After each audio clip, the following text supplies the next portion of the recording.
hours, approximately.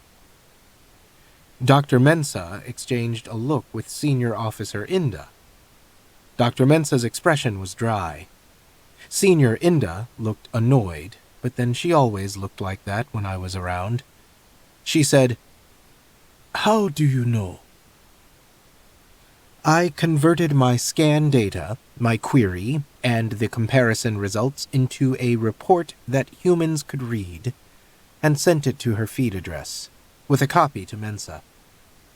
Inda blinked, her gaze turning preoccupied as she read it. Mensah acknowledged the report as received, but kept watching Inda, one eyebrow raised. I was still using scan and visual to examine the scene, but I had a task group of my new intel drones circling above my head, supplying me with video. We were in a junction in the Preservation Station Mall, a circular space where 3 small corridors met, one a short passage that led through to a large secondary main corridor, the translateral bypass. All the corridors here had names, a preservation tradition that was only mildly annoying. This was not a well-traveled junction, whatever its name was.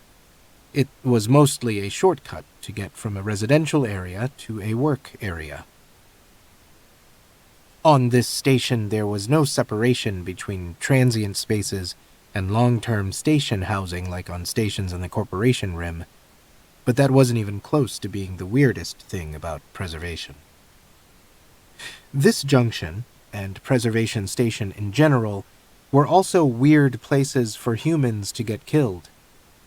The threat assessment for both transients and station residents was low, anyway, and mostly involved accidents and cases of intoxication-related stupidity, aggression, in the port area.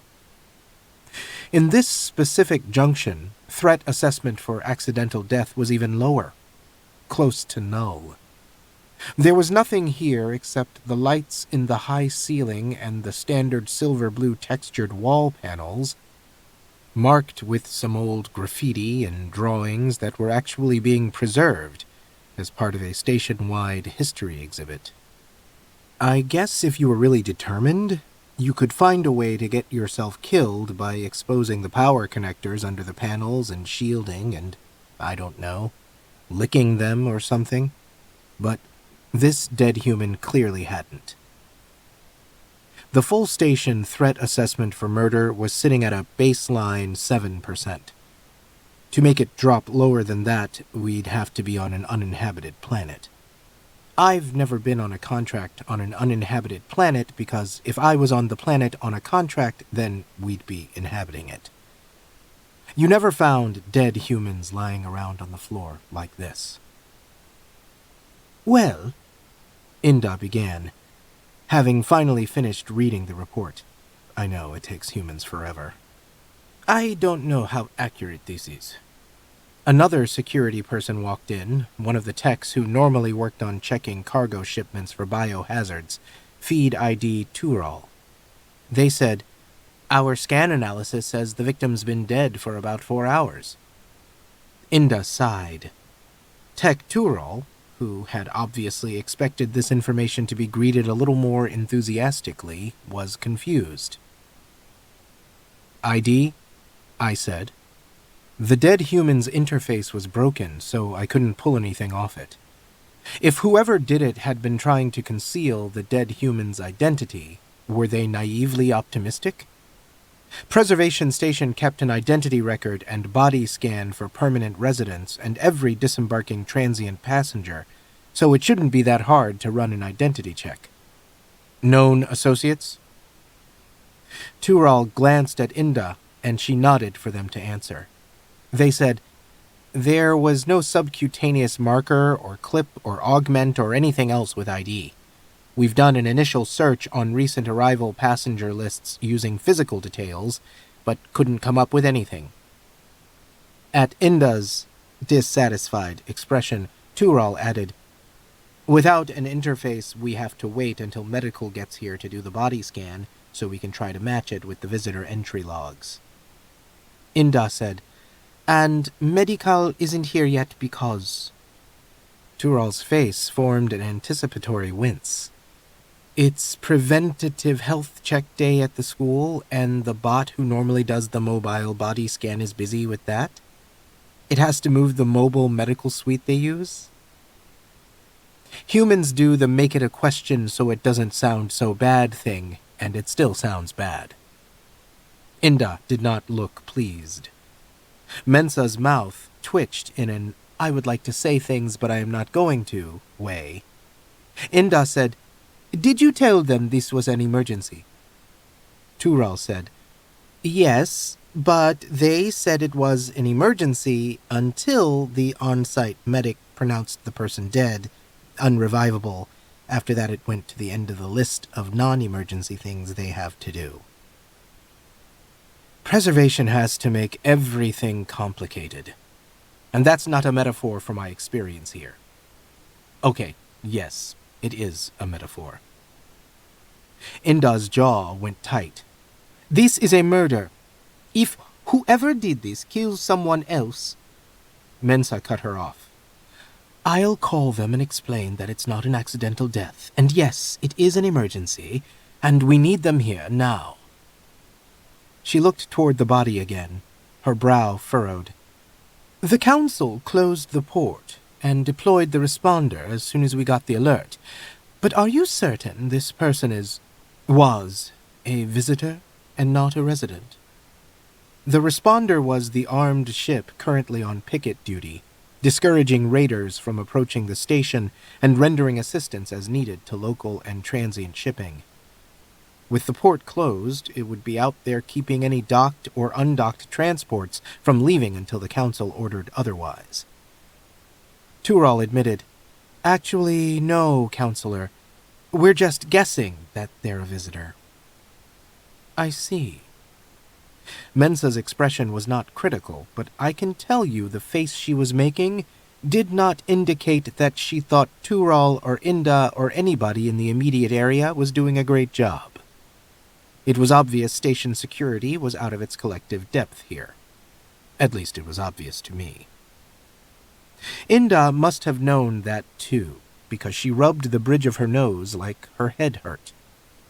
She was short for a preservation human, a little lighter brown than Mensa and maybe a little older, but with a solid, square build that looked like she could punch someone pretty effectively. That probably wasn't why she was senior security officer, which was more of an admin job. She told Tural, "Just keep trying to make an ID." Tural left with the air of escaping before things got worse. Mensa's eyebrow was still aimed at Inda, and it was getting pointed. Not really. It's hard to describe, you had to see it. Inda made a hands flung in the air gesture and said, "Fine, let's go talk about this." Mensa led us away from the incident scene and out to the translateral bypass. It was wide, with a high-arched ceiling that projected a series of hollow views of the planet's surface, as if you were looking up through a transparent port. It was an offshoot of the main station mall, a thoroughfare to a section of service offices with branches into supply areas. Traffic was minimal here right now, but a bot that worked for the station was out with a glowing baton, directing humans, augmented humans, and drone delivery floaters away from the junction entrance and station security's equipment. The group of security officers standing there tried to pretend they weren't watching us. Mensa's 2 council assistants, who had walked down with us, were watching the security officers critically. The bot could have engaged a privacy shield, but Mensa and Inda just stepped behind a large plant biome with giant paddle-shaped leaves that was screening the entrance to a food service place. A feed marker in multiple languages and a colorful sign in preservation standard nomenclature indicated it was called Starchy Foods, and noted that it was closed for its cycle rest period. It was relatively private, but I had my drones scan for any attempt to focus a listening device on us. Inda faced me and asked, "You have experience at this?" Watching her via the drones, I kept my gaze on the Starchy Foods sign, which had little dancing figures around it, which I guess were supposed to be starchy foods. I said, "With dead humans? Sure." Mensa's pointed eyebrow was now aimed at me. She tapped my feed for a private connection. I secured it, and she sent, "Do you think this is Grey, Chris?" Maybe? Right now, all we had was an anomalous death with no indication of a connection to Mensa or any of my other humans that Grey Chris might want to target. I told her, I don't have enough data to make an assessment yet. Understood. Then she added, I want you to work on this with station security. Even if it isn't anything to do with our corporate problems, it's a good opportunity for you. Double I told her, they don't want me. Hey, I don't want me either, but I'm stuck with me. And it would be easier for me to investigate on my own, particularly if my investigations led to me having to do things like disposing of abruptly dead Grey Chris agents. No, I didn't kill the dead human. If I had, I wouldn't dump the body in the station mall, for fuck's sake. She said, if you want to stay in the Preservation Alliance, improving your relationship with station security will help immeasurably. This might lead to them hiring you as a consultant. Mensa didn't usually take the "this is for your own good, you idiot" tone, so the fact that she had meant she really thought it was a good idea. Also, I'm not an idiot. I knew she was right. But it wasn't like I could leave Preservation yet, anyway, even if I didn't like it and it didn't like me. My threat assessments were still rising steadily. I had an input on my threat assessment module continuously now, so I could get real-time updates instead of just checking it periodically. And yes, it was a constant source of irritation because it reacted to everything. No, it was not helping my anxiety. But it was necessary. Station security had been briefed on the danger from Grey Chris, but I trusted them as much as they trusted me. Surprise, it was not very much. And they had no experience with corporate attacks. Their job was mostly accident first response and maintaining safety equipment and scanning for illegal hazardous cargo, not repelling assassination attempts. They didn't even patrol outside the port. Inda watched us with an acerbic expression that indicated she knew we were talking privately on the feed. Mensa was still eyebrow glaring at me, so I answered Inda's question. Yes, I've had experience with investigating suspicious fatalities in controlled circumstances. Inda's gaze wasn't exactly skeptical. What controlled circumstances? I said, isolated work installations. Her expression turned even more grim. Corporate slave labor camps. I said, yes, but if we call them that, marketing and branding gets angry and we get a power surge through our brains that fries little pieces of our neural tissue. Inda winced. Mensa folded her arms, her expression a combo of, are you satisfied now, and get on with it. Inda narrowed her eyes at me. I know Dr. Mensa wants you involved in this investigation. Are you willing to work with us? Okay, I'm not lying about having investigated this kind of thing in the past. It turns out the big danger to humans on any isolated corporate project, whether it's mining or... okay, it's mostly mining. Whatever. The big danger to humans is not raiders, angry human-eating fauna, or rogue SecUnits. It's other humans. They kill each other, either accidentally or on purpose, and you have to clear that up fast because it jeopardizes the bond and determines whether the company has to pay out damages on it or not. SecUnits are ordered by the hub system to gather video and audio evidence because nobody trusts the human supervisors, including the other human supervisors. I had dealt with some instances of humans killing each other surreptitiously instead of, for example, in front of the entire mess hall during food service. But most had been pre-memory wipes, so the details were fuzzy. It was better to prevent them from murdering each other in the first place, by keeping watch for aggressive or destructive behaviors, things like trying to sabotage another human's life support pack or poison their water supply. Then you put in a notice to med system to call them in for an evaluation, or reported to the supervisor who moved them to a different section so it would be someone else's problem if med system couldn't convince them to stop. But whatever. The idea was to keep it from getting that far. And I know it sounds like they were all just running around trying to murder each other on these contracts, but really, it was more like it had been with the poor humans on the transport I used to get to have Rattan, who thought I was an augmented human security consultant. They had been complaining and fighting out of frustration and fear about going into contract labor. Actually, being in contract labor just made it that much worse.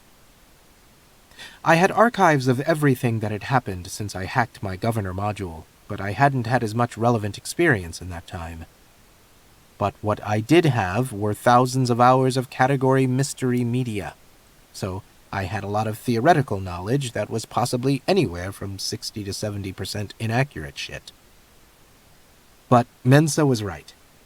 Butting in on the investigation was the best way to find out if the anomalous death was a sign of Grey Chris-related activity on station. I said, "Yes. Will you increase security around Dr. Mensa to the specifications I stipulated?" Yeah, that had been an ongoing argument. Inda's jaw tightened again. She was going to hurt herself.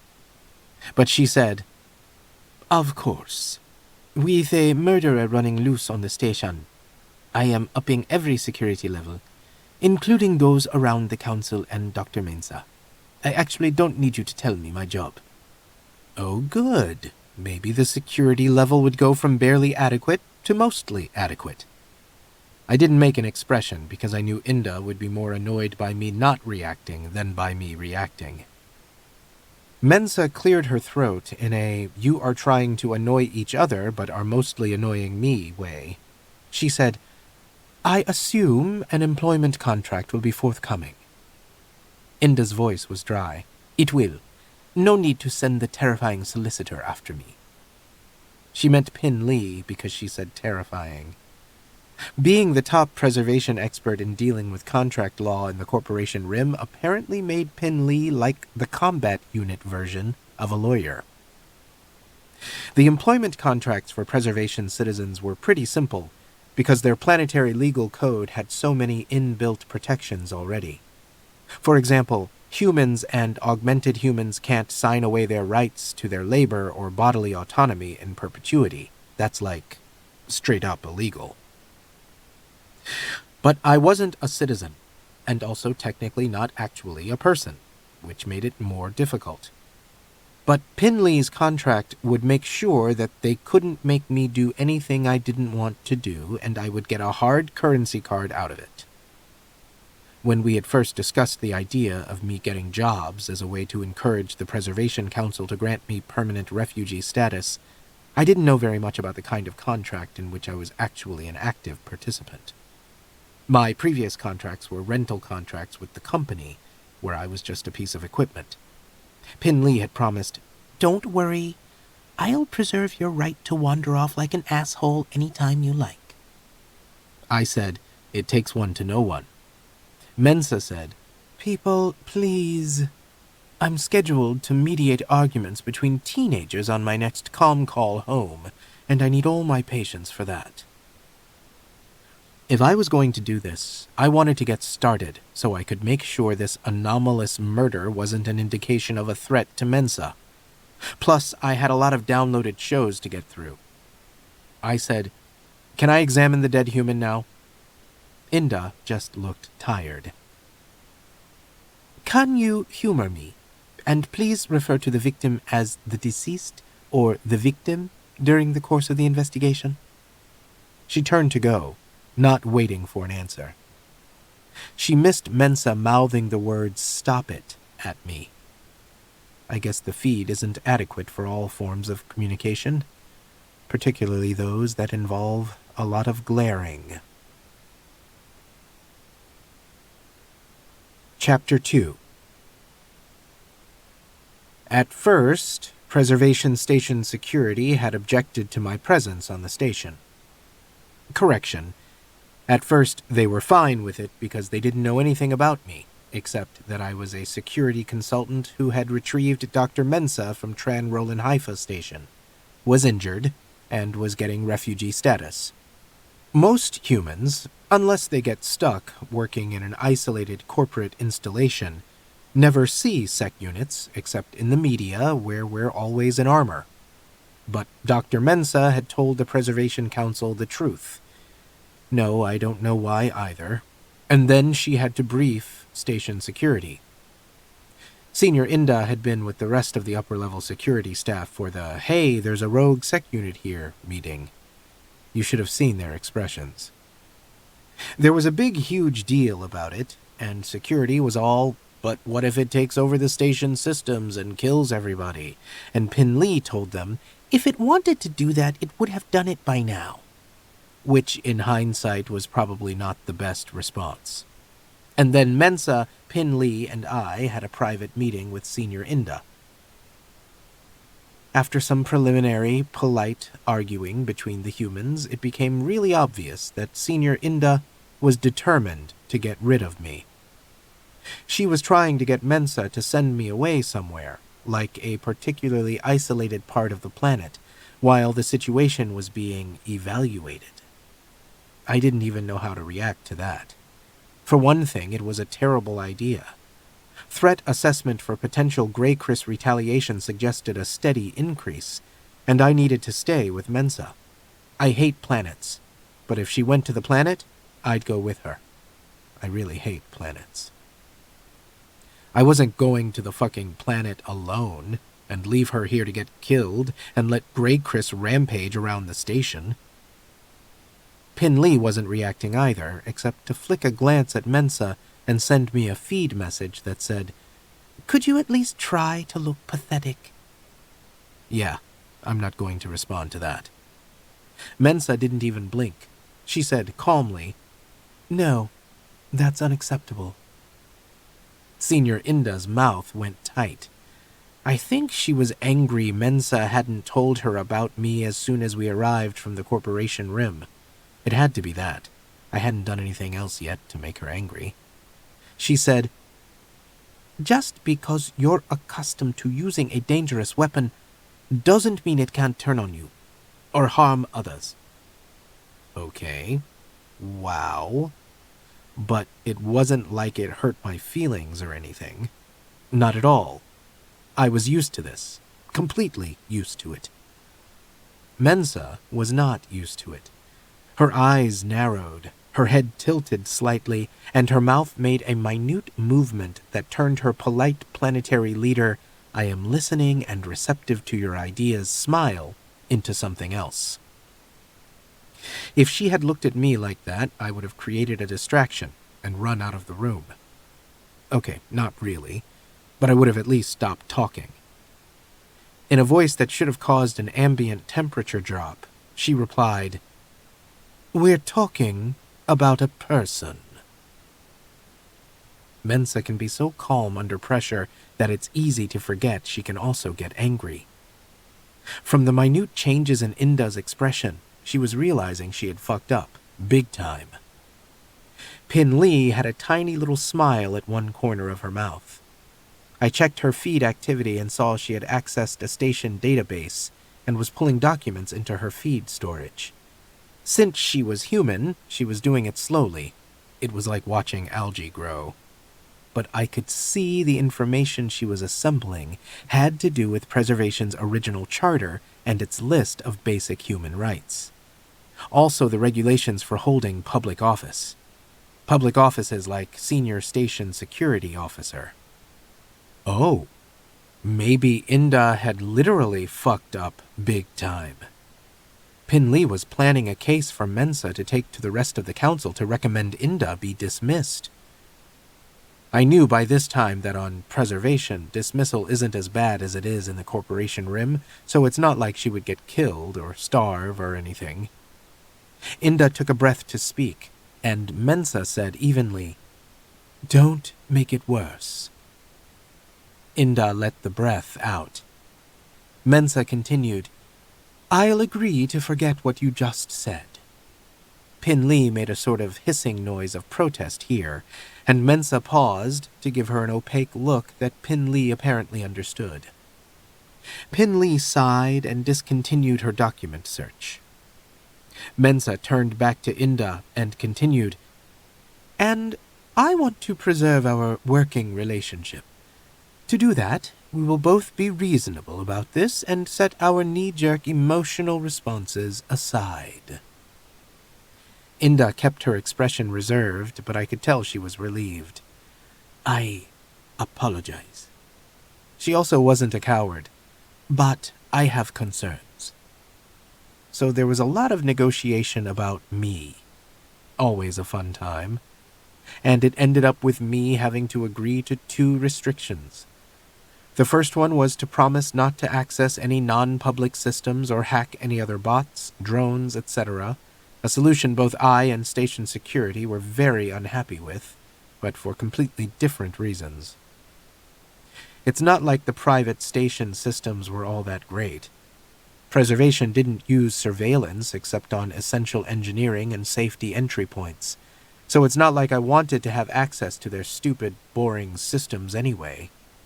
If Grey Chris shows up and blows the station all to hell, it won't be my fault. Right, so it probably will be my fault. There just won't be that much I can do about it. So that's where I was, figuratively in an uneasy truce with station security, when Mensa had gotten the call that a dead human had been found in the station mall. She had pressed her hands down on her desk and said, Could this be it? She meant the Grey Chris attack we had been waiting for. Without access to surveillance, I felt so useless. Maybe. Her face made a complicated grimace. I almost hope it is. Then at least we could get it over with. And now, I was literally standing over a dead human. Tech Tural was back, and 2 other techs were lurking out in the translateral bypass, running analysis via the feed and ineffectively poking databases. Mensa headed back to her council office, with her 2 assistants and the task group of drones I had assigned to her. Since there were no station cameras in the corridors, which, if there were, I have to point out, we'd know who had killed the dead human. Excuse me, the deceased. I had sort of built my own surveillance network using my intel drones. I had promised not to hack station systems. Nobody had said anything about not setting up my own systems. No ID report yet, Tural was telling Inda. Inda wasn't pleased. We need that ID. Tural said, We tried a DNA check, but it didn't match anyone in the database, so the victim isn't related to approximately 85% of Preservation planetary residents. Inda stared at Tural. So did I, with my drones. Was that supposed to be a result? Tural cleared their throat and forged on. So we're going to have to wait for the body scan. DNA sampling in the Preservation Alliance was voluntary, and no samples were taken from arriving travelers. There were too many ways to spoof DNA-related ID checks, so most places I knew of, at least in the Corporation Rim, didn't use it as a form of verifiable ID. Full body scans were more accurate, not that they couldn't be fooled too. Example A, me. Inda stared at me in a challenging, let's see what all you've got way. Inda did not actually want to see what all I got, so I just asked Tural, Have you done a forensic sweep? Yes. Tural didn't look like I'd asked anything strange, so I must have used the right words. Note to self, forensic sweep is not just a media term for it. I'll send you the report when it's ready. It was too bad they'd already done it. I wanted to see what it looked like for real instead of just in my shows. Do you have the raw data files? I can read those. Tural looked at Senior Officer Inda, who shrugged. Tural sent me the data files via the feed, and I ran them through a quick analysis routine. There was a lot of stray contact DNA in the junction, caused by so many humans coming through here and touching stuff. Humans touch stuff all the time. I wish they wouldn't. But the presences and absences of contact DNA on the body told an odd story. I said, the perpetrator used some kind of cleaning field after the attack. Inda had just turned away to say something to one of the other officers. She turned back, and Tural looked startled. You can tell that from the data? Well, yeah. Processing raw data and pulling out the relevant bits was a company's specialty, and I still had the code. There's an unusual lack of contact DNA on the deceased's clothes. Samples from the deceased, the two humans who had found the deceased, and the first responder medical team had been included in the comparison file. The latter two groups of samples were present on the deceased's clothes, just like you would expect, but the deceased's own sample was not present. The clothes were as clean as if they had just popped out of the recycler or a sterilization unit. So, therefore... Right, you get it. I turned my analysis into a human-readable form and sent it back to Tural and Inda. Tural blinked, and Inda's gaze went abstract as they both read it. That was going to take a while, so I crouched down to look at the body's obvious wound. There could be others, and this wasn't necessarily the cause of death. We wouldn't know that until they took the deceased to a med system with a pathology suite. It was in the back of the human's head, near the base of the skull. All I could tell from a visual was that it was a deep wound with no exit point, no sign of cauterization, and there should be more blood and brain matter on the floor plates. If this was the cause of death, the deceased wasn't killed here. That we knew, Inda said, her voice dry. She glanced at Tural and said, We need a search for what kind of cleaning tools could remove contact DNA, and which ones are available on station. Particularly the ones that are small enough to conceal in a pocket or bag. It's too bad we don't trust the SecUnit, who is an expert at running those kinds of searches. Just to be an asshole, I said, the tool could have been brought in from off-station. She ignored me. Tural made notes in their feed, then said, Even without the contact DNA, the clothes should tell us something. They're distinctive. You might think that. The deceased was wearing a knee-length open coat over wide pants and a knee-length shirt, which wasn't an uncommon combination as human clothing goes, but the colors and patterns were eye-catching. It might have been a clue leading to planetary or system origin, or at least suggest a place that the deceased had visited recently. But the chances were that it wasn't. I said, Not necessarily. You can get clothes like this in the automated shops in some station malls in the Corporation Rim. If you pay extra, you can get whatever color you want and design a pattern. I knew this because my dark-colored pants, shirt, jacket, and boots had come from a place like that, and I'd found it really annoying that the Preservation Station Mall didn't have one. Most of the station's clothing supply came from the planet, where human handmade clothing and textiles were so popular there was hardly any recycler-produced fabric. I told you preservation is weird. Tural said, I didn't know that. They leaned in with the scanner and took a tiny sample from the deceased's coat. Inda's frown had deepened. She said, So the clothes could indicate cultural origin, or have been chosen to blend in on some other station or system, or just be a fashion whim. Don't look at me like that's my fault. I'm just telling you shit I know. Tural studied the fabric analysis report. You're right. This is recycler fabric. It could have come from a store like that. Or a transport, They both stared at me. I said, "Some transports have very sophisticated onboard recyclers." Inda pressed her lips together.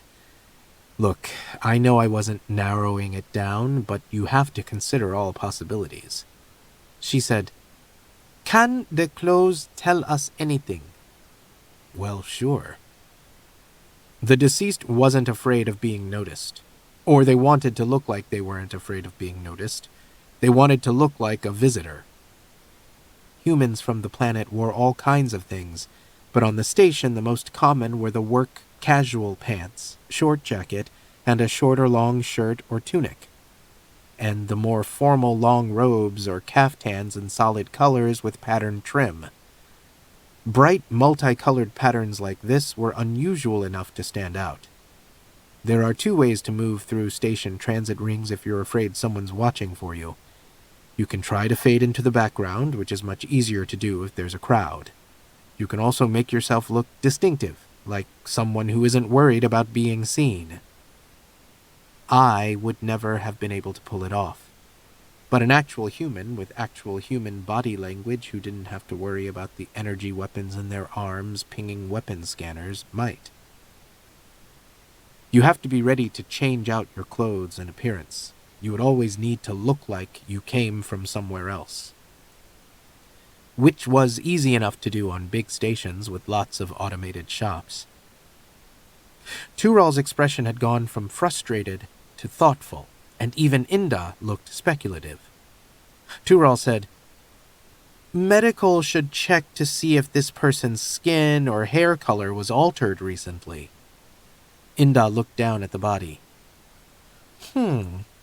If I saw this person swinging along the walkway, I'd think they were a legitimate visitor and not give them a second thought." "Uh-huh, and that's why I needed to oversee Mensa's security." I said, "You need a travel bag, too." It sounded facetious, but it really was important. If this human's distinctness had been a disguise, they needed a bag. A bag implied you had somewhere to go. It helped you fit in. I checked the images my drones had collected of the area surrounding this junction, but there was no stray discarded bag. If the idea was to look like a visitor, there should be a bag. "Can't hurt to look." Inda stepped back and said into her calm, "I need a check of the immediate area, and a station-wide check at lost and found depots. We're looking for anything resembling a travel bag." She paused to listen to her feed and added, "Pathology is here. We need to get out of the way." Tural asked, "Can I take the broken interface for analysis? The scene's been scanned and position mapped." Inda nodded. "Take it." Tural hesitated, glanced at me, but Inda told me, "That's enough for now. We'll call you if we need you." I know a fuck off when I hear one. So I fucked off. Chapter 3. My first job as a consultant for station security had turned into a non-event, which was completely unsurprising. They really didn't want me here, and whatever Mensa said, they weren't going to suddenly change their minds.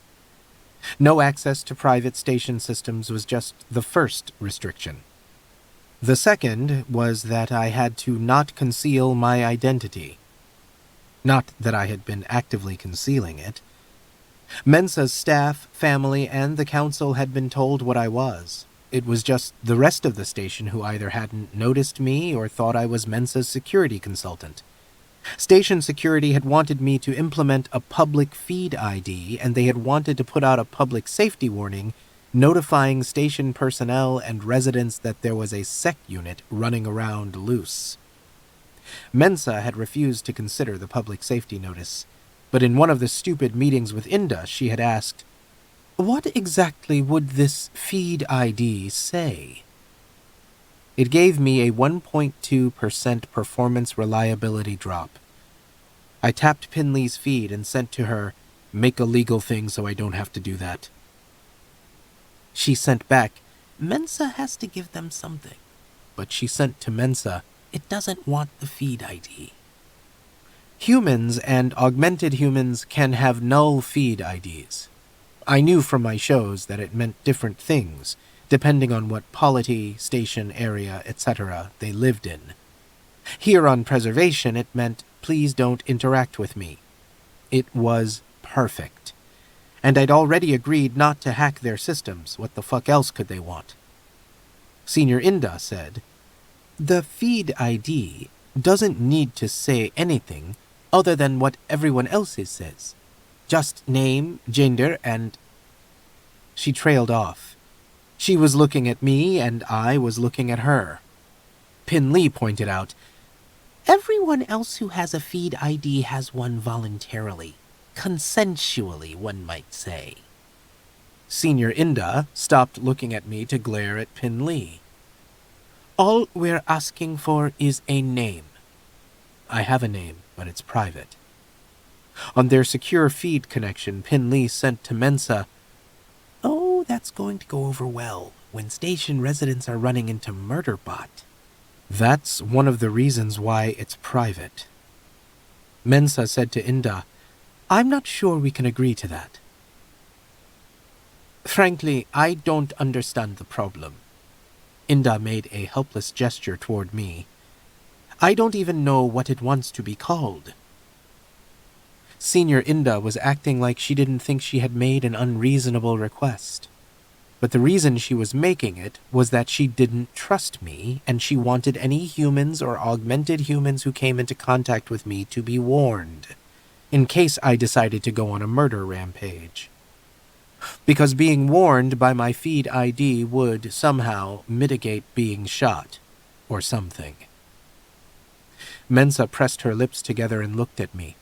She sent, "Can you explain to her why it's a problem for you?"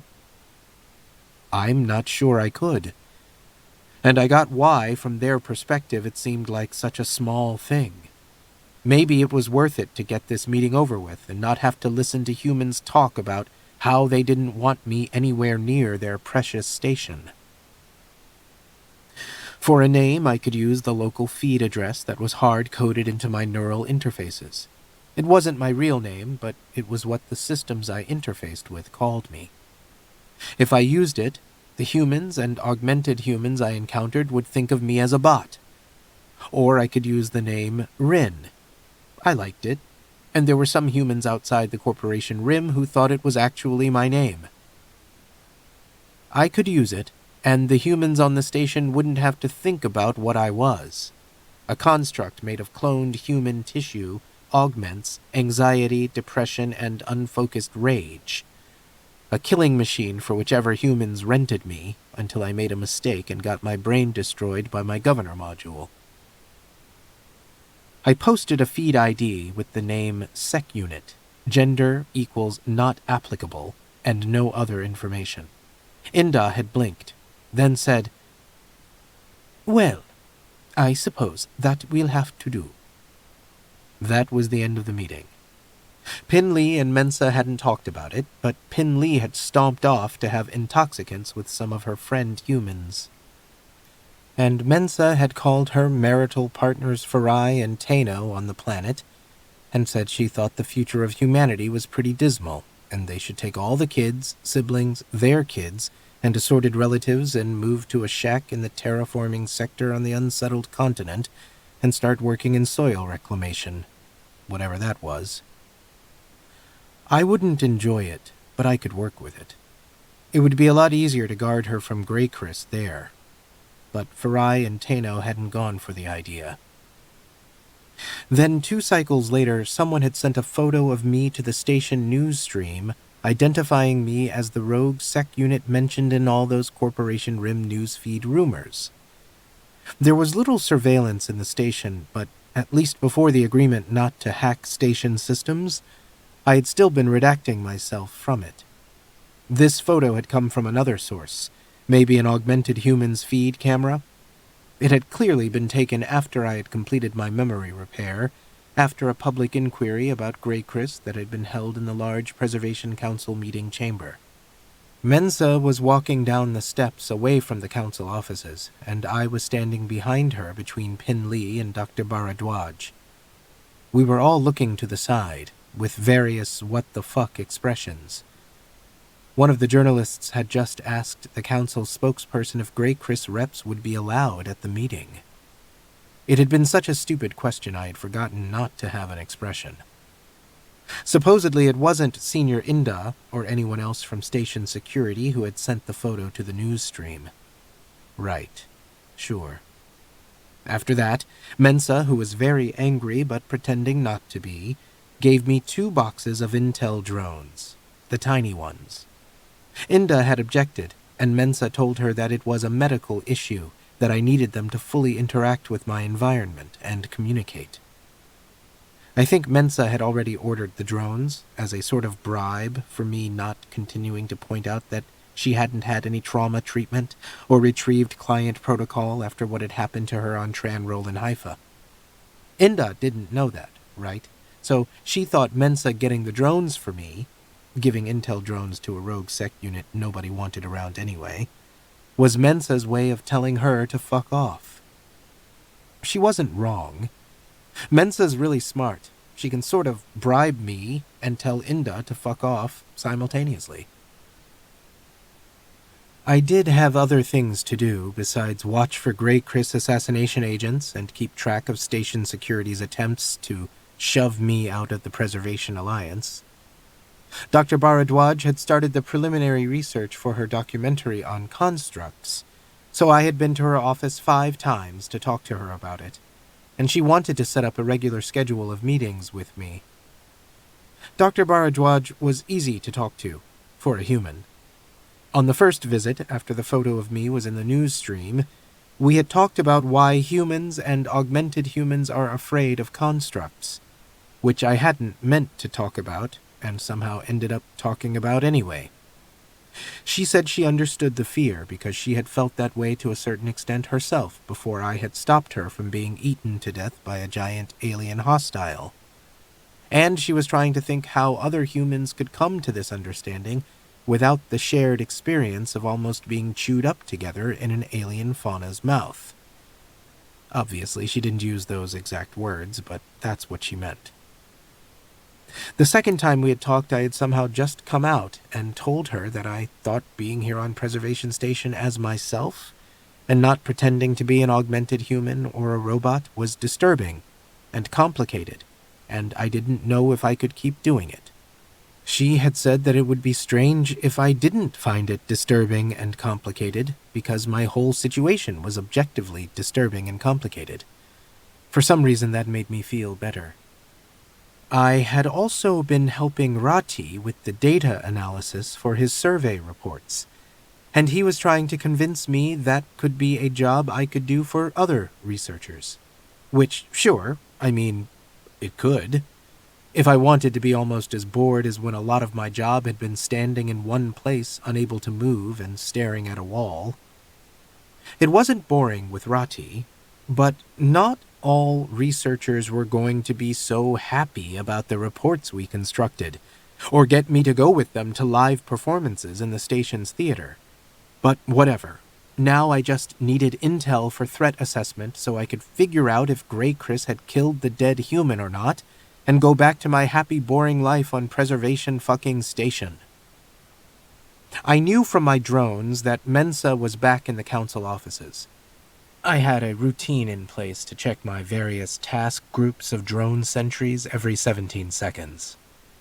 If the station had better surveillance, or if I had access to what little surveillance was installed in the transit ring, I could start an image search for the dead human, get a timestamp of when they arrived, and match it to the Port Authority's record of entry. Probably before station security managed to get the body scan from medical. It did seem unlikely that the dead human had been a Grey Chris agent, because somebody had killed him. As far as I knew, I was the only one currently on the station looking for Grey Chris agents to kill. I just realized I don't like the phrase "as far as I knew," because it implies how much you actually don't know. I'm not going to stop using it, but I don't like it as much anymore. And speaking of not knowing things, I couldn't be sure the dead human wasn't tangentially involved in a Grey Chris operation. He could have been sent by a rival corporate, even by the company, to shadow Grey Chris activity, and been killed by an actual Grey Chris operative. Right. So while the corporate operative killed by Grey Chris agent thing was a scenario that made sense, there was zero data to indicate that it was actually connected in any way to reality. But the fact was, looking for anomalous activity is how you detect security breaches.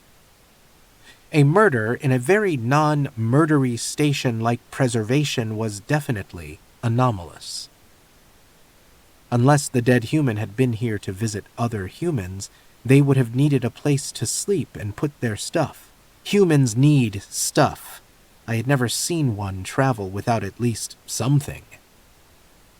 Near the port was a large housing block for short-term residents, transients who were usually waiting for something. For a transport to arrive, for permission to continue to the planet or another in-system destination, for approval to become a long-term resident, other reasons. Preservation Station didn't get nearly as many transients as the major hubs I'd passed through in the Corporation Rim. Most humans who came here were going to one of the planets in the Preservation Alliance for a long stay, either permanently or for a term of work. The others were from outside the Rim, using Preservation as a way station heading somewhere else, or they were traders or independent merchants with cargo transports. Occasionally there were humans from sites that were not part of the transit network, lost colonies, independents who had not maintained contact with transit stations, lost stations, whatever. There were no Corporation Rim corporations here, so no reason for corporates to come on business. Some came as visitors sometimes, but most were afraid to travel outside the Rim. They thought everywhere outside the Rim was all raiders killing everybody and cannibalism. There were places to stay other than the housing block, like the hotel for long-term residents where Rati and the others who didn't have permanent quarters on the station had rooms. Where I sort of lived now. Again, surveillance was stupidly minimal, and without access to their systems. Permission to access their systems. But there was another way to get the data I needed. I went to the transient housing block first because it was statistically more likely, if the initial theory was correct and the dead human had been a recent visitor. I stopped outside the entrance, near a seating area with chairs and tables, surrounded by large round plant biomes that were partly decorative and partly an information exhibit about what not to touch if you went to the planet's surface. Yeah, good luck with that. Trying to get humans not to touch dangerous things was a full-time job. I stood in a spot where I could pretend to be reading the hostel's feed instructions and sent a ping. After 1.2 seconds, I'm guessing the pause was due to astonishment, I got an answer, and I went through the entrance into the lobby. It was a round, high-ceilinged space with registration kiosks, lots of corridors leading off toward the room sections, and an archway into another room with shelves and cold cases where food products were stored for the humans staying in the hostel. Or, really, for any humans or augmented humans who wandered by. The Preservation Alliance has a weird thing about food and medical care and other things humans need to survive being free and available anywhere. The bot was in there, restocking items from a floating cart. It was sort of human form, but more functional, with 6 arms and a flat disc for a head that it could rotate and extend for scanning. It had rotated it to watch me walk through the lobby, a behavior designed to make humans comfortable. Its actual eyes were sensors that were all over its body. I don't know why bot behaviors that are useless except to comfort humans annoy me so much. Okay, maybe I do. They built us, right? So they didn't know how this type of bot took in visual data? It's not like sensors and scanners just popped up randomly on its body without humans putting them there. This is one of the preservation free bots you hear so much about. They have guardians, owners, who are responsible for them, but they get to pick their own jobs. Are there any who don't have jobs and just sit around watching media? I don't know. I could have asked, but the whole thing was so boring it might send me into an involuntary shutdown. It said, "Hello, SecUnit, what brings you here?" Yeah, whatever. I said, "You don't have to pretend I'm a human." The data in the ping had told me that this bot had different protocols from the ones in the corporation rim, probably because it had been constructed somewhere else. I identified its language module, pulled it out of archive storage, loaded it, and established a feed connection. I sent it a salutation, and it sent back, "Query?" It was asking me why I was here. I replied, "Query, identify," and attached an image of the dead human. A non-dead human walked into the lobby, one of the hotel supervisors. He stopped, stared at us, and said, "Is everything all right, tell us?" The bot's name is Tell Us. They name themselves, and hearing about it is exhausting. Tell Us replied, "We are speaking." The supervisor frowned. "Do you need any help?" Since the bot was still unloading the cart with 3 of its arms, obviously he was talking about me. The bot said, "No help needed." The supervisor hesitated, nodded, and then continued on down a corridor. I don't know what they think I'm going to do to their bots. Teach them to hack? Bots don't have governor modules like constructs, and it's not like the preservation bots weren't supposedly able to do whatever they wanted. It's also not like I didn't know what the real problem was. I'm not a bot, I'm not a human, so I don't fit into any neat category. Also, I hate being patronized. The whole bot guardian system is like an attraction field for humans who like to be patronizing. Resuming the conversation with me, the bot said, "Query?" Because I could tell it was already running a search against its visual archives, I answered with a copy of the alert Mensa had gotten from station security. It hummed aloud, surprise and dismay, another imitation human reaction. I would have been more annoyed if it hadn't also just produced a query result. An image of the dead human in mid-stride, passing through the door into one of the hostile corridors. Ha! Got you. Query. Room? The bot said, "Query ID?" It couldn't find the room assignment without the dead human's ID, or at least the ID the dead human had been using. I said, "ID unknown." We were going to have to do this a different way. Query. Rooms plus target corridor equals engaged plus without resident plus target time. The bot ran another search and delivered 36 results, all assigned rooms where the occupant was not currently present and was known to have exited the hostel before the dead human's estimated time of death. The bot added, "Entry, unoccupied maintenance inspection authorized. Concern, privacy. Query, item examine?" The bot was authorized to make inspections of unoccupied rooms to check for maintenance issues and was implying I could come along, if I told it what I wanted to see, and if it didn't think it was a privacy violation. It would be nice to look for memory clips or other data storage devices, especially if they were concealed data storage devices. But to make an ID, I thought I only needed to see one thing. I told it, "Clothing." "Acknowledge," the bot said. It pulled its arms in and led the way toward the target corridor. We checked 17 of the currently empty rooms, and while the bot didn't let me touch anything, it did open the clothing storage cubbies so I could see the contents in the rooms where the humans hadn't left their stuff strewn all over the bed and desk.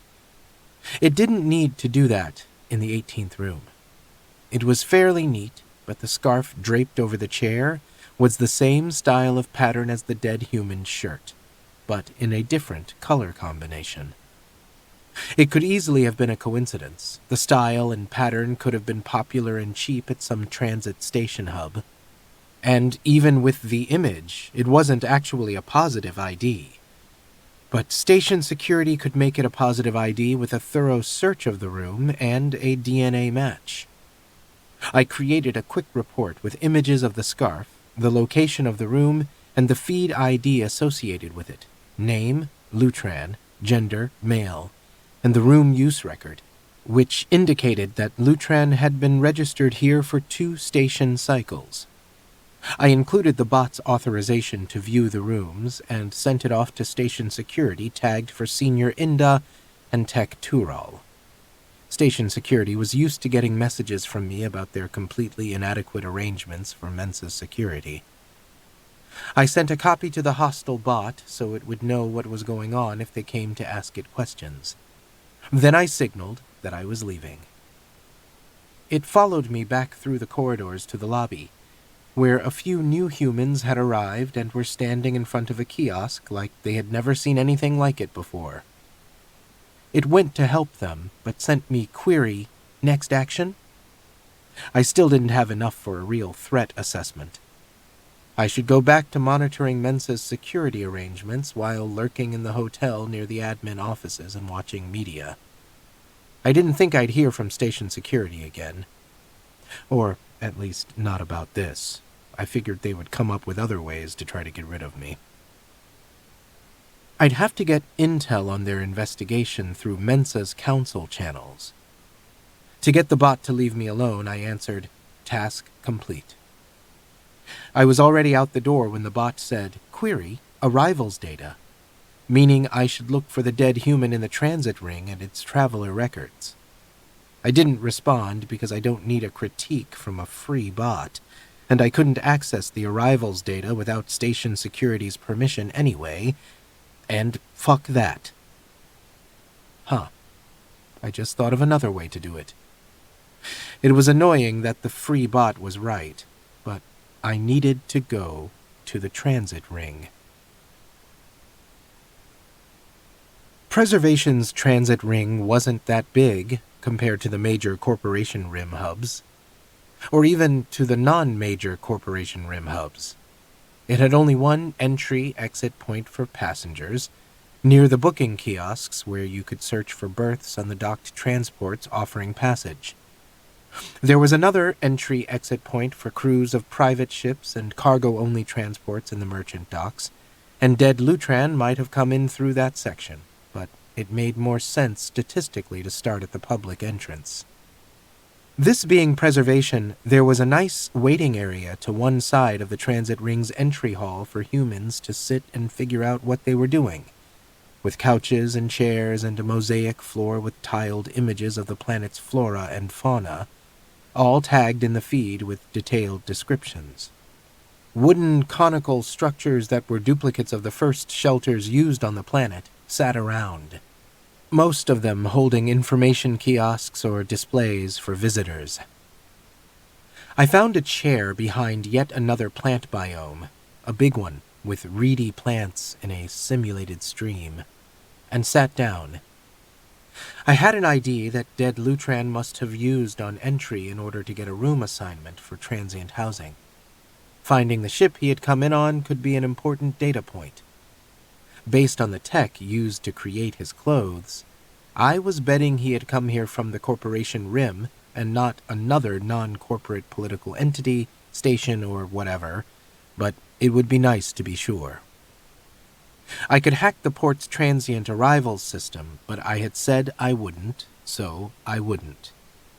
Also, it seemed pointless to do it just to run a search that Tural and the other station security techs could run as soon as they bothered to read my report. But just asking for information had worked really well the first time, so I decided to try it again. I leaned back in the chair, told my drones to form a sensor perimeter, and verified that my inputs for the constant cycle of checks for Dr. Mensa's Sentry task group were all still open. Then I closed my eyes and slipped into the feed. Transports don't hang out on the feed constantly downloading. Not that there's anything wrong with constantly downloading. But they do access it to keep in contact with the transit ring's scheduling and alerts channels, and also to allow local feed access to any humans on board. I had to sort through the hundreds of different connections currently attached to the station feed in the transit ring. Humans, augmented humans, bots, bot pilots, small and large-scale port systems, all interlinked and busy doing their jobs. Or, in most of the humans' cases, wandering around. I was looking for the distinctive profiles of transports, which were different from any of the other connections. I could have done this a lot more easily by walking around from hatch to hatch and using the comm to contact each transport directly, but it would have been ridiculously obvious that I was doing something, even if the humans couldn't tell what it was. The humans not being able to tell what I was doing just guaranteed that whatever they assumed I was doing would be way, way worse than me having a brief comm interaction with each transport in dock, trying to get info for stupid station security. I found a transport connection and pinged it. It pinged back readily, with enough identifying information to class it as a passenger transport whose home destination was a small hub station outside the corporation rim. It visited preservation on a regular route, carrying cargo and passengers, continuing on to 5 other non-corporation rim polities and then looping back home. Transports don't communicate in words. Most transports don't. Art did, but art was art. So I wasn't really asking it questions so much as sending images and code back and forth. It had no record of Lutran as one of its passengers, and I moved on to the next. This got boring very quickly, and it was the tedious kind of boring where I couldn't run media in the background. I couldn't code this process. Each transport needed an individual approach based on its capabilities, and finding their connections to the station feed out of the confusing mass of inputs and outputs took more finesse than I was used to needing. I couldn't use a data range to exclude transports, since Lutran couldn't have come in on any of them. Some transports didn't require passengers to disembark immediately, and Lutran could have stayed in his quarters on board for some time before applying for transient housing. I also couldn't pull the transport's date of arrival until after I made contact with it. And this whole exercise could be totally useless, if his transport was one of the 3 that had left before the body was found and the council had closed the port. If I didn't find anything, this was going to be a huge waste of my time. Possibly I should just stop complaining like a human and get on with it. I had checked 57% of the transports in dock when I hit an anomaly. I pulled a transport connection and pinged it with a salutation. It pinged me back with a salutation. This is not how it's supposed to work. There's usually an answer protocol, even if it's in a different language. But maybe the transport had missed part of the ping, or had a different kind of protocol. Unlikely.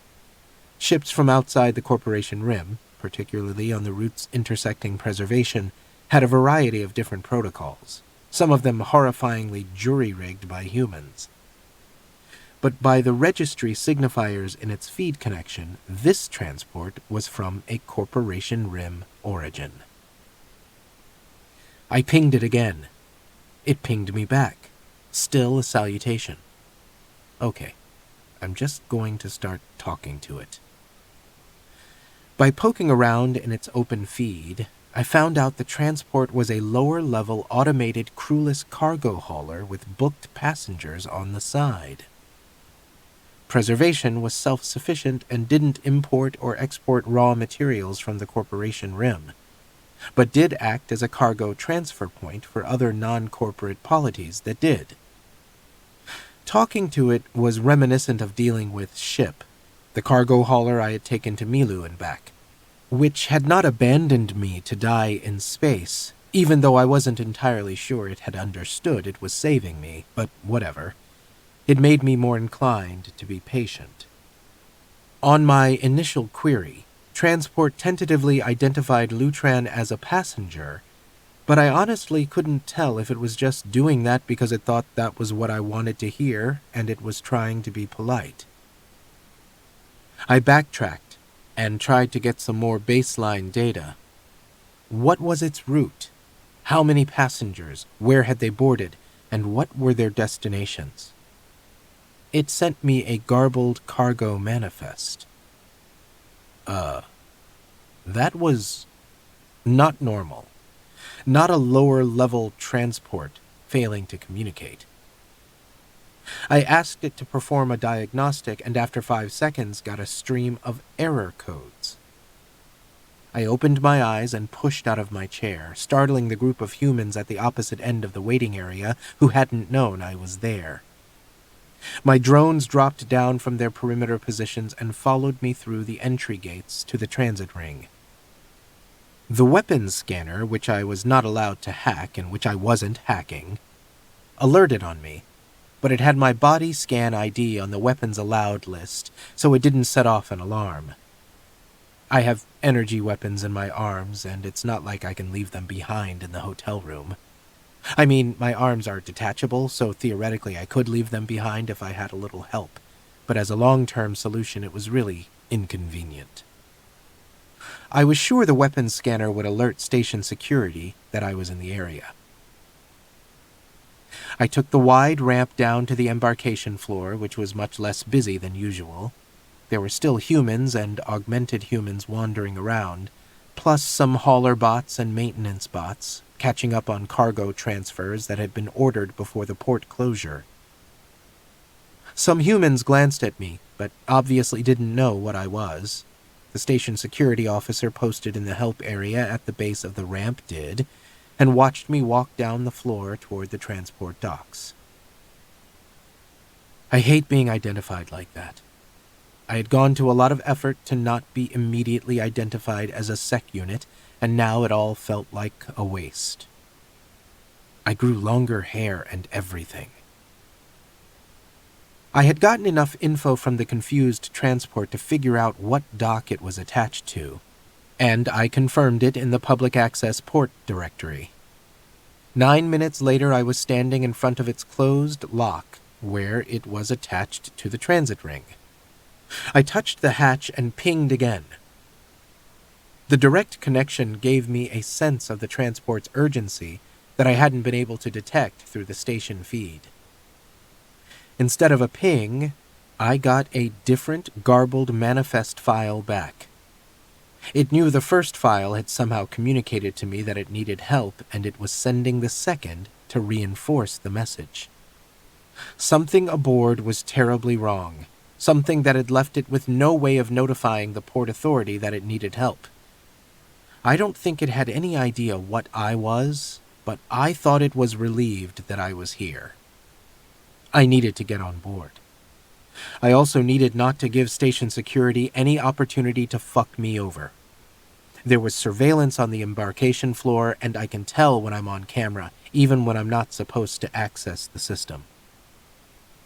From my drone sentries, I knew Mensa was in a council meeting now. I tapped Pin Lee's feed to check on her, but she was in a different meeting. I knew the others were on planet. Dr. Bharadwaj on a family visit, and Arata and Oversay at the First Landing University working on preparation for the survey they wanted to do, and Volescu was retired. That left me with the human most likely to want to drop everything and come watch me break into a damaged transport, and the human also most likely to come watch me break into a damaged transport. but only so he could argue with me about it. So I called both of them. Chapter 4. Watching me try to get the transport's lock open, Rati said, "You don't think we should call station security?" I had my hand on the entry panel. The transport wanted to let me in but couldn't get the lock open. I was trying to force an emergency open through the transport's feed, but the connections were inactive and it was like groping around in a giant bin of tiny broken drones for the one that was still intact. I said no. They told me they didn't need my help. "Did they tell you that?" Rati said. His expression was doubtful. "What exactly did they say?" I pulled it from memory. They said, "We'll call you if we need you." Garathan said, "I can't tell if that's you being passive-aggressive or you being willfully obtuse." I would be more pissed off about him saying that, except A, he was right about the passive-aggressive thing, and B, he was standing where I had told him to stand, blocking the nearest port camera view of what I was doing. Rati was on a rest break after finishing his work for the last survey and getting ready for the next. I had been lucky to catch him on the way back after a meal appointment with his human friends. Garathan didn't have any other human friends from what I could tell, but he had been taking a cycle rest period, reading in one of the lounge areas with lots of plant biomes.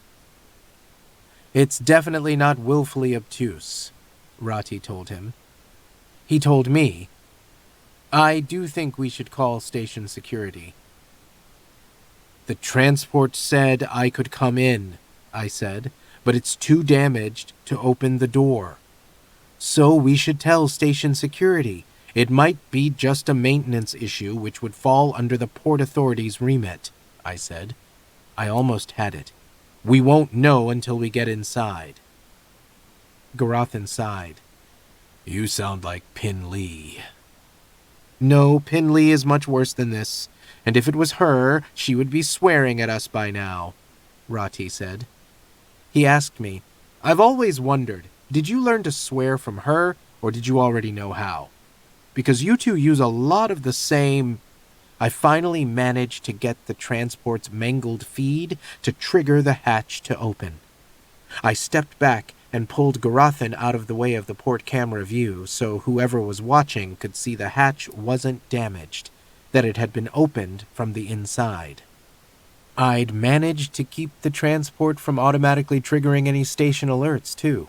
So even though it was me, we should have a few minutes to take a look around and pull info from the transport systems before a human from either station security or the Port Authority showed up. Rati craned his neck to see inside the hatch, but let me walk in first. "Are you sure no one's aboard?" he asked as he followed me through the lock. I was not. There shouldn't be, but I hadn't been able to get a confirmation on that from the transport. I sent my drones ahead and said, "Stay behind me." "This is ill-advised," Garathan muttered, but he clomped along after Rati. On visual and via drone cam, I was looking at small, low-ceilinged corridors. Dingy and scuffed, but mostly clean. Worn gray and brown upholstery on the seats along the bulkhead in the small lounge we passed through. Lights were up, life support set for humans, but the transport was clearly designed mostly for cargo shipping with passengers as an afterthought. Ahead, off the main corridor, my drones encountered a transport maintenance drone, wobbling in the air with its spidery arms drooping, beeping pathetically. "Do you smell something bad?" Rati frowned. Garathan said, "Something's happened to the waste recycling." The air cleaners were working, but the filters needed maintenance the transport couldn't perform.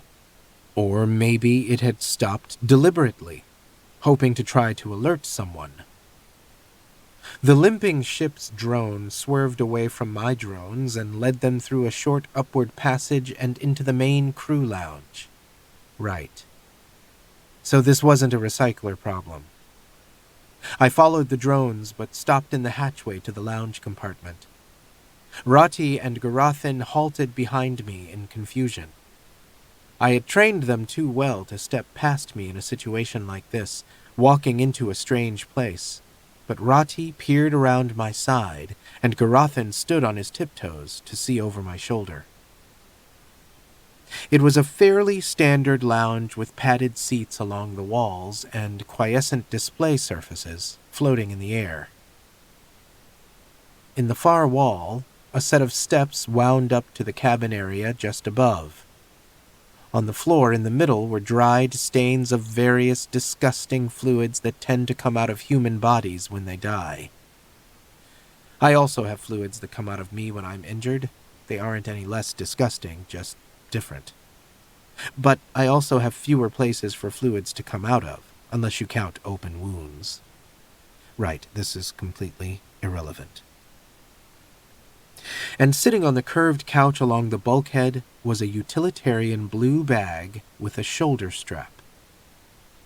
That's blood, and... Rati stopped as the realization hit him. Oh, no. Was someone ill there? Garathan asked, still trying to see. Note to self, tell someone to tell Garathan his vision augments need adjusting. Someone was dead there, Rati told him. He stepped back, worried and clearly upset. Now can we call station security? My drones had just completed a fast scan search of the transport, and I knew it was unoccupied. Whoever had killed Lutran, hopefully it was Lutran who had been killed here and not some other human we hadn't found yet, was long gone. The damage to the transport systems meant there was no chance of retrieving video or audio without some extensive memory repair. There was nothing else here we could do. I said, "Now you can call station security." Station security swooped in like they were a big deal, and not hours too late to catch anybody, and made us wait outside the transport's hatch in the embarkation hall. It had taken 7 minutes for them to arrive, and I had been able to collect a lot of visual and scan data in that time, including the download of the bioscan filters that Rati had suggested. I felt we had done a complete job, even with Garathan distracting us by standing in the hatchway, yelling at us to get out of the ship. A bot that worked for the Port Authority had shown up before station security, pinged me, and then it just stood there. I'd seen it in the embarkation area a lot, and I'd never seen it do anything but just stand there. I had considered leaving a few drones hidden strategically around the transport to keep track of the investigation. But I had seen the thorough imaging scans they had done of the area where Lutran was found, and if the drones were discovered, it would have been humiliating.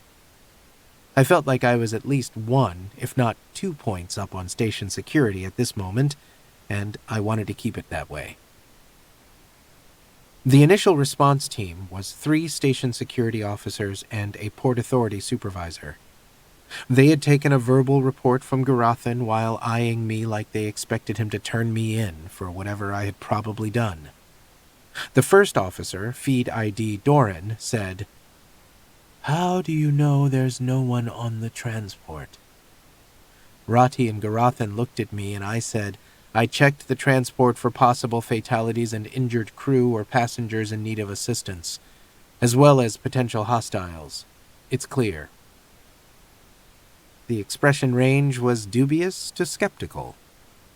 Garathan made an exasperated noise and said, "That's what SecUnits do. That's their job. Why don't you do your jobs?" "That's what we're here for," Officer Doran said, beginning to fluster. I said, "Station security initial incident assessment procedures require one of you to view and verify the scene before calling additional assistance from the major incident team, if the surroundings are safe." Not long after I'd first gotten here, I'd downloaded all the station security procedures so I'd know what I was dealing with. I added, "The surroundings are safe." Rati had to fold his lips almost completely inside his mouth to keep from reacting. "We know that," Officer Doran said to the Port Authority supervisor. "We'll go in. You wait out here." The Port Authority supervisor rolled her eyes and went to go stand with the Port Authority bot. They had gone in, and after 3 minutes, came out again and stood around talking on their feeds. The PA supervisor started to set up a feed marker perimeter to warn off the hauler bots. The PA bot followed her around, which, while not exactly helping, at least was better than just standing there. Then Inda showed up with the same group of techs and officers who had been at the Lutran site. A second response team from the Port Authority, this one with more bots and different techs, showed up to mill around. Rati said they were here to assess the damage to the transport and try to repair it. Apparently on preservation this would be free? Garathan said it fell under what they called a traveler's aid rule. In the corporation rim, the transport would have had to sit there, damaged and racking up fines until its owner or an owner's rep arrived. Station security told the PA team to hold off, since the damage to the transport was evidence and would have to be documented before it could be repaired. Garathan kept saying we should leave, but I didn't and Rati didn't, so he stayed too, shifting around uneasily and occasionally pacing. "You don't think this is related to Grey Chris, do you?" Rati had asked me after he had called station security. "It's a possibility," I said. I explained my idea about Lutran being another corporate agent who had been killed by a Grey Chris agent. But without corroborating evidence, the threat assessment is undetermined. I could come up with scenarios where a Grey Chris agent would have reason to kill another passenger on their transport, but without evidence I was just making up shit. If I'm going to make up shit, I'd rather do it about something else besides how a human got murdered by another human. "Then why was this Lutran killed?" Garathan asked. His big brow creased. "We don't have enough data to make a guess yet," I said, not as patiently as would have been required by my governor module. "There are too many factors involved, like, did Lutran and the killer know each other before they boarded the transport? We don't even know yet if the killer was another passenger or someone who was invited aboard, or who managed to trick or force the transport into letting them aboard. We don't know how they moved the body from the transport to the station mall junction. We don't know the motive, if it was corporate espionage, theft, a fight, or even a random opportunity killing. We didn't know shit, basically." "Because this is preservation," Rati said. "What is a random opportunity killing?" "When a human kills another human just because they can. It's also the kind of thing that's much more common on media than it was in real life, but still." Neither one of them seemed happy with that answer. I actually wasn't either. From everything I'd seen in the media, assholes who just like to kill other humans are hard to catch. But without more info, I thought it was more likely there was a reason that Lutran had been killed, and that it would have to do with who Lutran was and why he was traveling. Threat assessment agreed. Besides, as soon as station security got off their collective ass, they'd have the surveillance video from the transit ring cameras. Inda stepped out of the hatch, speaking to another officer I hadn't seen before with a private feed ID. Then she walked over toward us, trailed by the officer and Tural, the tech who had been trying and failing to identify Lutran. Something in their body language made Rati step up beside me. It occurred to me Garathan was maybe right for once, and we should have left.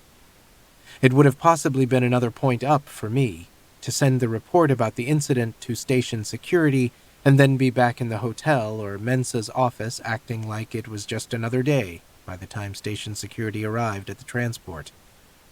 But it was too late now. Inda stopped just out of what humans would consider comfortable conversational distance, looking at me.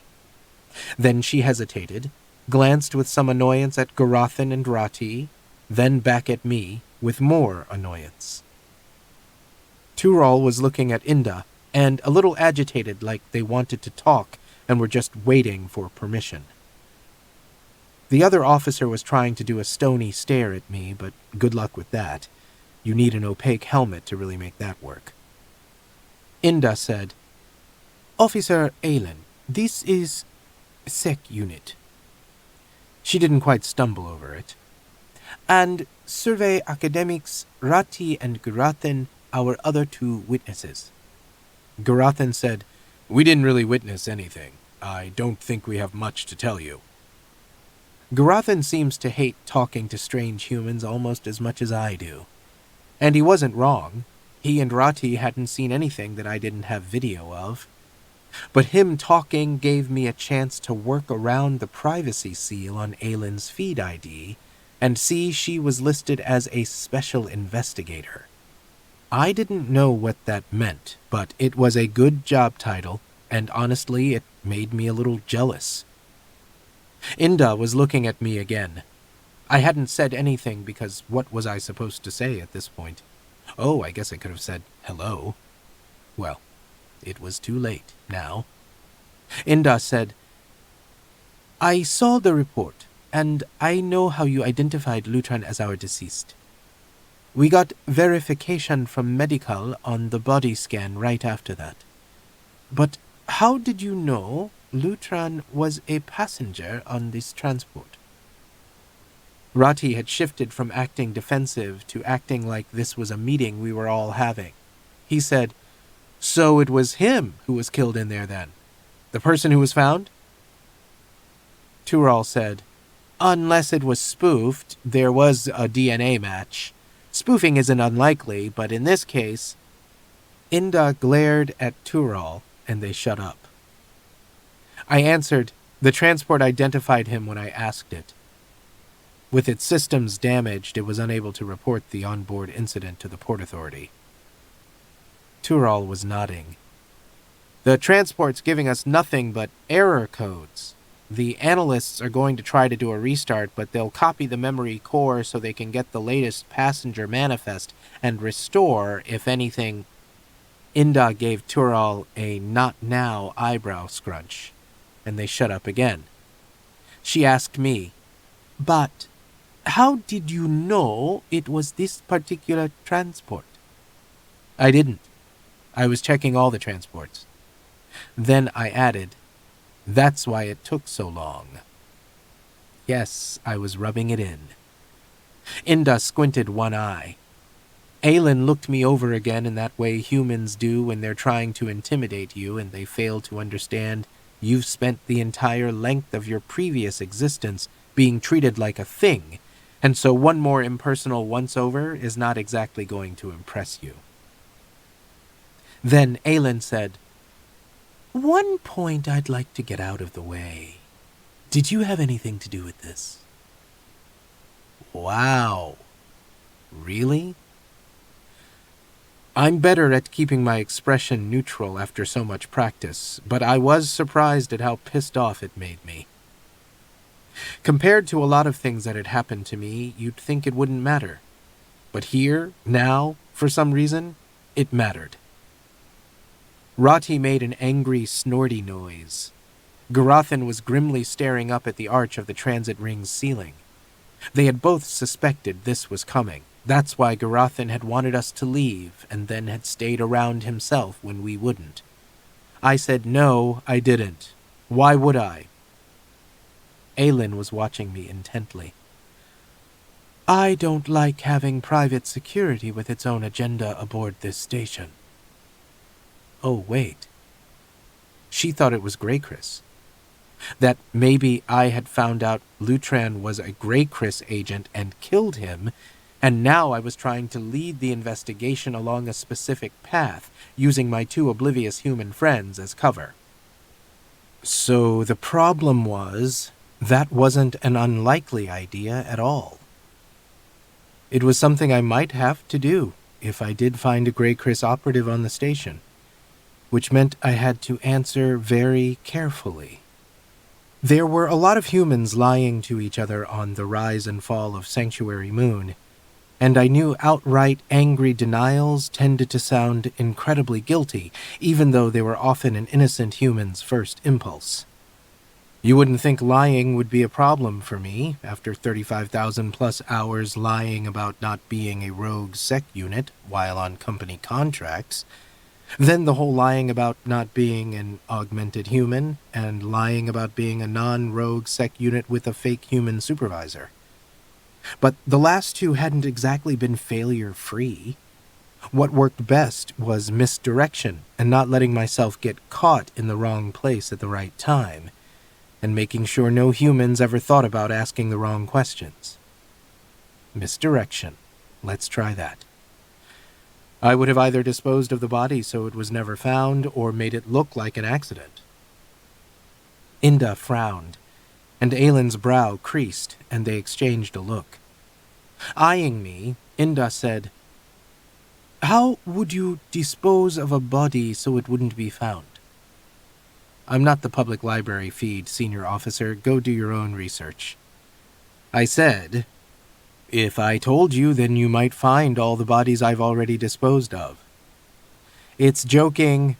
Rati managed to sound like he completely believed that. "That's how it looks when it's joking." He sent me on the feed, "Stop joking." Garathan sighed and rubbed his face and looked off into the distance, like he regretted all his life choices that had led to him standing here right now. On our private feed connection, he sent, "Or you could just show them where you were when this person was being killed." Yeah, on reflection, I think I misdirected in the wrong direction. It was the kind of thing a human or augmented human could get away with saying, not a rogue SecUnit. Even if they knew I was just being an asshole, I'd made them wonder. I'd put the idea in their heads.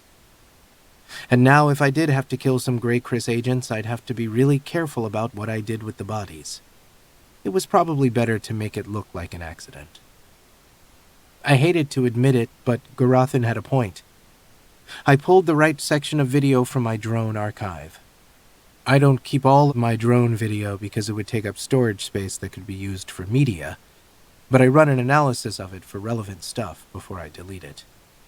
I was behind and still had the last 72 hours stored. I clipped it around the relevant section and sent it to Inda and Aylin. The clip was from one of Mensa's sentry drones parked up on the ceiling of her council office. I was sitting on a corner of her desk and she was pacing. I'd muted the audio. Her complaining that Councillor Sanjay was an ass was proprietary data. I let the clip run, showing I'd had an alert from another sentry drone, warned Mensa, and got off her desk in time to be standing by the wall when Councillor Ephraim walked in. Then I stopped the clip. So that was one planetary leader plus one councillor who had seen me at the council offices across the station when Lutran was being killed. Inda sighed. Yes, she did that a lot around me, and said, "Continue, Officer Aylin." Aylin said, "The reason I had to ask was this," and via the feed, she sent me a video clip. It was the video from the transit ring surveillance camera. The clip had been processed already, but the timestamp was intact. It showed the transport's lock and Lutran walking up to it, asking for entrance and being admitted. The hatch closed after him. I fast-forwarded through the video, but there was nothing else. No one else approached the transport's hatch. No one had entered the transport after Lutran. I said, "There was someone already in there?" My drones showed me Aylin's grim expression. "No, No one other than Lutran ever entered or exited that transport. It had to be a hack. It wasn't like the way I removed myself from video surveillance. I did that from inside the system, removing the images of me and substituting images taken before or after I walked into view. It was nearly seamless, but it was easier to spot than this. The person who had done this had known the video might be checked by humans, not just a monitoring system. If it was a person. Could Grey Chris have sent another SecUnit or a combat unit? My organic skin actually had a prickling reaction like from sudden exposure to cold air. Could they afford that kind of firepower just for revenge? I checked Mensa's drones and tightened the drone sentry perimeter around the admin office block anyway. I didn't want to scare her with something that might just be me being nervous. Rati was asking Inda, "Can I see too?" "No," she told him. I pulled the clip apart to look at its underlying code, but it didn't tell me anything. Aylin said, "From the report on how you rescued Dr. Mensa from the corporate station, you can do something similar?" I said I can, but only under certain circumstances. Circumstances which I am not going to explain to you, Special Investigator. "Is your security system compromised?" It was kind of an urgent question. Inda was watching me closely. "Our analysts say the PA system hasn't been hacked. They think it could be a jamming device." Which was good, because that meant it wasn't a construct. A construct would use a hack, not a tool. "I don't know of anything that could do that." I started a search against my own archives, which included the tech catalogs I'd used to pick out the new drones Dr. Mensa had bought for me. And the Corporation RIM runs on surveillance. There's no way a tool like this wouldn't be banned there. At least banned for commercial sale. My search wasn't finding any results. The only jamming devices I'd seen like this were in the media, secret weapons or magical artifacts. It might come from outside the RIM. "So it would be an espionage tool." Aylin glanced at Inda, who looked grim. I started to say that they never used sec units for espionage, and then realized I didn't actually know that for sure. Take away our armor and alter our appearance and give us the right module. There was a lot I didn't know for sure. I'm going to have to stop scaring the shit out of myself. I asked, "Did they use this when they removed the body from the transport?" "No." Aylin sent me another clip. "A simpler method." On this video, there was no attempt to hide what was happening. A floating delivery cart arrived, and the transport's hatch opened to let it in. 7 minutes later, the hatch opened again, and the cart floated out. Well, that sucked because it was so obvious. It looked like a standard large cart, a 3-meter square box used for deliveries around the port. I said, "The subject is in the cart with the body. Who called for the cart?" Aylin said, "We are looking for the cart now, but it's likely the perpetrator would have cleaned it. We already know they have access to a sterilizer to remove contact DNA, and it's unlikely they used their own ID to request it." This sucks more. All you needed to get a cart was an address, and the subject could have used the transport's lock ID. Garathan said, "Then why didn't this person clean the transport? If they had, we wouldn't have known this was where what's-his-name was killed. We'd know the transport was damaged. That was all." It was a good question, and I had a good answer. They meant to. They thought they had more time to come back. Inda made a thoughtful noise. Aylin was still eyeing me like she suspected something. Then Inda shook her head and said, "Forensics and medical are going to need this scene for a while. Investigator, what's your next step?" Aylin wasn't caught unprepared. "We can't locate this transport's contractor yet. But we have the ID of the out-system ship that was supposed to deliver its next cargo. I'm going to the private dock to speak to them. Out-system on preservation meant the same thing as what the corporation rim called non-corporate political entities, which were basically planetary settlements, stations, moons, floating rocks, whatever that were not under corporate ownership. They might be nice like preservation, or total shit shows. You never knew. Inda said, "Good. Take SecUnit." Yeah, I was surprised too. Chapter 5. Aelin made it clear Rati and Garathan were not invited, which was fine, since Garathan didn't want to go, and Rati was glad because he thought this meant that station security knew I didn't have anything to do with Lutran's death. Aelin did not make it clear that she didn't like the fact that I was invited. It would have been easier if she had, because then I would have known where I stood, and if I should be an asshole or not. Followed by 2 station security officers, feed IDs Farid and Tiffany, the Port Authority Supervisor, feed ID Gamila, and the Port Authority bot, we walked over to the end of the public docks, through the gates into the cargo section. I did a quick search on Preservation's local public news stream archive and found out that Aelin's title meant she was called on by Preservation authorities to investigate stuff they couldn't figure out, both on the station and down on the planet. She also did family and workplace arbitration, which meant a lot of talking to upset humans. So, not as cool a job as the title implied.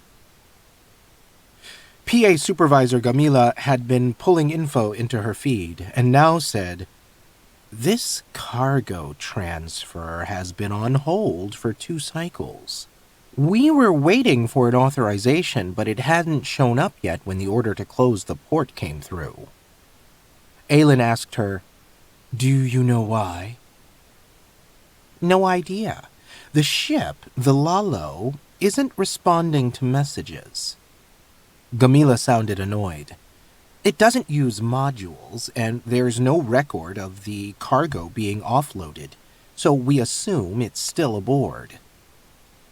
Aelin didn't react, but my drones saw Farid and Tiffany exchange significant looks. They weren't wrong. We already had 1 dead human associated with this ship. There was a 42% chance the Lalo's failure to respond meant something more suspicious than ignoring their Port Authority feed messages. The cargo section of the merchant docks wasn't that different from the public docks. There was the big space of the embarkation hall with a line of sealed docking hatches against the far bulkhead. Big cargo bots, the configuration that usually only lived on the outside hulls of stations and hauled transport-sized modules, were sitting around, or hanging dormant from the curve of the high ceiling. The low-level specialized lifters were parked, and only a scatter of humans and augmented humans wandered the stacks of pressurized containers. Large modules were pushed back against the bulkhead, waiting to be loaded and shoved out the module drop so they could be attached to transports. Most of the ships currently in dock didn't use modules. They had cargo compartments that had to be unloaded through inconvenient, specialized hatches. That wasn't unusual for an out-system, non-corporate political entity ship. Preservation has high safety standards, so we passed through 2 air walls before we got to the cargo ship's hatch.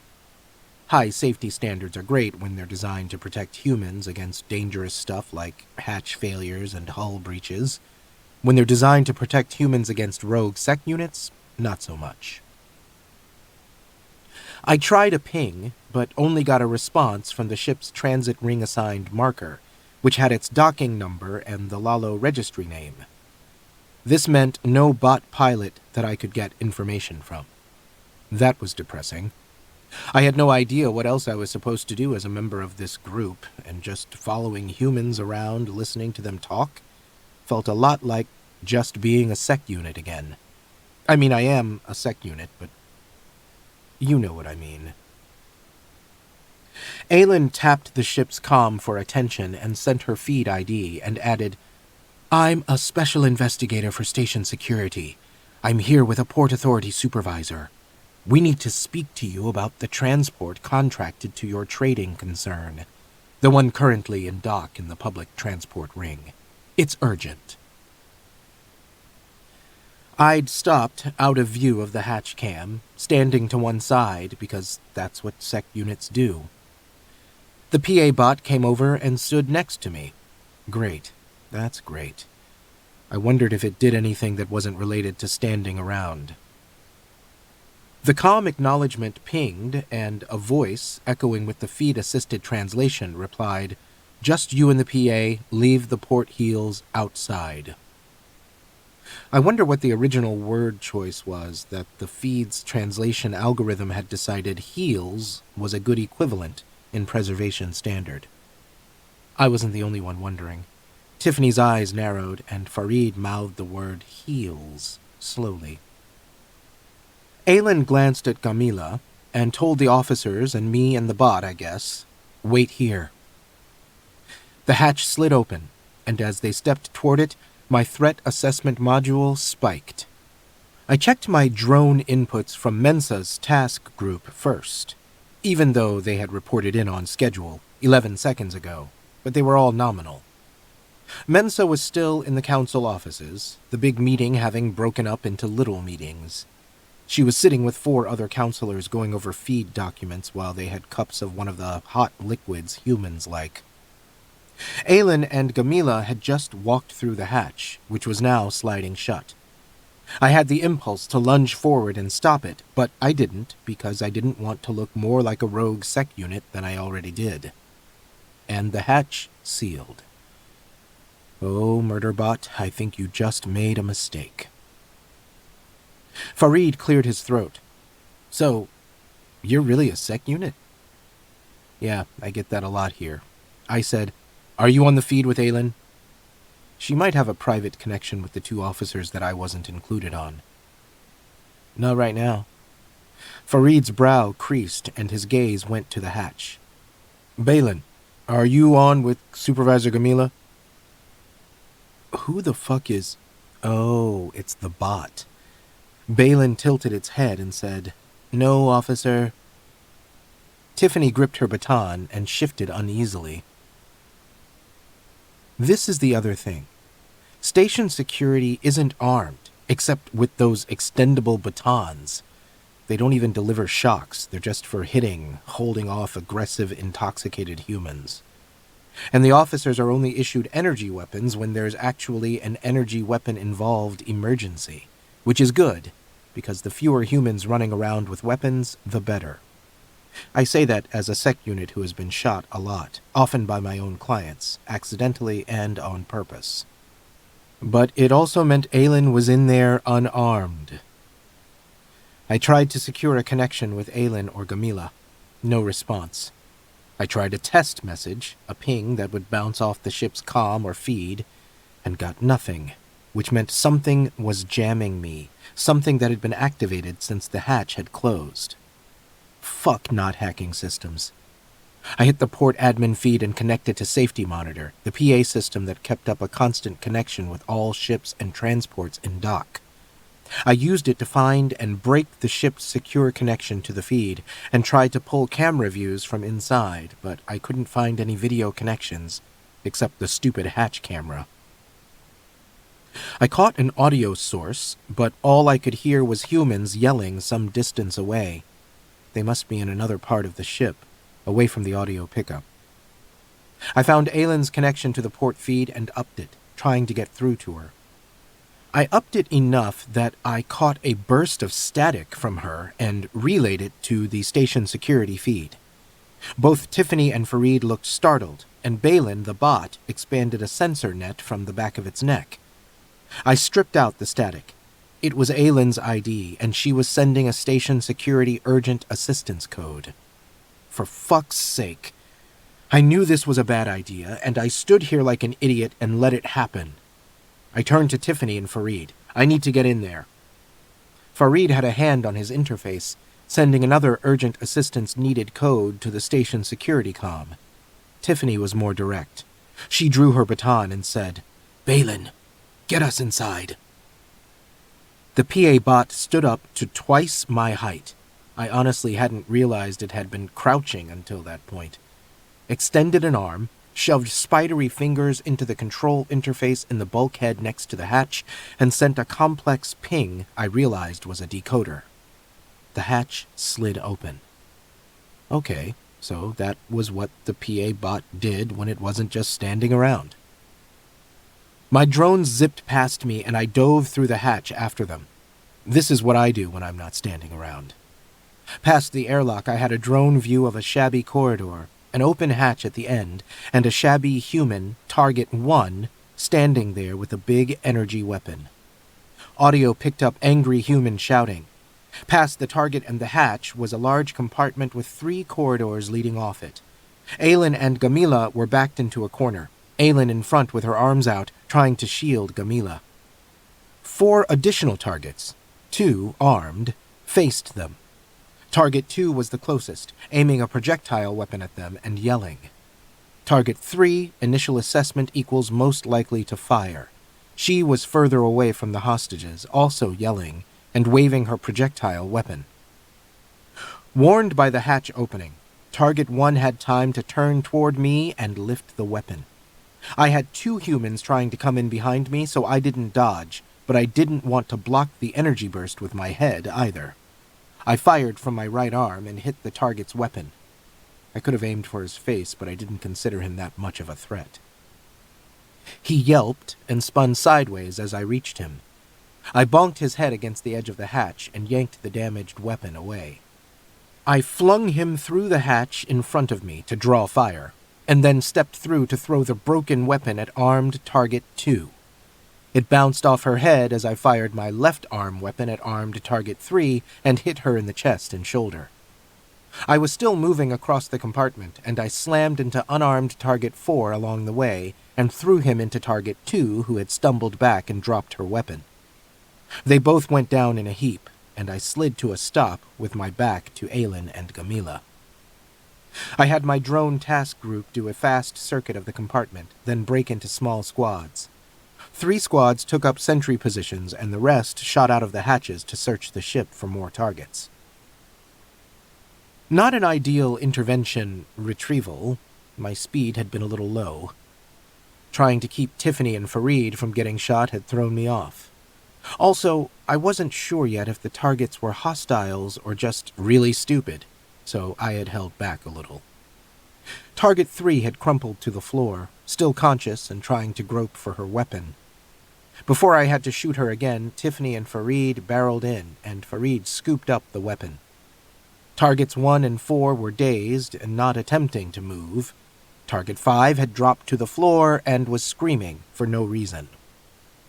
Target 2 sprawled on the floor, pretending to be unconscious.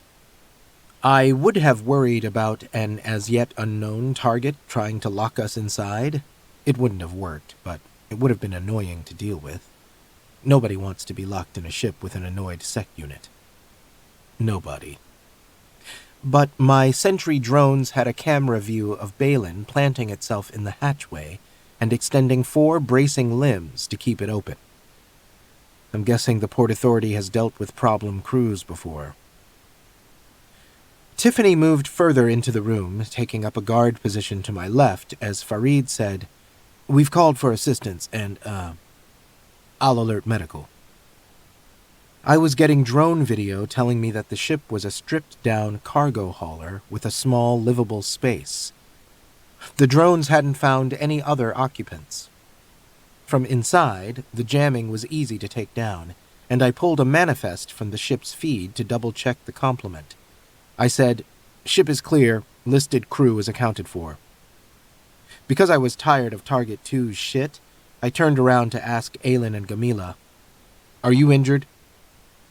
Target 2 made a wild grab for her fallen projectile weapon.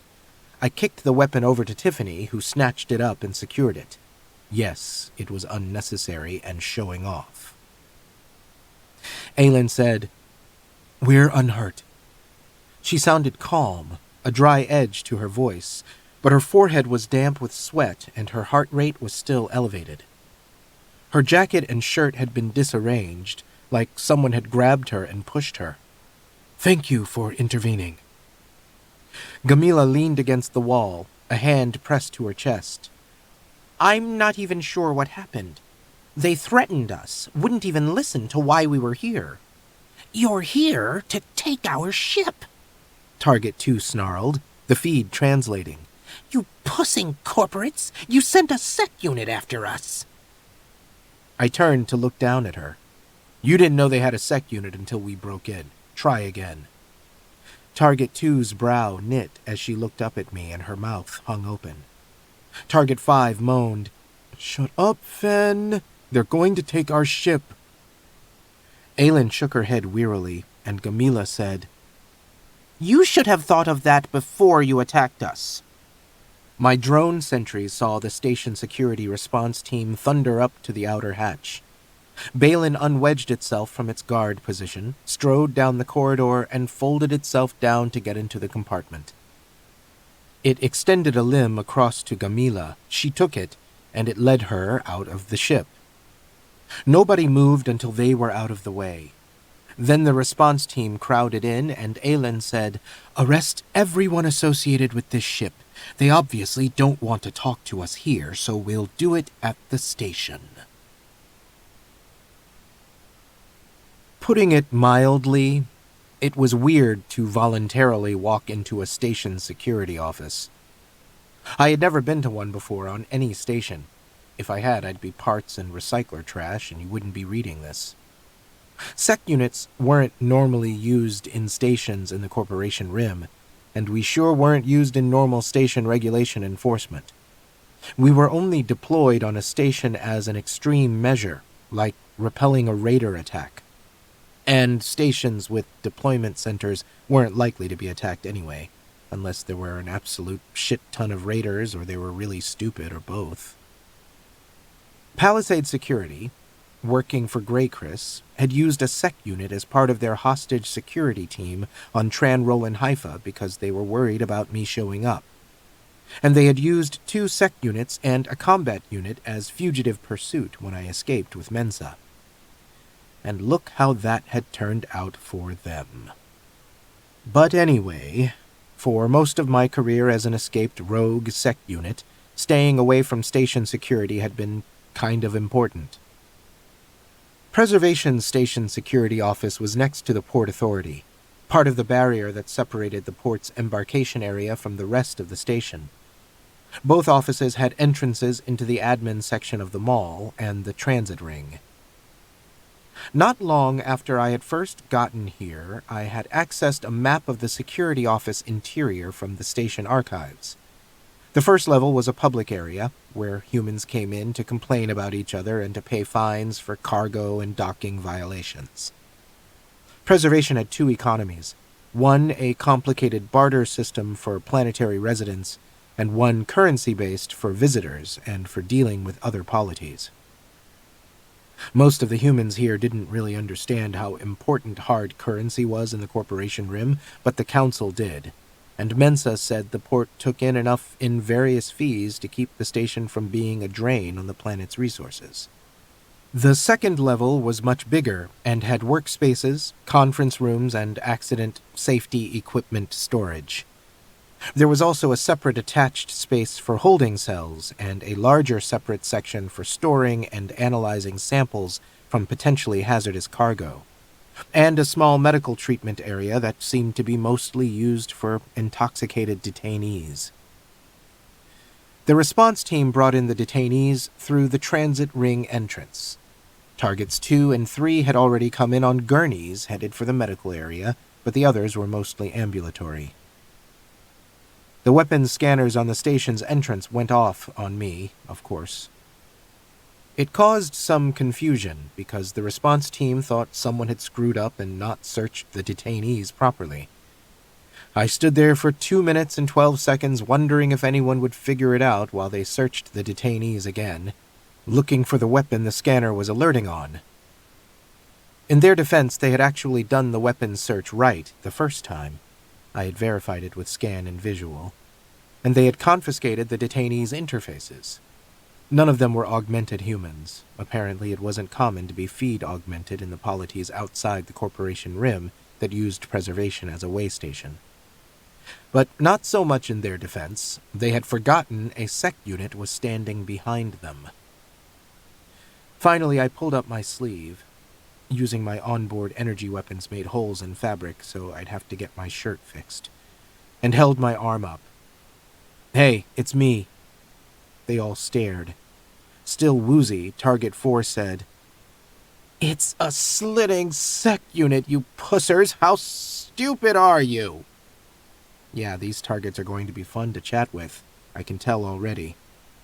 I told him, "You're the one who got yourself body slammed into station detention, so let's talk about how dumb you are." Target 4 seemed shocked. "SecUnits aren't supposed to talk back." Target 5 said weakly, "Tell me about it." "Cargo ship crews aren't supposed to take Port Authority supervisors as hostages, but here we all are." From the front of the group, Aylin snapped, "Get them inside!" The officers hurriedly milled into a more efficient configuration for taking the targets in through the foyer. As I was rolling my sleeve down, Aylin stepped over to me. I don't know what I was expecting. Nothing good, basically. But keeping her voice low, she said, "I've just had a preliminary report from the Port Authority inspectors. They did an initial scan of the Lalo's storage, and the cargo containers are empty. And there's no record of anything leaving that ship." Empty? What the fuck? I actually locked up for a second, still rolling down my sleeve. Threat assessment had just spiked, and even risk assessment, which really needed to be purged and reloaded. Tried to deliver a report. I was thinking a lot of different things, but the one that came out was, so what was the transport waiting for? I knew from my drone search that the transport Lutran had been killed in didn't have a cargo module attached. At the time, this hadn't seemed a big deal, since if the transport was sitting in dock, it was probably waiting for modules to be loaded. "A good question," Aylin said. Her expression was still in the neutral range, but I could tell she was intrigued by the report, just like my threat assessment module. I wasn't sure why she had told me this. Unless it was because she had just gotten the news, and after the weapons scan fuck-up, I was the only one involved with the investigation who she wasn't currently pissed off at. It would be nice if she had recognized me as the only other one here who actually knew how to investigate a suspicious incident that wasn't a cargo safety violation. But I doubted that. I said, "They know a lot about SecUnits for a ship with a non-corporate registry. We're usually only deployed as rentals on mining or other isolated contract labor installations, or by licensed security companies. They could have seen SecUnits in the media, but..." I couldn't finish that sentence. The fear and hatred had felt different from the fear and hatred generated by shows like Valorous Defenders, which sometimes featured rogue SecUnits as scary villains. The crew's reaction had felt like there was a personal experience behind it, but I had no data to back that up. Aylin lifted her brows. "According to their ship's circuit report, they've never even visited a corporate dock." "There could be an explanation," I said, "because there could be. And I'm used to having to be as accurate as possible or get my neural tissue fried and old habits, etc." "Let's ask them," she said, and went on into the station. There was a delay because there was documentation on the arrests that needed to be completed, and the targets all needed medical checks because that was a regulation and blah blah blah. Also, more relevantly, a tech team was searching the ship for anything that looked like 1.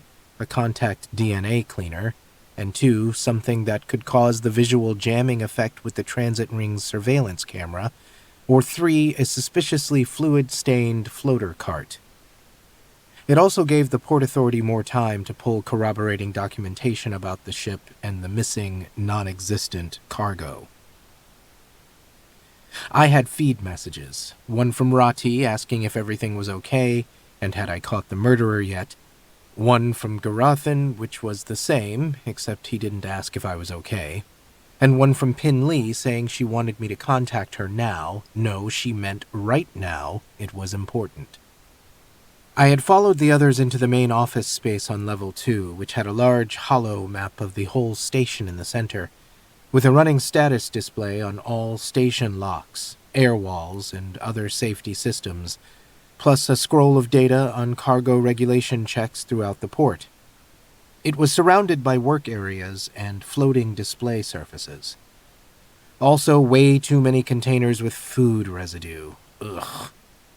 Several humans were sitting around working in their feeds, and none of them looked up when I came in. I found an unoccupied corner to stand in and sent acknowledgements, reply laters to Rati and Garathan, and tapped Pin Lee's feed. The first thing she sent was, I saw the update Inda sent to Mensa about an incident in the cargo dock. Is it Grey Chris? I told her I don't know. I just didn't have enough data yet for my percentages to be meaningful as anything other than theoretical shit-talking, even with the info Aylin had given me. I added, it might be. Her feed voice sounded weary. Are we ever going to be at a point where we can forget about those assholes? I didn't want to just say eventually, so I told her, I can't give you a timeline, but Grey Chris can't get the currency to buy the company off, and even if they could, it's too late for that. Grey Chris had ordered a security firm to attack a company gunship, and worse, almost succeeded. There was no going back from that, at least as far as the company was concerned. Farid came into the room, spotted me, and came over to say, we're making tea. Do you... I paused my feed and told him, I don't eat. Oh, right. He wandered off. Pin Lee sent, There's been a station security request for documents from the General Counsel's office relating to cargo brokering between the Corporation Rim and out-system polities and trading concerns. It sounds like they're looking at a possible fraud or smuggling investigation to go along with the murder. Do you want a copy of the report when we send it? Yes. Farid was back, this time waving at me to follow him. I have to go. Find out what the hell is going on, Pin Lee sent back, and cut the connection. I followed Farid out of the workspace and around into a conference room. Inda and Tural were seated at a table facing a large floating display. It was divided into 3 separate sections, each showing a different, much smaller conference room. In each room was a response team officer sitting across from a target. Aylin was in the room with Target 5. Yeah, I had picked Target 5 as the one who probably knew the most about whatever it was they were doing. And the other 2 officers were with Targets 2 and 4. 1 and 3 were probably still in medical. I pulled the individual feeds so I could put them into separate inputs in case I wanted to review them later. Right now, Aylin and the other officers were explaining to their individual targets what rights they had as detainees in Preservation Alliance territory. It was a lot of rights. I was pretty sure it was more rights than a human who hadn't been detained by station security had in the Corporation Rim. Chairs were scattered around, and Inda waved me toward one, so I sat down. Again, it was a little, more than a little, weird. I was in a station security office, sitting down. Non-rogue sec units aren't allowed to sit down on duty, or off duty, if there's any chance of being caught. Farid, Tiffany, and 3 other officers stood back in the doorway to watch. I will never figure out how humans decide who gets to sit where and do what. It's never the same. There were more cups and small plates with food residue on the table. They're always eating. On the 3 feeds, Aylin and the other 2 officers started the initial questions. Basically, who are you, why are you here on Preservation Station, and what the hell were you thinking? The target's stories were fairly consistent. They were traders, originating in what they called an indie station designated Way-Brogatan. A quick search on the Preservation Public Library feed confirmed its existence. And they shipped small cargoes on a regular route that never, ever at any point intersected the Corporation Rim. And they never took on passengers. No way, no how, never. Way-Brogatan had special regulations, and they weren't licensed for it. That was Target 5's earnest contribution. Tural muttered, "Because crews who take station staff hostage are going to be sticklers for licensing regulations." Inda agreed. "Whatever they're afraid of, it's about passengers and cargo." She tapped the investigator's private feed, which I had not been given access to and did not hack, because apparently I get to sit in a chair, but not participate. The other 2 officers, Soar with Target 2 and Matif with Target 4, started in with questions about the ship's cargo definitely not passenger route, making the targets go over what the ship had been carrying and what it had dropped off and picked up in exhaustive detail. Aylin worked on that with Target 5, then smiled, not in a friendly way, and said, "Now, care to explain why you tried to abduct a station security officer and the Port Authority supervisor?" "Too soon?" Farid asked Inda. She shook her head slightly. "Maybe not." Target 5 vibrated with dismay. We didn't do that. It was a misunderstanding." Weirdly, I got the sense that was true. It had been a misunderstanding. Aylin said, "Before you argue with me about it, please recall that I was the station security officer you abducted." "But it was..." Target 5 subsided and looked glum. "Attempted abduction is the charge my senior is at this moment bringing to the Preservation Station Judge Advocate." Since Aylin's senior was at this moment sitting with her arms folded, intently watching the display, I guess this was a tactic. It seemed really transparent to me, but then I wasn't the one who'd landed myself in detention for what I was beginning to think was not monumental stupidity, but just a monumentally stupid mistake. Aylin listened to Target 5 sputter in protest. She said finally, "Unless you have an explanation?" "We're just shipping cargo," Target 5 said, too desperately. "It was a mistake. We overreacted. Fen and Miro would never hurt anybody." "It didn't look that way from the other side of the guns they had aimed at my face." Aylin was still calm and pointed. I said, "They were expecting someone else, someone they didn't know. They thought Aylin was lying about being station security." All the humans in the room turned to look at me. I always hate that, but Tiffany was nodding, and Inda said, "I'm leaning that way myself." Targets 2 and 4 had been giving very convincing descriptions of their cargo route. Clearly they had taken some effort to get their stories straight. But Target 4 had gotten the too detailed story confused after the 3rd stop and was now winging it very badly. It could have just been that Target 4 had a bad memory. I was always having to remember that humans didn't have full access to the archives stored in their neural tissue, which explained a lot about their behavior. Inda was sub-vocalizing on her feed.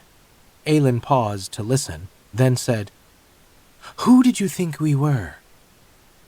Target 5 flustered, then leaned forward, confiding now.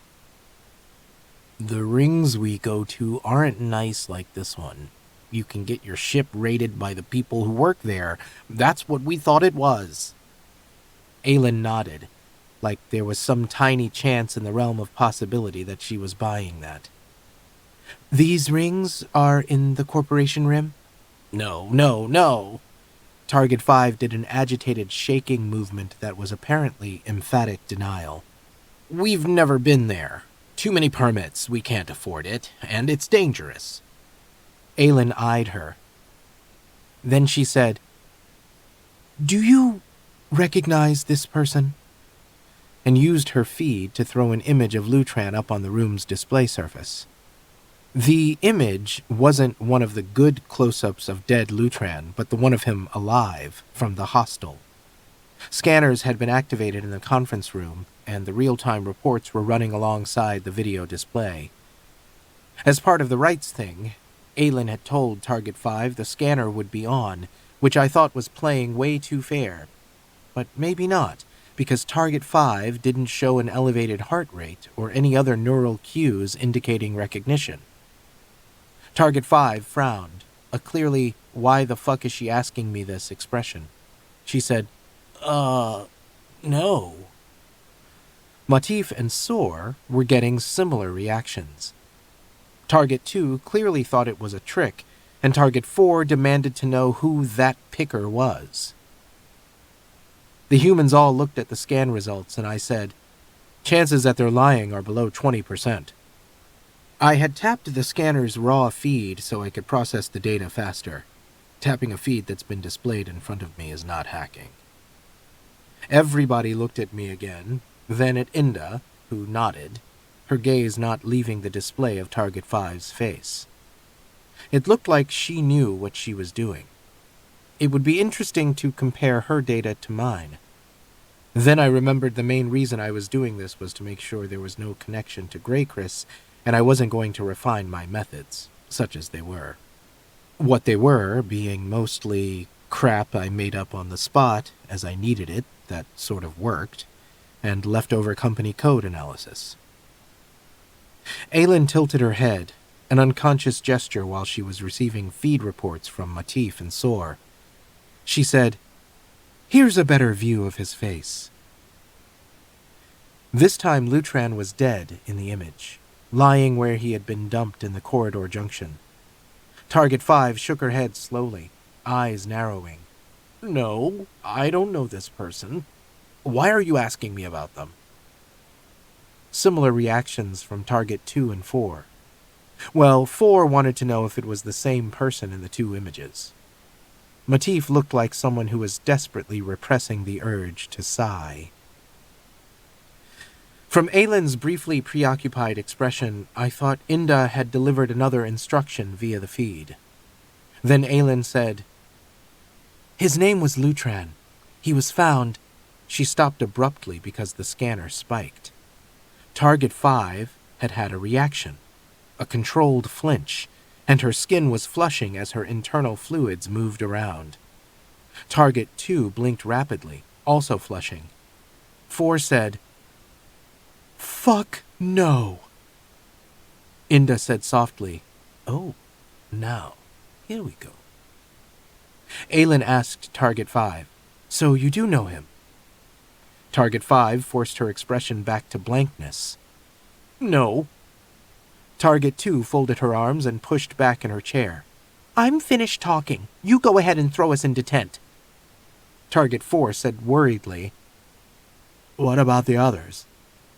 Matif's expression of borderline frustration snapped to calm and neutral. But he was probably lucky the scanner wasn't pointed at him. He said, "I'll check. Can you tell me their names? Describe them?"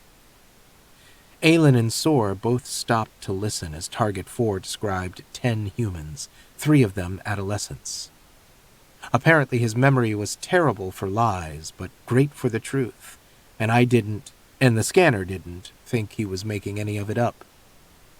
Matif leaned forward, making sure his feed recording was getting all the details. "You're saying these people should be with Lutran?" "He was taking them home, to a home." Target 4 tapped the table earnestly. "We never saw him, compartmentalize, to make it hard for them to catch everybody." "Them?" Matif asked. "Who is them?" Target 4 said, "The Brehars. It's Brehar something."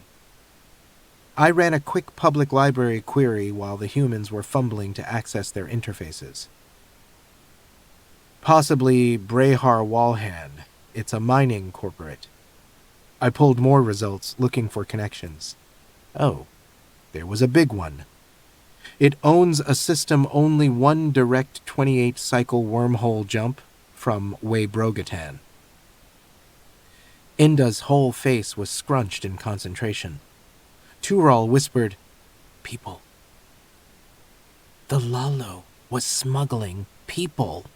Sor was having Target 2 taken to the holding cell, but Aylin's face had gone preoccupied as she listened to Matif's feed.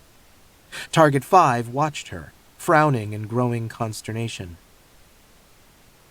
"Miro's talking, isn't he?" she said in despair.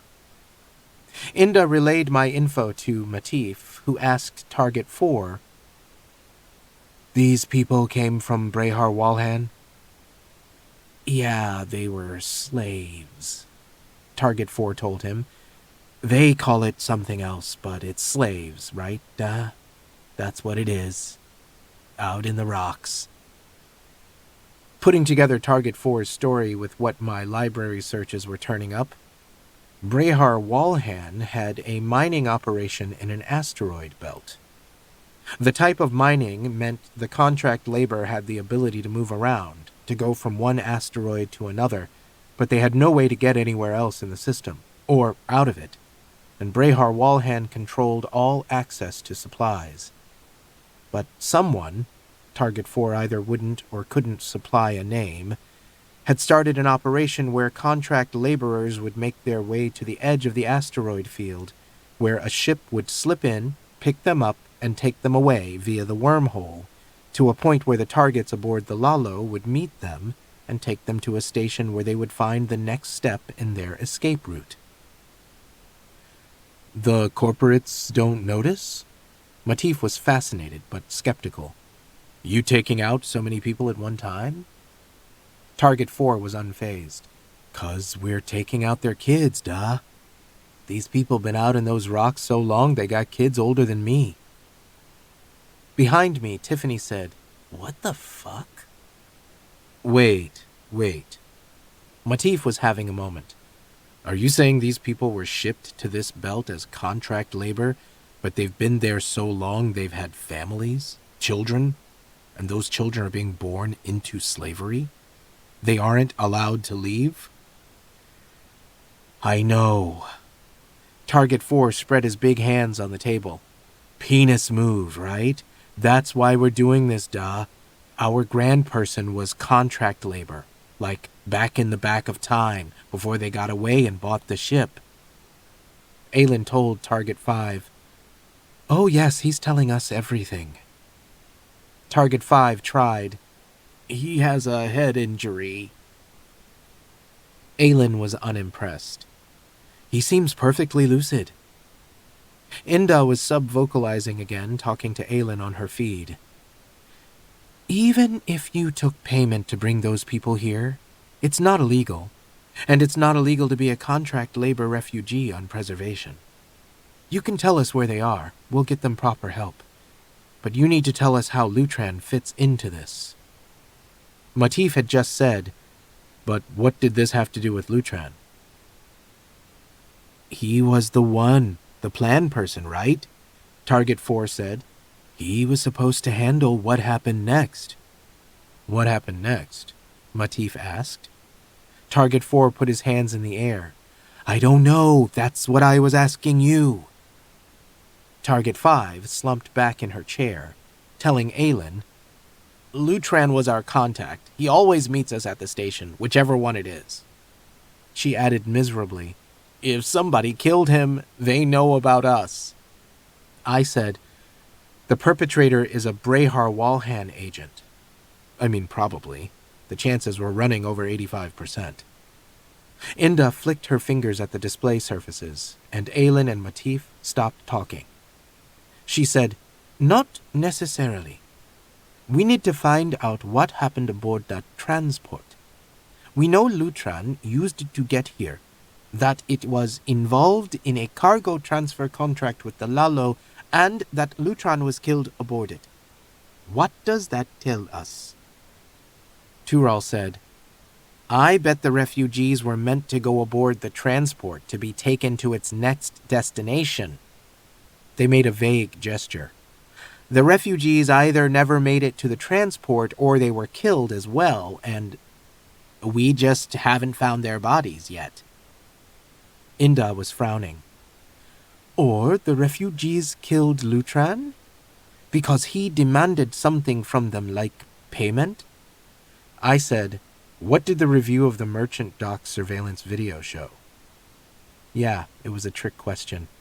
I knew from my drones still out in the main office area that the video had just been transferred from Port Authsis to Station Sexis, and none of the humans working on the case had had a chance to download the files yet. Inda looked at me, and I realized that she knew exactly what I was doing.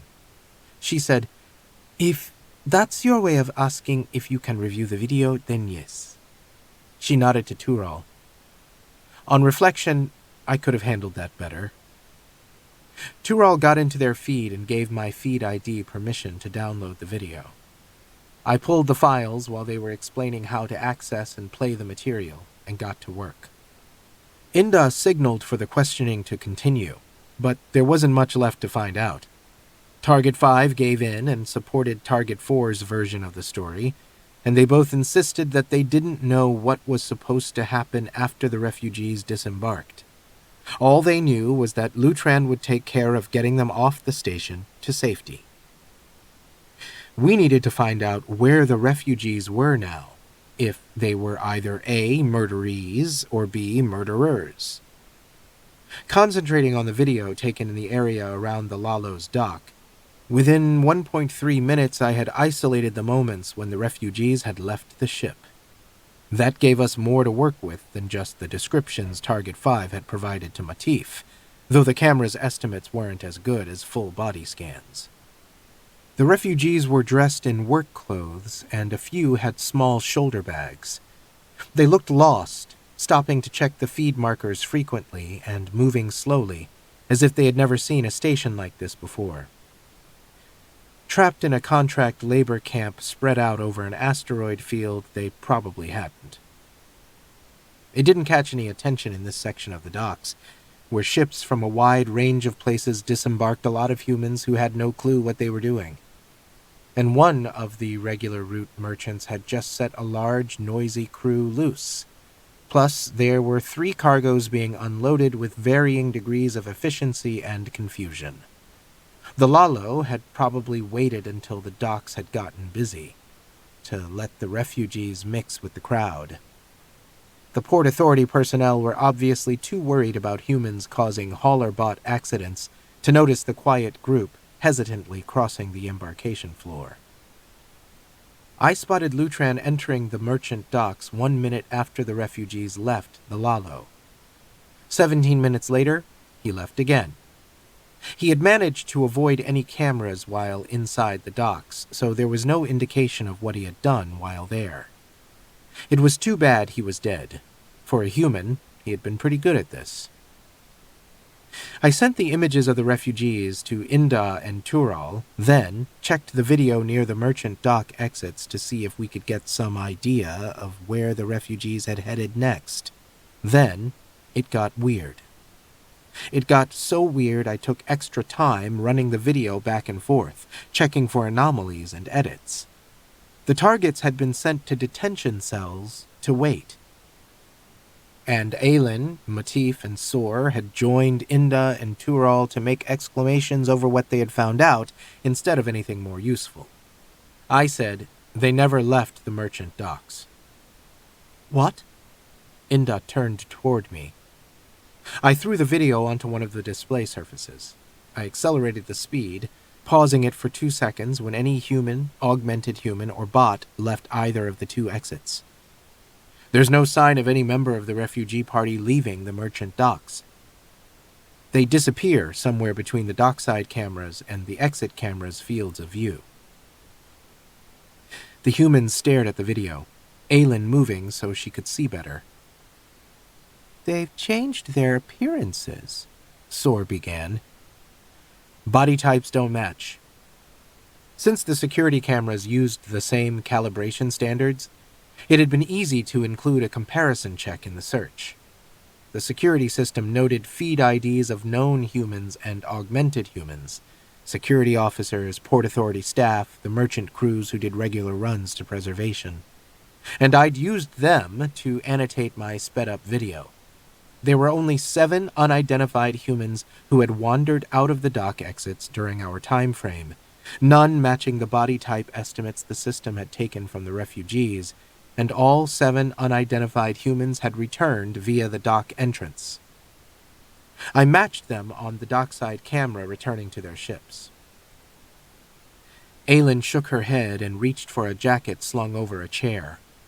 She had the expression of someone who wanted to curse a lot, but wasn't going to. "We need to get over there and find them." Because obviously if they hadn't left, they were still there. Whatever. The chance that it was Grey Chris activity that had caused Lutran's death was dropping rapidly. I could leave station security to finish up. Go back and catch up on my media while I kept watch over Mensa. I should do that. The rest of this was station security's job. I could leave. I could pretend to be the enigmatic SecUnit and just get up and walk out. Pin Lee had written my employment contract that way, so I could just leave. I wasn't leaving. I didn't think I'd have a better time to push for this. I waited until Inda finished ordering all response teams into the merchant docks for a search, then said, "Has there been a diagnostic analysis of Station Sec and Port Auth and all associated systems?" Aylin, Matif, and Soar were already on the way out to get their gear, and Tural was in the feed mobilizing the tech crew. Aylin stopped, but Inda waved her on to keep moving. As the door slid shut behind them, Inda said impatiently, "No, not since you asked the first time and I told you the analysts had checked for hacks and there was nothing, no alerts had been tripped." Alerts? She hadn't said that the first time. They relied on alerts? Tural was listening now. Their face turned guarded in that very familiar someone else is getting in trouble way. Inda said flatly, "I don't know. The report they sent said that in their opinion there had been no hack." I said, "With the safety of the station depending on it, are you sure you don't want a second opinion?" There was a moment, slightly fraught. Inda said, "You want access to our systems." I could go into all my reasoning, and my threat assessment module's indicator that there was only a 35% chance there was a jamming device present on this station.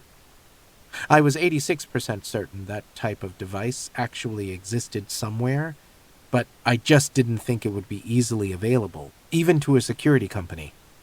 Mainly because if something like that was easy to obtain, the company would have countermeasures for its sec systems, and I would know about it.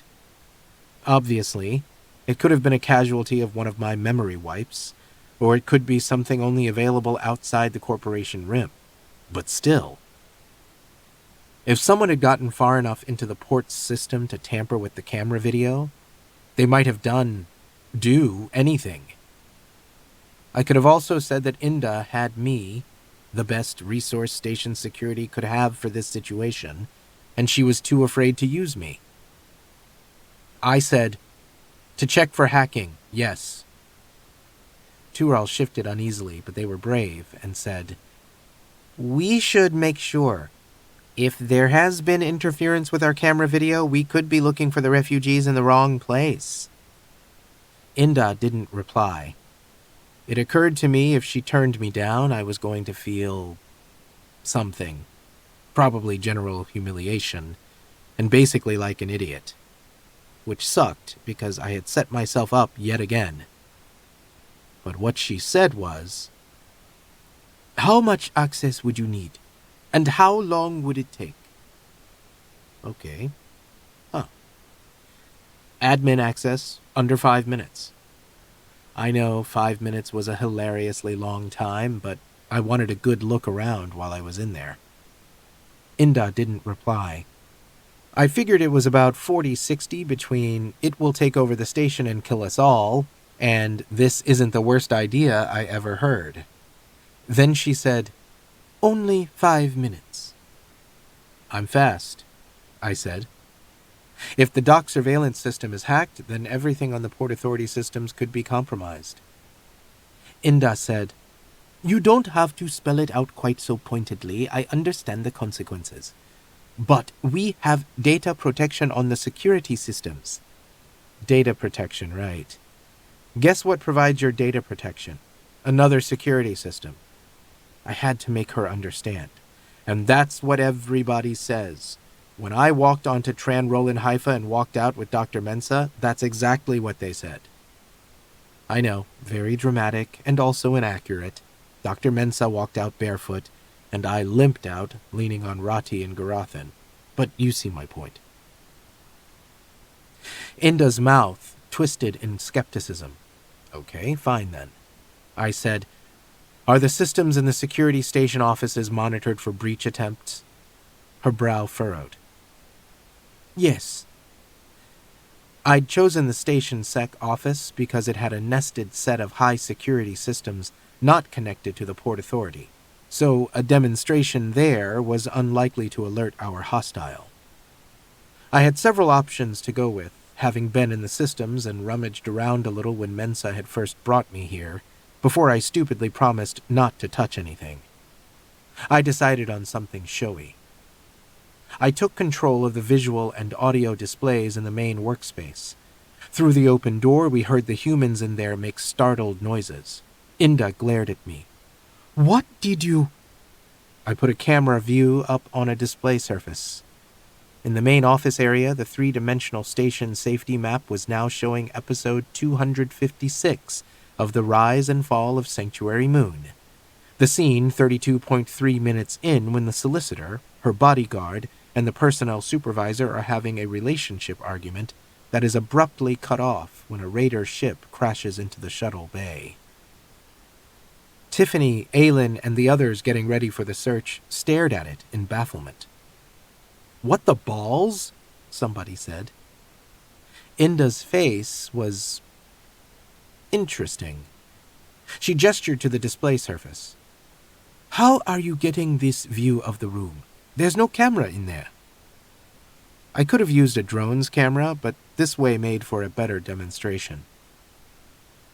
"It's Farid's vest cam," I told her. Inda grimaced.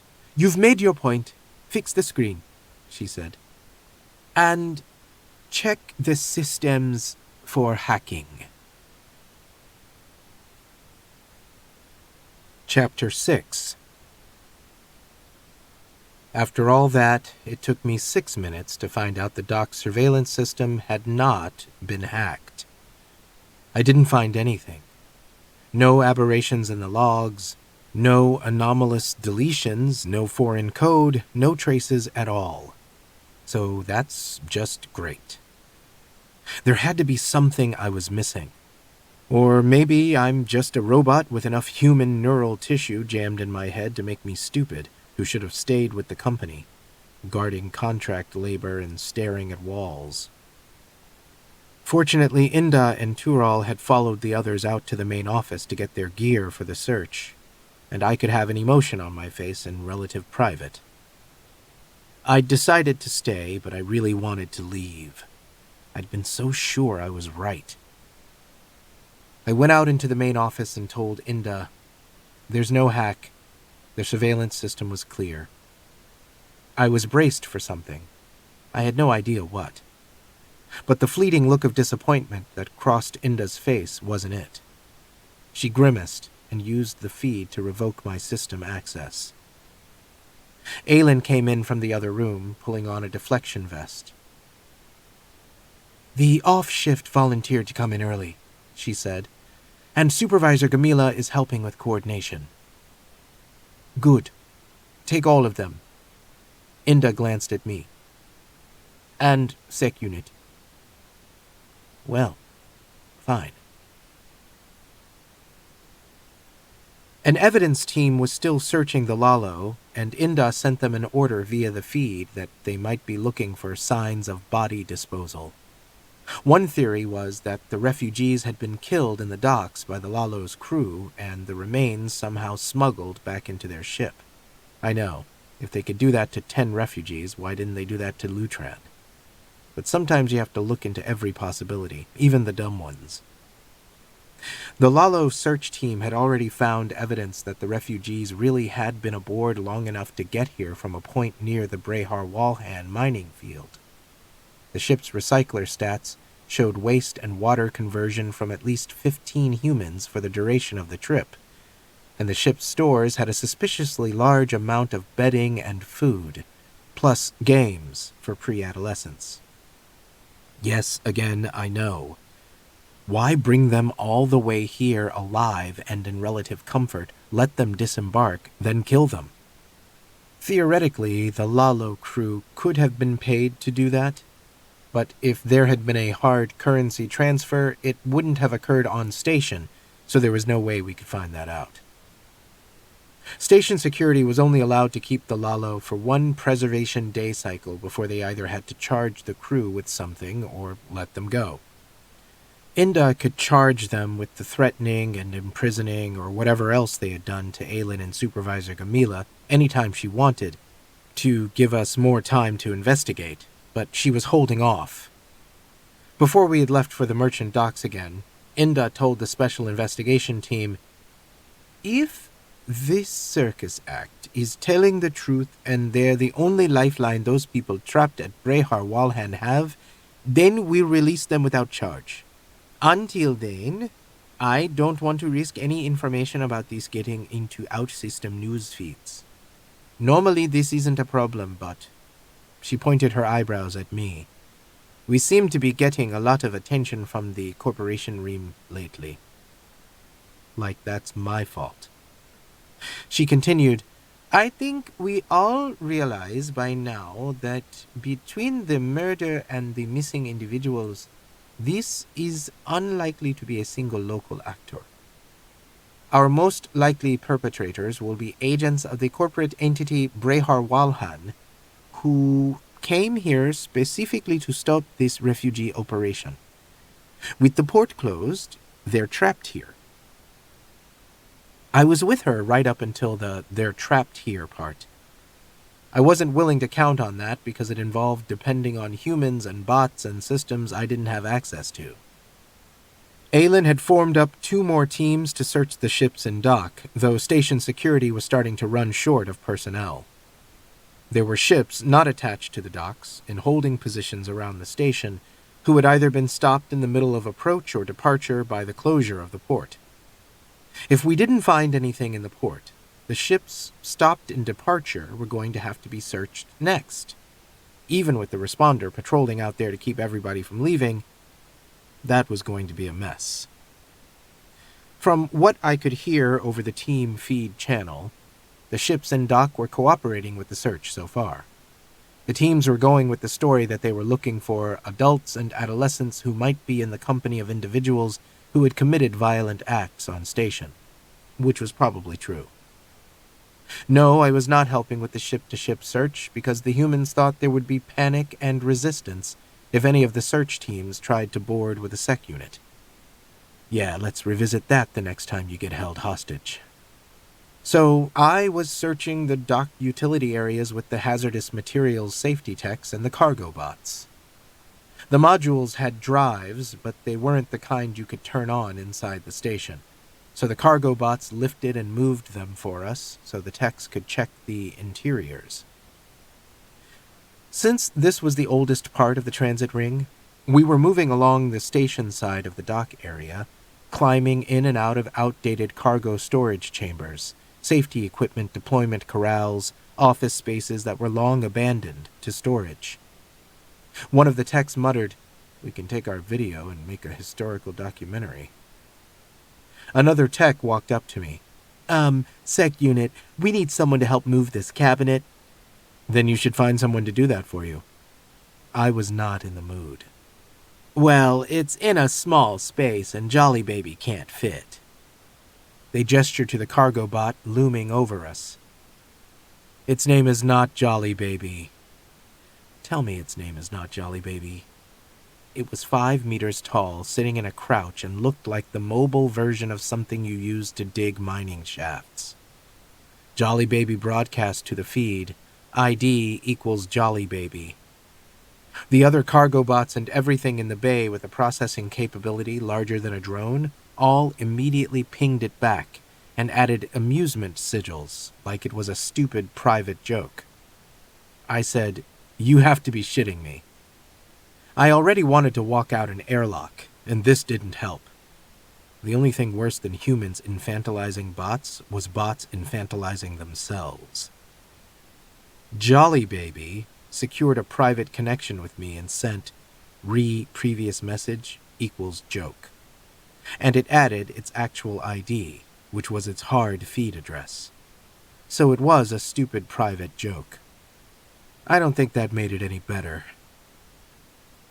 The human was still looking at me helplessly, and I said, "Where the fuck is the Port Authority bot? Isn't this its job?" All those arms had to be good for something besides holding hatches open. The human shrugged vaguely. "I think it's with the Port Authority supervisor. It doesn't work in these docks." Jolly Baby sent me another private message. "Balin not equal cargo hauler, Balin equal cargo management." Balin didn't lift heavy things? Well, fuck Balin then. I said, "All right, where's the fucking cabinet?" On the team channel, Matif was saying to Inda, "But would these refugees have a device that let them jam the port cameras?" He didn't think the refugees were responsible for killing Lutran either. He added, "And know they could call a cart to the transport to dump the body? That seems like it has to be someone who was already here on station." The other conversation was Tural and Aylin, with Tural saying, "Why didn't the refugees just stop here? Why take the transport somewhere else?" Aylin replied, "Maybe another group or groups did. But they couldn't bring all the groups here without the risk that someone would find out about the scheme and expose it." No shuttles had left for the planet or any other in-system destination in the incident time frame, and I guess we were all just assuming the refugees hadn't been spaced, though the exterior station scan results hadn't come back yet. The refugees couldn't have gotten off this dock, and Lutran's killer couldn't have entered his transport without the camera's data on the PA systems being hacked. And I had, of course, proved that it hadn't. Which was a massive fuck-up on my part. Because this was the kind of hacking a SecUnit could do, specifically a combat unit. If this was a Brehar-Walhan operation to stop the escapes, they might have brought in a security company with a combat unit doing exactly the kind of thing I had pretended to do on Milu, operating almost independently with a human supervisor planted somewhere on station. I just hadn't been good enough to find that unit's trail in the PA's system. I didn't know what I was going to do. I could call Mensa and ask for advice, which would actually be a cover for asking her to fix my fuck-up. Except I had no evidence of the hack. I couldn't even prove it to myself, so I didn't know how Mensa could fix it. On the comm, one of the techs said, "Officer Aylin." It was the one who had made the comment about a historical documentary on the crap stored in the private docks. "I've got a problem with the empty modules." Sounding frustrated, Aylin answered, "What problem?" The tech explained, "According to the inventory, we're missing one. I'm guessing it's outside for transfer, so we need it brought in so we can verify." I cut into the channel and said, "A module is missing?" At the same time as Inda, Aylin, and Soar. Matif was already on the feed telling the Port Authority that we needed the spare module use records, and could they confirm an empty module outside the station. "Ask them who authorized that transfer," Soar told Matif at the same time Aylin said, Those modules can be pressurized, correct? I said, correct. I was already walking out of the ancient storage compartment back toward the embarkation area. They could finish the historical documentary without my help. If I was going to be useless, I could at least be useless where stuff was going on. Inda said, "Find that fucking module." I reached what the humans were calling the Mobile Command Center, which was actually just one of the portable Port Authority terminal and display surfaces for accessing all the transit ring's traffic data. Inda stood next to it with PA Supervisor Gamila. Aylin, Tural, and other officers and techs sprinted in from different directions. Gamila controlled the terminal via her feed, the display surface floating above her head and flicking through sensor views of the outside hull of the station. I picked up a live feed from the station responder on picket duty, supplying alternate sensor views. Gamila was talking to someone on the responder, saying, "No, those modules are for the Walk's Silent Shores. That's a scheduled transfer. They're all accounted for. We're looking for a single unregistered module." "No authorized transfer," Matif reported via the station security feed. "It's just missing." Soar added, "Somebody must have deleted its records." If it seems like they twigged to this faster than they had anything else, it was because cargo safety, smuggling, and hazardous material prevention was actually most of their job. I'm sure they were great at talking down aggressively intoxicated humans, too. Still breathing hard from running down the dock, Aylin said to Tural, "Could someone install long-term life support in one of those things?" "Theoretically, I guess." Tural's face scrunched with worry. "Not in a hurry. These are just transfer modules. They're pressurized and they hold air, but they're not meant for anything that needs to breathe, not for longer than a cycle or so," Tural meant. If the refugees were in there, they didn't have much time left. As a means to quickly move humans from the private merchant docks to a transport, it would have been fine, especially on a small transit ring like this one where the trip would have taken no more than half an hour at most. It was the ideal means of getting them from one end of the station to the other with no one noticing, especially if you were desperate to cover your tracks and throw off any corporate pursuit. "Was this a trick all along?" Tiffany said, low-voiced. She and Fareed were standing next to me for some reason.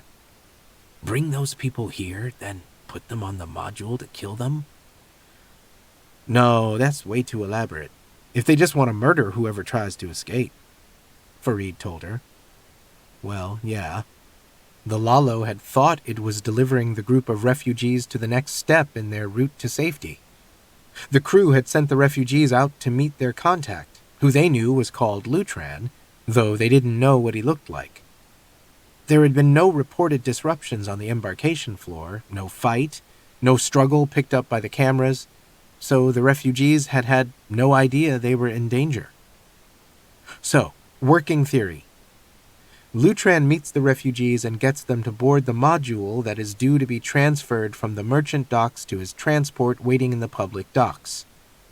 The transfers were all done by bot. Haulers moved the recently loaded modules to the lock and pushed them out. If it was an inert module, the cargo bots would take it and attach it to its transport. If it was a powered module, the cargo bots would place it on one of the set paths around the station where it would get a go signal and then head toward its destination. When it arrived, another cargo bot, or the transport itself, if it had the right configuration, would attach the module. With the refugees safe aboard the module, Lutran then goes back to his transport to make sure the module attaches correctly when it arrives and that the refugees get aboard. But it's not there. The module has been diverted to an unknown destination. Someone else is aboard the transport, and that person kills Lutran. Then that person, who somehow has hacked the PA's systems, deletes the record of Lutran's module transfer. This scenario was the most likely one. The probability was 86%, easily. But it was impossible unless the perpetrator could 1. hack Lutran's transport, 2. hack the port auth surveillance cameras, and 3. hack the port auth transfer records. So where was the module? It couldn't just be floating around out there. The responder would have found it by now. Wherever it had gone, it must have looked like it was headed toward a legitimate destination, so the systems that did nothing but scan and monitor all station traffic wouldn't alert on it. It had to be attached to a ship. And that ship and the Brehar Walhan agents was still out there. It had been unable to leave before Lutran was discovered and the port closed. Most stations wouldn't close their transit rings because someone found a dead body, but most stations weren't as short on random dead bodies as this one. The Brehar Walhan ship hadn't run or tried to fight the responder because Inda was right. They wanted to keep it quiet. They wanted the Lalo to continue its part of the operation until the Brehar Walhan agents could trace all the routes, all the stations where refugees had been transferred, maybe until they could figure out where the pickup point was inside the mining field. All of this was leading to the conclusion, oh shit, which meant I had to stop the search. I could call Mensa and get her to make Inda listen to me. I could do that, but I still thought it would sound a lot like the time Mensa's youngest child had got hold of the comm and demanded that Mensa tell an older sibling to stop taking all the squash dumplings.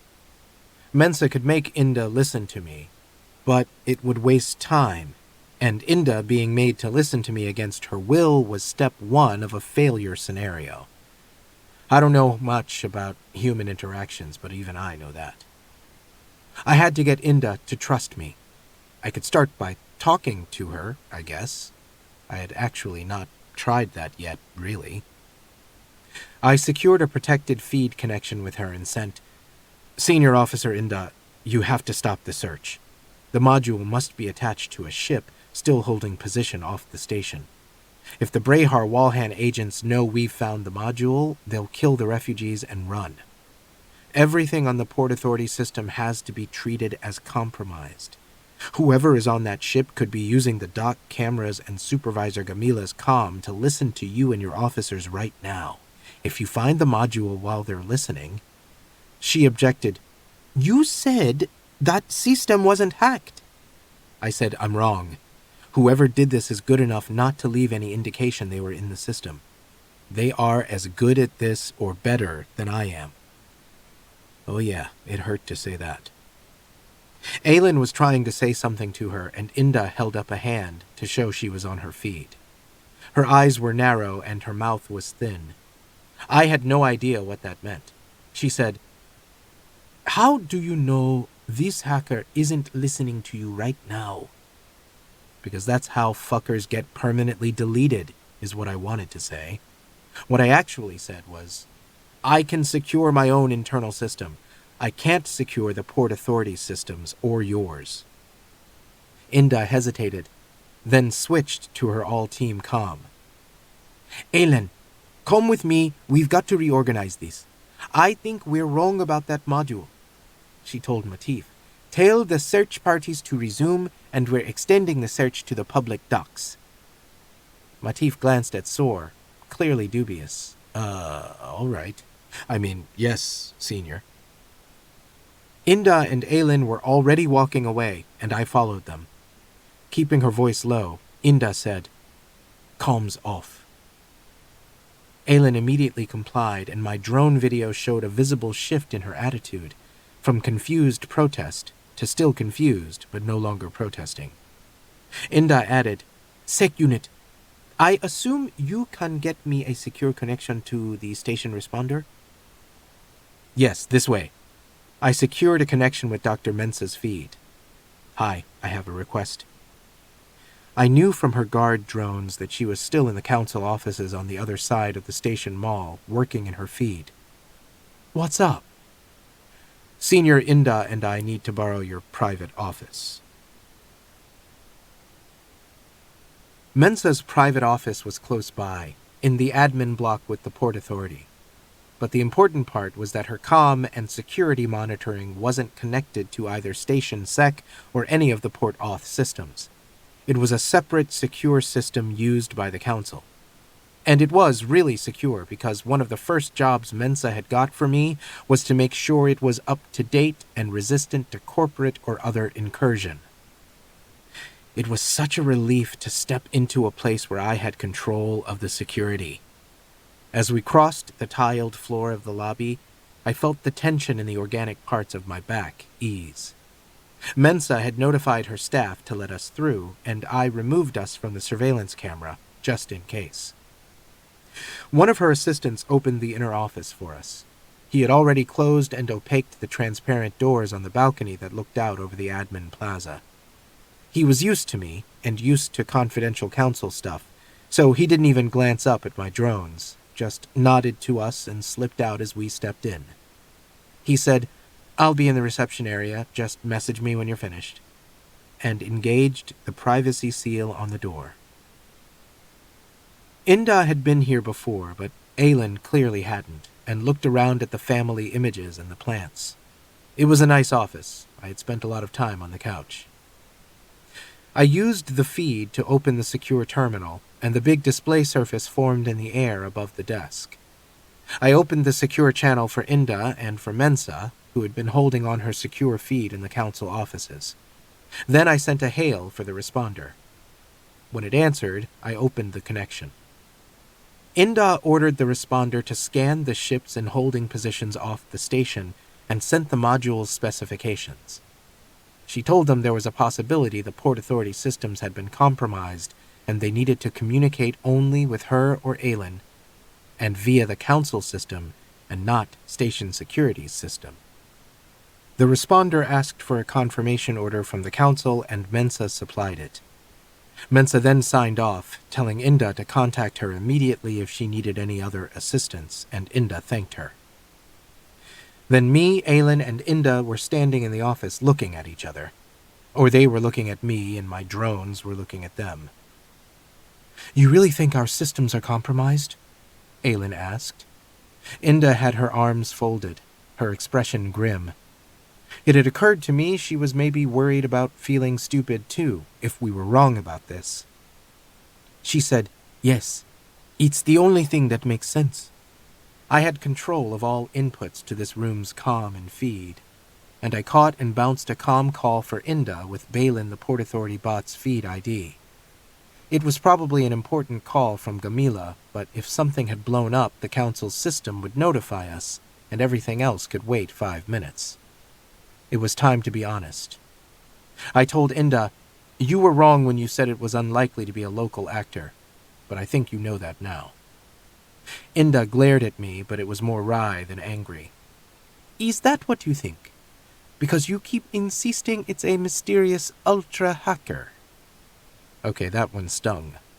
I didn't use the words mysterious or ultra. Aylin watched like it was one of those human games where they threw balls at each other.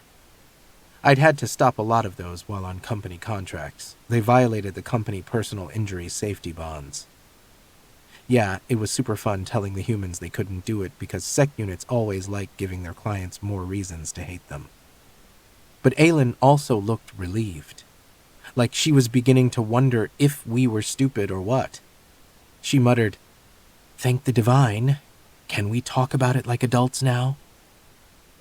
Inda pointed the glare at her. "If the Port Authority systems weren't hacked, then the files and camera data were altered by someone on station who has legitimate access, who knew how to cover their tracks." She made an impatient gesture. "It even fits with the tool that was used to remove contact DNA from the body. The PA uses sterilizers for hazardous material safety. They're all over the port offices." Aylin nodded. "But who? Everyone's worked here for years, grew up here." I told Inda, "You thought it was me." She snorted in exasperation. "We thought it was you when we thought Lutran was a Grey Crease agent. But we disproved that. I forget how many hours ago that was. This has been a long damn day." Aylin was annoyed. "If it was you, why would you tell us where the original crime scene was? which led to finding the Lalo and the refugees. Inda added, "You are the most paranoid person I've ever met, and I've worked in criminal reform for 26 years. I don't even know how to react to that. She's not wrong, but hey, I need my paranoia. Speaking of which, I asked Aylin, "Where were you when Lutran was killed?" She didn't blink. "I was on a shuttle, coming back from an assignment in First Landing." "She was docking when the body was found." Inda huffed impatiently. "Give me a little credit." The responder had kept its channel open, and we could hear the crew talking in the background. "Sat Amrat I-5 is in the best position. That one's clear. If they aren't local, they probably don't know our satellite placement. There we go. Senior Inda, we've got it. There's a ship with a module attached, hiding in Station Section 0, in the shadow of the Pressie's upper hull. They were sending data, and I transferred it to the big display above our heads. It was a sensor schematic of a long-shot view of the station, the curve of the ring tucked below the main structure and the shape of the giant colony ship it had been built out from. The view turned into a scan schematic and focused in on a shape huddled not far from the colony ship's starboard hull. It wasn't a modular transport. It was a ship more like the Lalo. A bulky tube with round parts sticking out, and the module clamped onto its hull stood out in the sensor view like a weird thing that shouldn't be there. Aylin swore in relief, and Inda told the responder to hold position and wait for orders. Inda said, "The priority right now is to get those people, and if they're alive, to get them out of there." Aylin looked grim. "That's not going to be easy. It's close enough to the colony ship that we could reach it with a team in evac suits, but we can't arrange that from here. If the Brehar Walhan agents have someone in the Port Authority who can listen in on our comms and feed, they're going to know what we're doing." "Yeah, not we, me." I said, "This is the part that's my job." Chapter 7. I'd been brought to preservation on one of their older ships, which had been refitted over and over again. This section of the colony ship had never been refitted. The corridors were dingy, the paint on the dark metal patchy where it had been rubbed off by hands and shoulders. The colony ship hadn't just been left to rot. The humans liked it too much for that. It smelled of clean emptiness in a way human places never do. Pieces of clear protective material had been placed over the occasional drawings on the bulkheads, and on the pieces of paper stuck to them and covered with scribbled handwriting and faded print. Feed markers had been installed by Station Historical Environment Management with translations into preservation standard nomenclature. My drones picked up whispers of lost and found notices, mess hall schedules, and the rules for games I didn't recognize.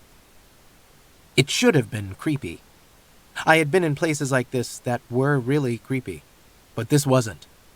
Maybe because I knew where the humans and augmented humans who had last used this ship had gone, that their descendants were running around all over this system, and that one of them was in my secure feed right now, demanding an update. "I'm almost there," I told Aylin. "Just give me a fucking minute." Inda had gone back to the mobile command center to be visible, but she wanted me to have backup. Aylin was waiting at the entrance to this section of the colony ship, making sure nobody followed me up here. If she had to call in a team for help, she was going to hold off as long as possible, to keep our local actor from knowing what we were doing until hopefully it was too late.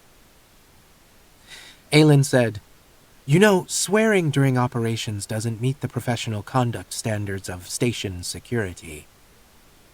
By this point I knew that was Aylin's idea of a joke. I replied, "Because Senior Inda has never told anybody to fuck off." "You have me there." I reached the lock corridor and sent, "I'm going offline now." "Understood," she sent back. "Good luck." I understand why humans say that, but luck sucks. I found the lock and dropped the evac suit container on the deck to expand and unpack it. Once I had it out, I started to pull the tab to activate it. Then I processed the instructions it was loading into the feed. This emergency device alerts the Port Authority Emergency Notification Network, and the transponder will send your location to... Of course the evac suit had a transponder. This was a stripped-down emergency version for stations, not the full-ship corporate brand evac suits I'd used before. The local actor, if not the hostile ship itself, was sure to be monitoring the station's search and rescue channel. They would know someone was trying to approach surreptitiously. I was going to have to turn the transponder off. There was no way to do that via the feed, so I needed to find the physical switch. I pulled the schematic from the instructions and found the transponder was buried in the sealed drive unit. Oh, you have to be kidding me. I'd be pissed off at the humans, but I had brought this thing up here without checking. Seconds were ticking away while I wasted time. I couldn't take the drive unit apart without breaking it. I had no idea how. I didn't have the ability to disguise the signal. I could jam it, but at such close range, any static leakage, any hint of activity on the otherwise silent search and rescue channel might alert the hostile ship. It would sure as hell alert me if I was in their position. There was no time to go back for another evac suit or Murderbot, you dummy. You're on a giant spaceship that has been meticulously preserved as a historical artifact. If they still had intact lunch menus from however many years ago, the chances were good they still had the safety equipment. Big green arrows scrawled along the bulkhead pointed me toward the nearest emergency lockers, and I opened the first one. The inside was neatly packed with safety supplies, all of it tagged with explanatory labels and scrawled symbols on the containers. All of it simple and easily readable for any panicky, untrained human. Except I didn't have this language loaded. So I had to go back online for a minute. I secured a connection with Rati and Garathan and said, "I need help." They were eating together in one of the station mall's food places. Rati stood up and knocked his chair over, and Garathan spilled the liquid in the cup he was lifting. Rati said, "SecUnit, what's wrong?" I understood the reaction. I didn't ask for help that often. I sent them my drone video.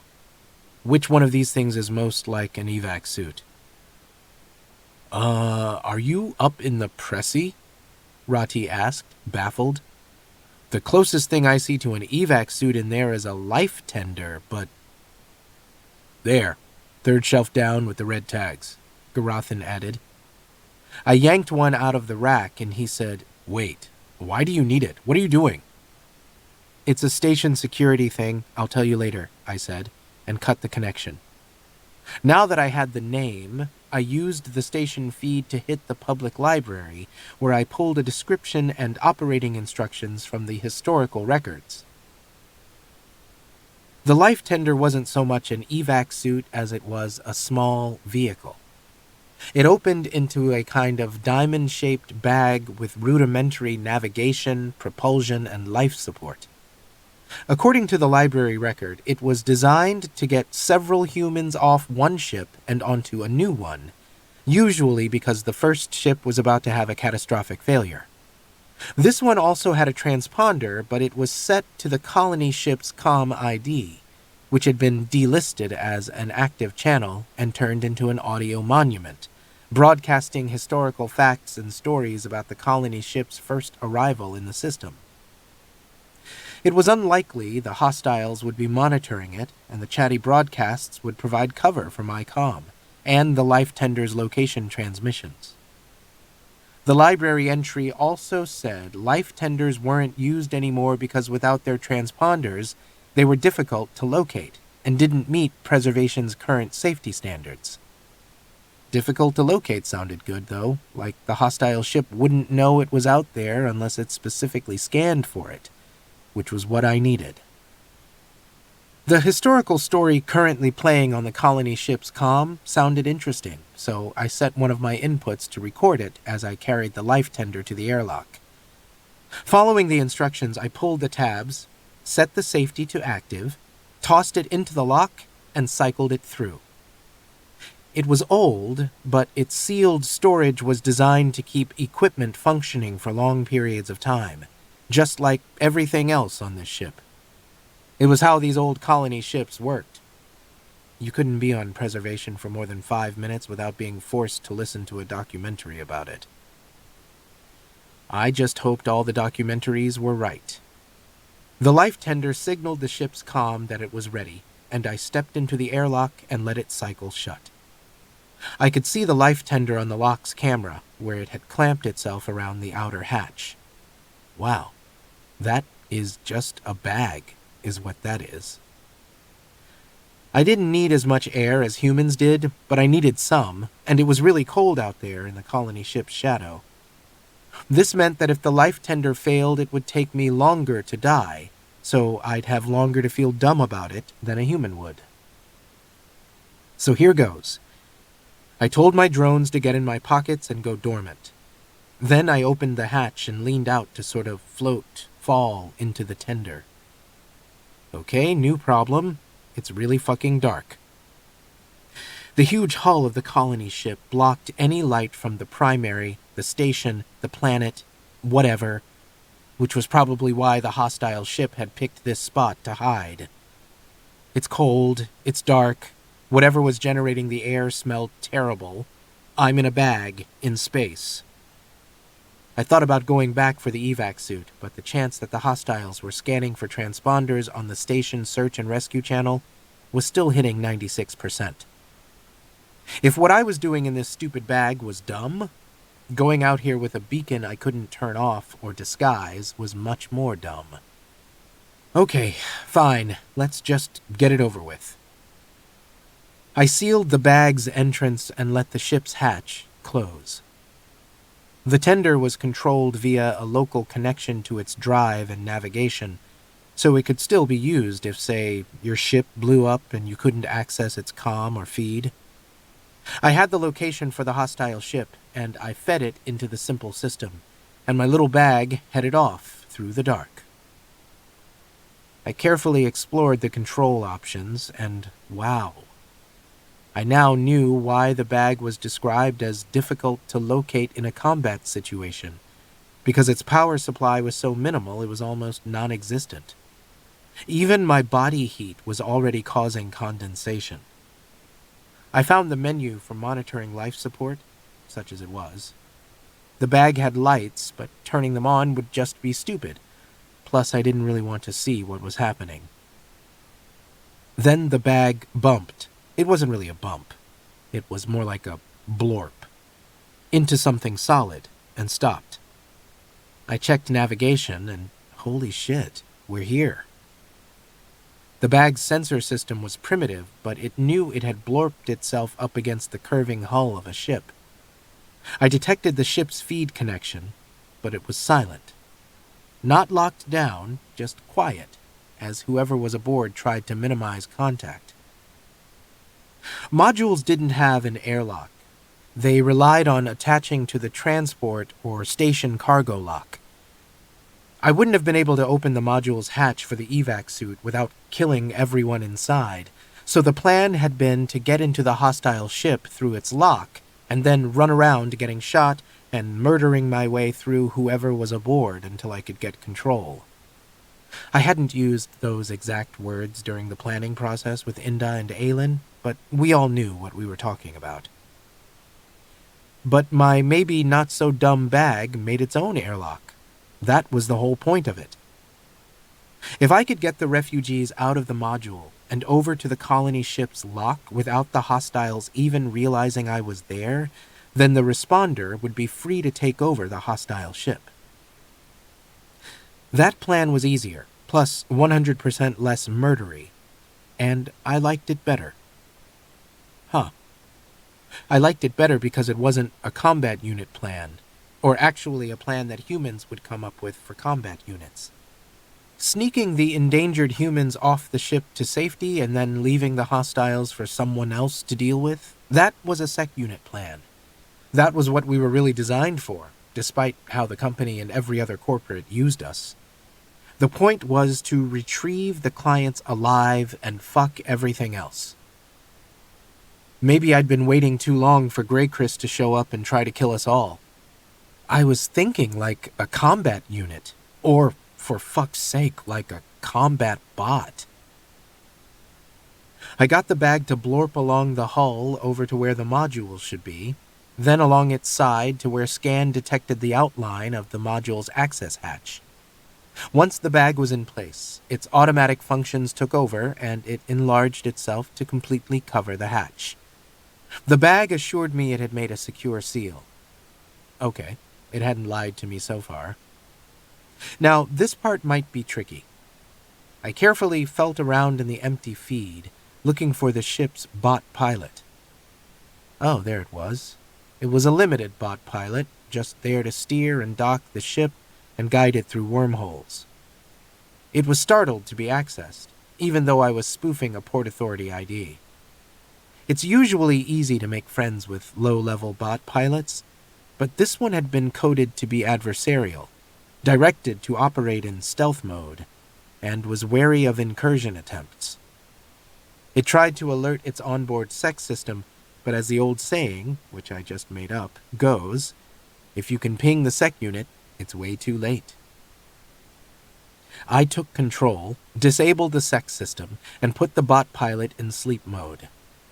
Having to keep it dormant was annoying because it limited my ability to use the ship's functions, but it meant the hostiles wouldn't be able to fly off toward the wormhole or fire weapons at the responder or whatever else they felt like shooting at. Next, I accessed the module's hatch control. I didn't want to risk trying to use the comm or feed to check if anybody was inside, because not alerting the hostiles was the whole point of going in this way. I checked the bag's airlock seal again, then told the module to open its access hatch. Oh shit. My stupid feed ID that identified me as a sec unit. Just as the hatch slid up, I switched it to the last one in my buffer, the Kieran ID I'd used on Tran Roland Haifa. The lighted interior would have blinded me if my eyes worked that way. I meant to say something before I went inside, but the bag had no grav function and the module did, so let's put it this way, my entrance was abrupt and not graceful. The module was a big, oblong container with ribbed supports and racks folded into the bulkheads, and no padding anywhere, making it clear it was designed for cargo, not passengers. It was colder than the bag, and the air smelled wrong. The bunch of humans inside screamed and threw themselves away from the hatch that from their perspective had apparently just opened into empty space. Then they realized I was standing there, and they screamed again. Fortunately, I had a lot of experience being screamed at and stared at by terrified humans. It was never comfortable, and I couldn't let my drones deploy, so I had to look at them with my actual eyes. But I was sort of used to that by now.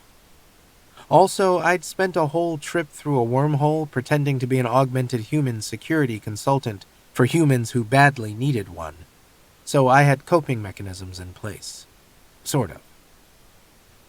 I held up my hands and said, "Please calm down. I'm from Preservation Station Security, and I'm here to get you to safety."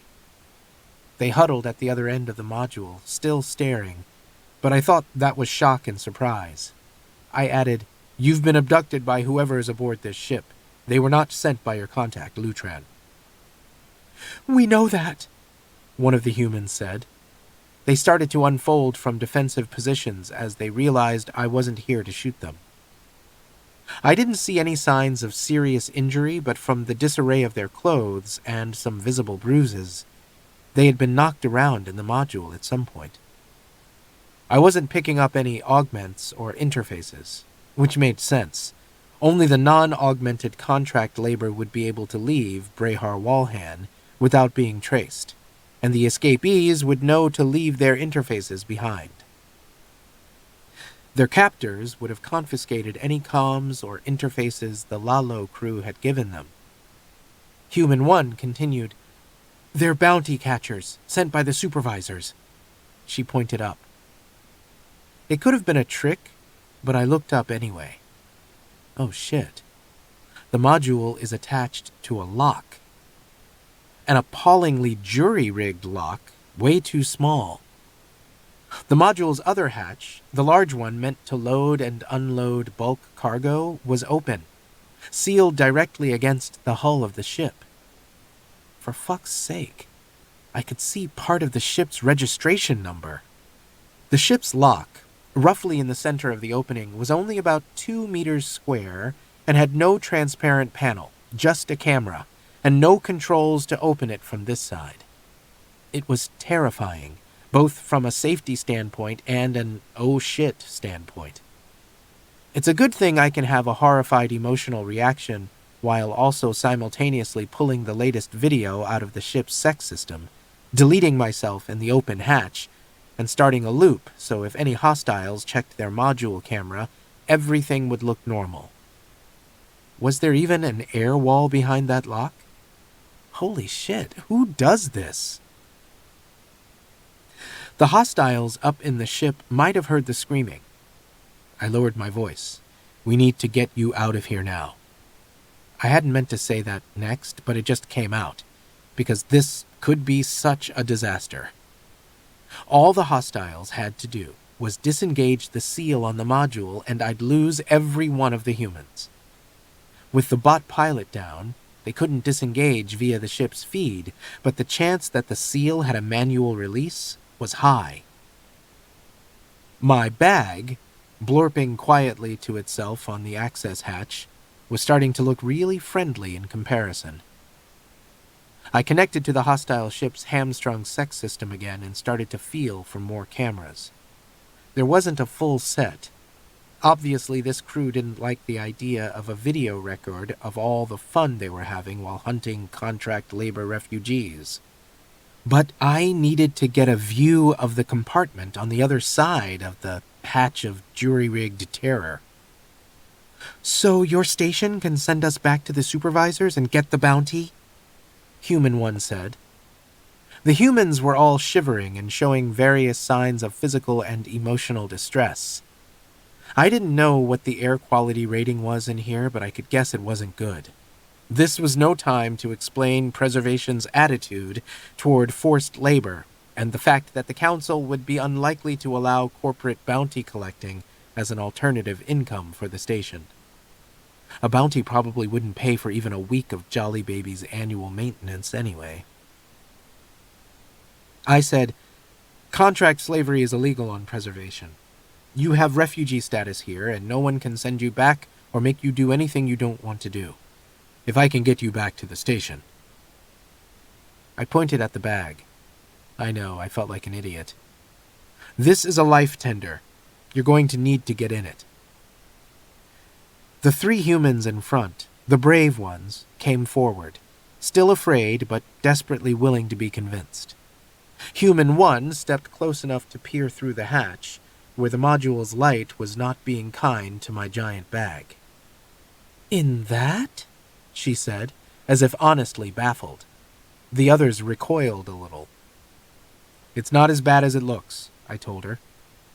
The bag had already set itself to return to the colony ship's lock and was just waiting for a go code. I wanted to pile all the humans in, but the instructions insisted there was a per-trip limit. I could override it, but yeah, no, better not. On the ship's feed, I found cameras in engineering, the passage into the bridge, and finally, a camera pointed at the other side of the lock where the module was attached. There was no air wall, no full lock, just that round hatch. Oh, huh.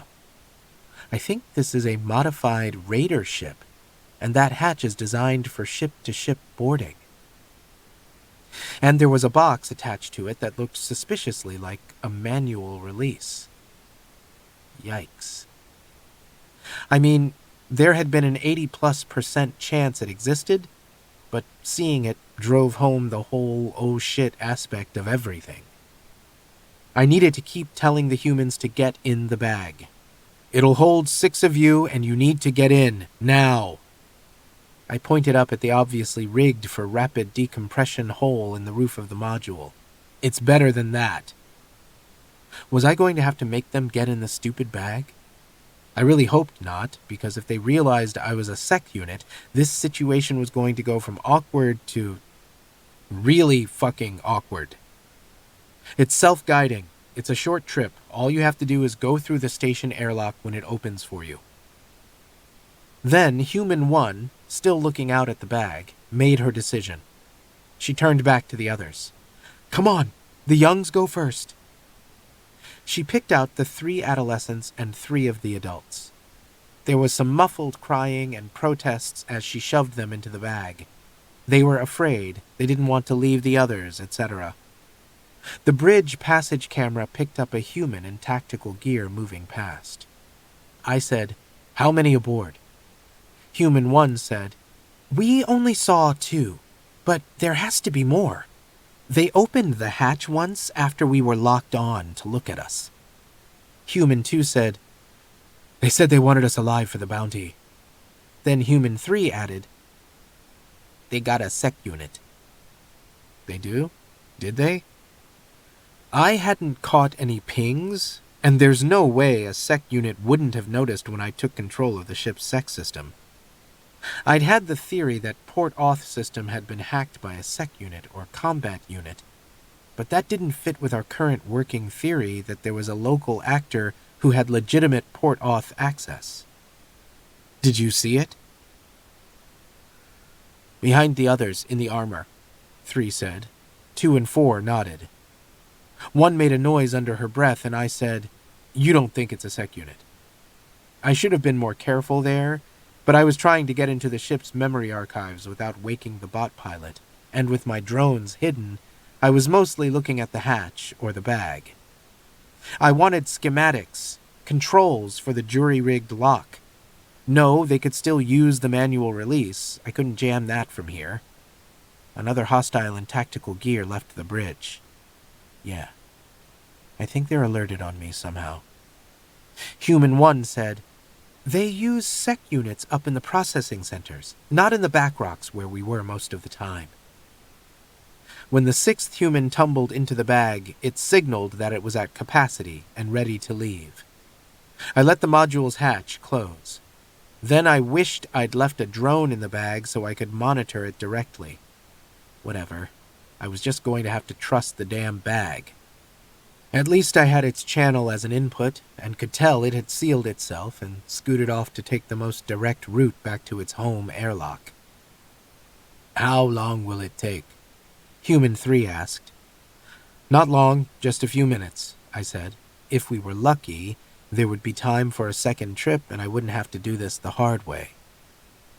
A vibration traveled through the hull and the humans flinched. What was that? Human 2 demanded. They're trying to dump us! Human 4's voice was shrill. He was right. Someone in the bridge had tried and failed, because I had control of sec system, and it was preventing the command from going through, to release the clamps on the module. Something had spooked the hostiles, and they were trying to dump the incriminating module and leave. Well, crap. Time to shift to Plan B. I connected to the station's feed and used it to send the proceed code to the responder. Since there was no point in hiding anymore, I also sent a feed message to Aylin and told her refugees were incoming to the colony ship. Human 1 took a sharp breath. Thanks for trying, station security. Above us, the ship's camera picked up a hostile in an armored suit, the one that the refugees had mistaken for a SecUnit, stepping into view of the hold camera near the jury-rigged lock above us. Oh, I get it. The hostile wasn't strong enough to activate the manual release without the armor. But I'd finally found the code they used for the jury-rigged hatch. In one of my shows, this would have been a great time to say something brave and encouraging. I suck at that, so I said, "Get to the back of the module, on the floor, and cover your heads." I checked my input for the life tender. It had reached the colony ship's hull and was blorping along toward the airlock. In my peripheral vision, Human 1 jerked her head at the others, and they scrambled toward the far end of the module. I said, "When I yell clear, I need you to follow me up into the ship." Skeptically, Human 1 said, "How are you gonna—" I pulled my explosive projectile weapon off its strap, then climbed the folded cargo rack nearest the module lock, braced my feet against the bulkhead, and held on with my free arm. As the armored hostile leaned down to reach the release, I triggered the ship's system to open the jury-rigged hatch. It rotated open with a hiss of released air, and the module immediately smelled better. I didn't move. The camera showed the armored hostile jerking back in surprise. A panicky yell from a hostile on the bridge came over the comm. They must have realized the bot pilot was unresponsive. But the armored hostile couldn't pull the release now, while the lock was open, without depressurizing the ship. I'd also frozen open all the interior hatches, which, from the additional yelling over the comm, was something the bridge crew had just discovered. The armored hostile hesitated. "Come on, look down here. You know you want to." There was going to be an orientation change between the ship's gravity field and the module's gravity field, and I'd have to take it into account. The humans huddled at the far end of the module, frozen, waiting. The armored hostile leaned down and cautiously extended a weapon through the lock. I already knew it wasn't another SecUnit inside that suit, but this was another giveaway. A SecUnit would have moved fast, propelling itself into the module. There's no point in being cautious when your job is to draw fire, right? I woke my drones as I grabbed the armored arm and yanked it down. Twisting the hostile's weapon free and dropping it, I swung myself over to clamp my body around the armor's helmet and upper body. I have a file of access codes I could have used to take control of the armor, but that would take time, and this was an expensive brand and might be newer than my code list. Another reason this wasn't a SecUnit. Our armor was never this nice. With my chest clamped to its helmet, armored hostile couldn't see, and events were moving a little too fast for it to take advantage of the armor's scan, cameras, or defensive functions. I jammed the nozzle of my projectile weapon into the back neck joint where the important parts were, switched it to full power, and fired. The armor spasmed. An explosive projectile in your motor control functions will do that, and went limp. My drone shot up through the lock in the hold and straight into the faces of the two hostiles in tactical gear running toward us down the corridor. They screamed and flailed backward. I climbed around the dead weight of the armored hostile and up into the ship. Then I dragged the body out of the way and yelled, "Clear!" I took a guard position at the inner hatch and watched my drones zip through the ship. Behind me, the humans scrambled to climb up through the hatch, exhausted and struggling, trying to help each other. When the last one collapsed on the deck, gasping at the fresh air, I let the lock close. That was a relief. Now that there was no more danger of everybody getting sucked into space, I checked my other inputs. I had confirmation from the bag that it had delivered its humans to the colony ship, where the airlock had accepted its safety code and cycled them through. The responder had sent a confirmation code, and, according to the hostile ship's SEC system, had just hailed the hostiles and informed them that they were about to be apprehended. The armored hostile was still alive, just stunned and trapped in the immobile suit. The other hostiles were confused, panicking about the drones, and there was every chance of getting them to surrender. or at least violently encouraging them to surrender without having to kill them. To the humans, I said, "I'm going after the others. Just stay here." I felt a hard thump from behind. It was low and to one side, where a fairly important part would be if I was human. I turned. Human 1 had the armored hostile's weapon, the one I had taken away and dropped down into the module, and she had shot me with it. I reached her before she could fire again, twisted it out of her grip. Then I walked out of the hold and let the hatch shut behind me. By the time the responder locked on and its armed intervention team boarded, I had the other hostiles disarmed, restrained with cuffs I'd found in a locker, and sitting on the deck near the main airlock. I'd found their medical unit. It was an off-brand model and installed in the galley, but whatever, and was letting it seal up the hole in my back. Just a regular projectile, not an explosive one, so most of my back was still there. I just didn't feel like walking around leaking in front of humans right now. I'd gotten Aylin on comm, and confirmed she had called in her team for support, and was now trying to coax the 6 refugees out of the colony ship's airlock corridor. Apparently they weren't believing the whole "we're station security and we're here to help" story. Whatever, it wasn't my problem. I'd switched my feed ID back to SecUnit. Senior Inda walked in. I knew from listening to the responder's comm that she had taken a shuttle out to it, but I hadn't expected her to come looking for me. She frowned at the galley. The surfaces were smeared with dried food, and it smelled bad, even worse than human food prep areas usually smell. She looked at me and said, "You were hurt." I told the med unit to stop and pulled my shirt back down. What gave it away? She folded her arms and leaned against the side of the hatch. My drones showed her expression was sour. "The refugees told me they shot you. They realized you were a SecUnit and thought..." She scratched her head, leaving her short hair sticking up unevenly. "I don't know what they thought. I'm too tired to sort that out. Do you want to make a criminal complaint against them?"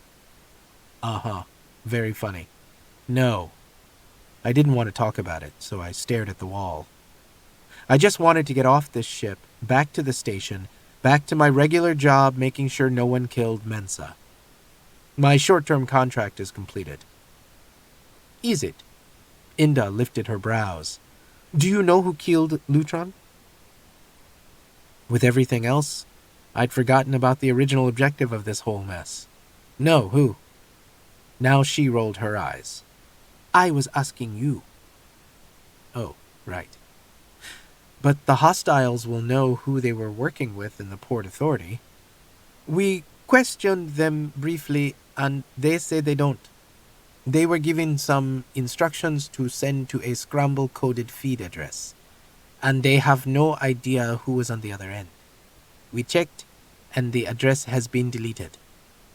I don't know if I believe they really didn't know who they were talking to, but it's going to take time to get them to realize that they can help themselves more by telling us everything." Her mouth set in a grim line. "I don't want to wait. I want to find that traitor before they do any more damage." Did I want that too? Yes. Yes, I did. And the parameters of the problem had changed. Drastically. In a way that made it solvable.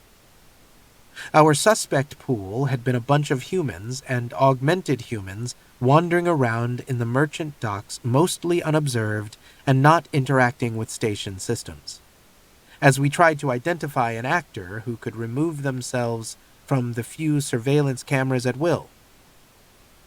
Now we knew it was a local, someone with legitimate access to Port Authority systems. Locals living on the station do stuff that leaves a trail, that generates records and log files. You need a surveillance audit. Her frown turned confused. A what? You take all the data available during the time frame when the incidents occurred, not just from the Port Authority systems, but from Station Sec, Station Com Central, Transport Local, the distribution kiosks, the door systems that allow people to enter their private quarters, anything that saves an ID that tells you what someone was doing at the specific moment when we know the perpetrator was active, and you compare it to the list of potential operators to start eliminating them. It's going to be harder because your surveillance is crap, but it can still drastically reduce the suspect pool. She didn't react, and I added, if we know someone is in the station mall accessing a food kiosk at the exact time the transport suffered the catastrophic failure, then they can be eliminated as a suspect. Her gaze turned intrigued. Some of those systems are under privacy lock.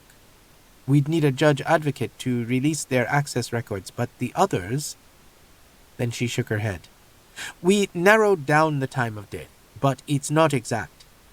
And the theory was that some of those actions, like using the cart to dump Lutran's body in the mall, were prearranged. The actor could have been eating in the station mall when it happened. I explained, but not when the transport was hacked. That can't be done over the feed. When the transport went down, the actor was there, on board. Inda's face did something complicated, which I think was an attempt not to show enthusiasm. How long would this take you? A few hours, and I'd need outside processing and storage space. I'd have to pull a bunch of old company code out of archive storage, build the database, and write the queries. She pushed off the hatch. Then let's get out of here and get started. Chapter 8. We got on the responder, which had collected the refugees and the hostiles and was now ready to leave. A station tug had already arrived and was maneuvering into position to haul the hostile ship and the module to the impound bay so they could be checked for evidence. In light of the whole traitor in the Port Authority thing, Inda had ordered the tug to keep the ship and the module in isolation until station security cleared it. She hadn't exactly lied, but she had implied that the ship might be contaminated with something. Anybody who saw the galley wouldn't have any trouble believing that. On the quick trip back to the transit ring, I checked my feed messages. Mensa wanted me to report when I had a chance, Rati wanted to know if I was all right, and Garathan wanted to know if I'd used the life tender and if it had worked okay. I also had a report from Tural. The combined forensic medical report, which among other things identified the cause of Lutran's death as a long, needle-like device that had stabbed into his head, leaving no identifiable fragments behind. Tural also said the transport was being repaired, but the team hadn't managed to pull any usable data off it. And Pin Lee's general counsel report had arrived, which showed Lutran's name came up multiple times in regard to cargo transfer on Preservation Station, and on 3 other allied polities, which meant Lutran had been funneling refugees for years, through multiple stations, as we'd theorized. And he wouldn't be doing that anymore, so who the hell knew what would happen to all the other parts of the organization and the humans trapped at Brehar Walhan. I sent acknowledgments, reply laters to all of them so they'd know I was still alive, because what I really needed to do was stand here and watch the beginning of episode 132 of Sanctuary Moon. I'd followed Inda to the Responder's Bridge, where she and the Responder's captain lied to the Port Authority about what the Responder was doing.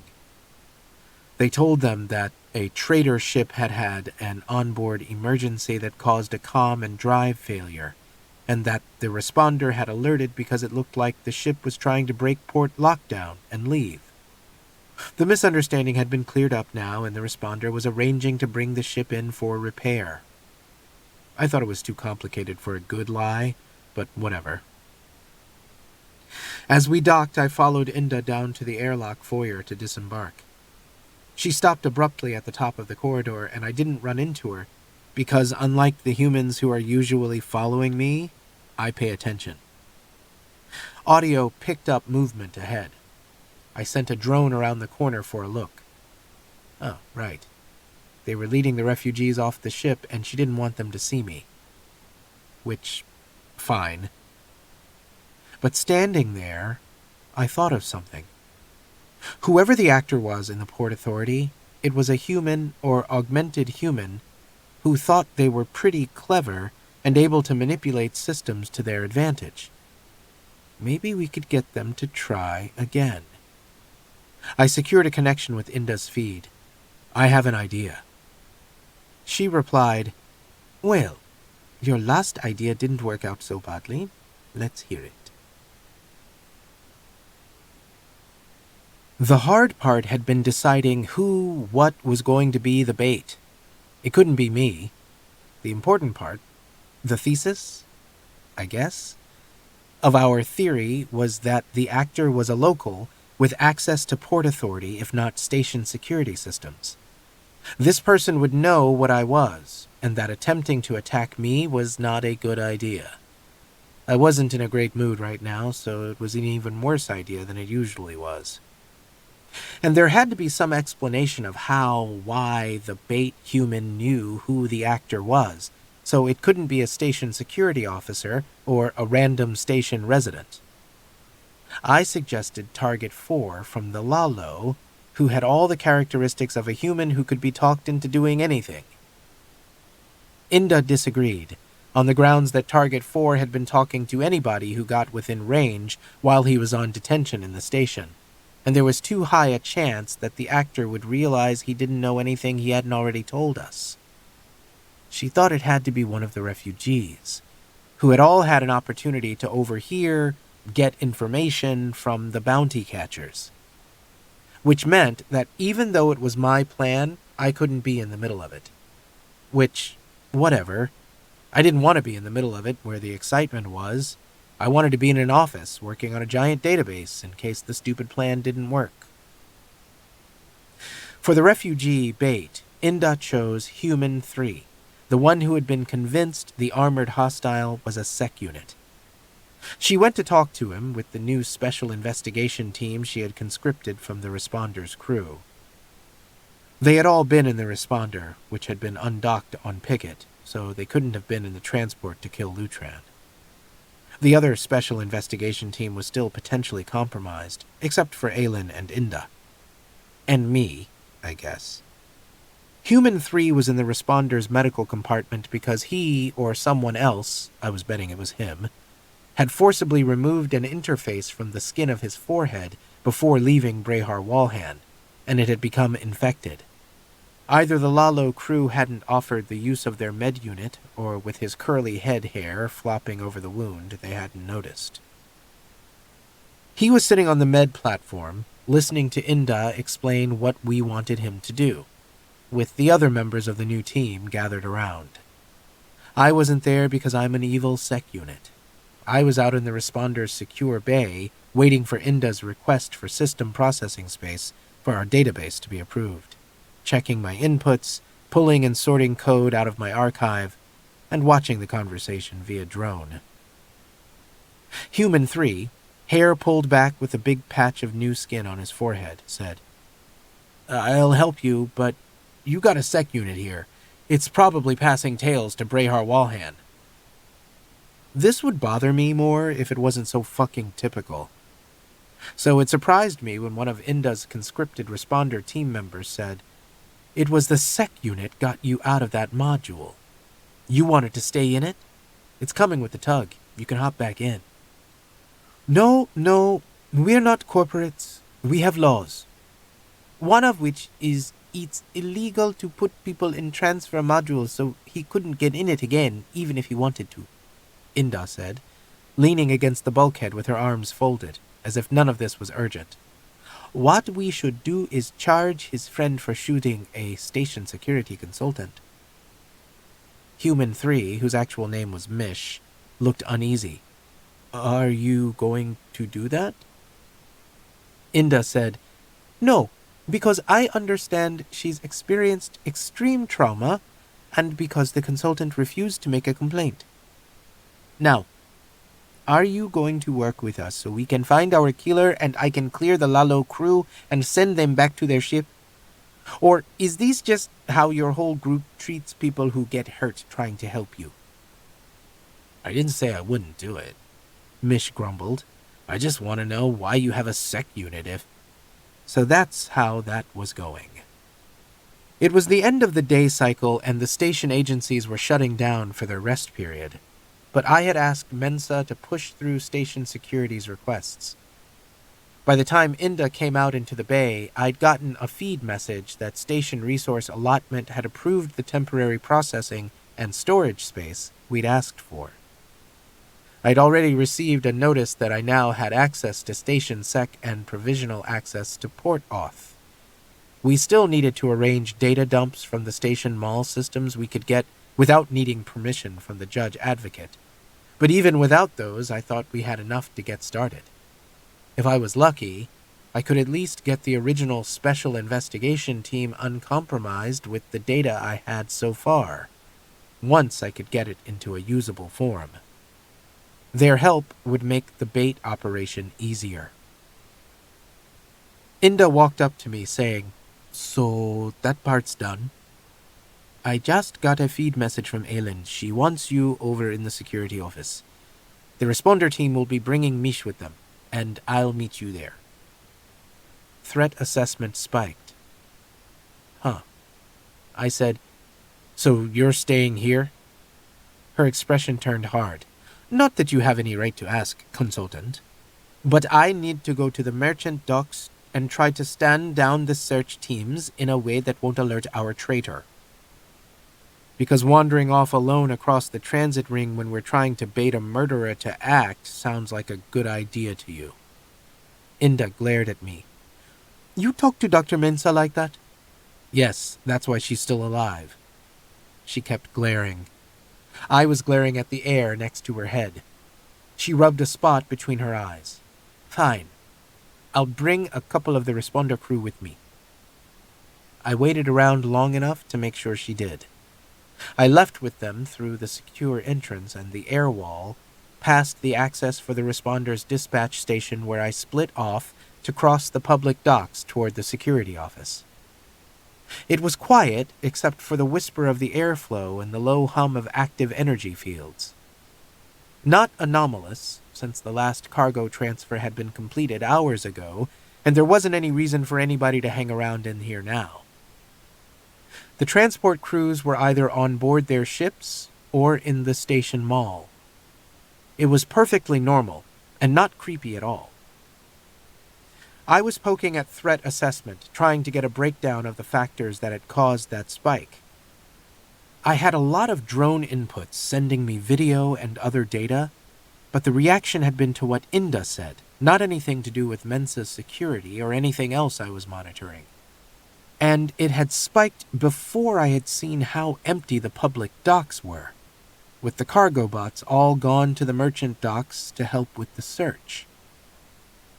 Though on a normal work cycle, the cargo bots would be outside, launching and attaching modules. We knew Lutran had arranged for his module to be launched from the merchant docks and directed toward the public docks and his transport. We knew somebody, the actor inside the Port Authority, had redirected it toward the Bounty Chaser's ship. The Bounty Chaser's bot pilot had picked up the module just like a raider locked onto an unarmed ship, no cargo bot needed, but Lutran's transport should have had a cargo bot assigned to help attach the module. The module's transfer records had been deleted, but the cargo bots might have a record of the request for attachment and its cancellation. Inda had gotten me provisional access, and the cargo bot's movements outside the station weren't under any kind of privacy lock. So I ran a query. I was distracted, so it was a good thing I'd had my drones form an extra-large spherical perimeter. The three at the sphere's apex picked up the sound of snapping metal and gave me a 0.5-second warning to move. The two further out on the sphere's curve gave me an estimate of the dimensions of the falling object, so I knew what direction to go in. I threw myself out of the way and hit the metal floor in the gap between the crane's second and third arms. Nothing hit me, but the sound of a heavy thing striking the floor all around, and the vibration rattled the shit out of me. I'm hard to kill, but an entire hover crane landing on me would sure do it. My drones reported no additional falling objects, and I scrambled away from the crane. I used my station sec access to kill all surveillance on the embarkation floor, so whoever it was couldn't take a second shot. I sent an alert code to the responder team and directed my drones to form a perimeter again.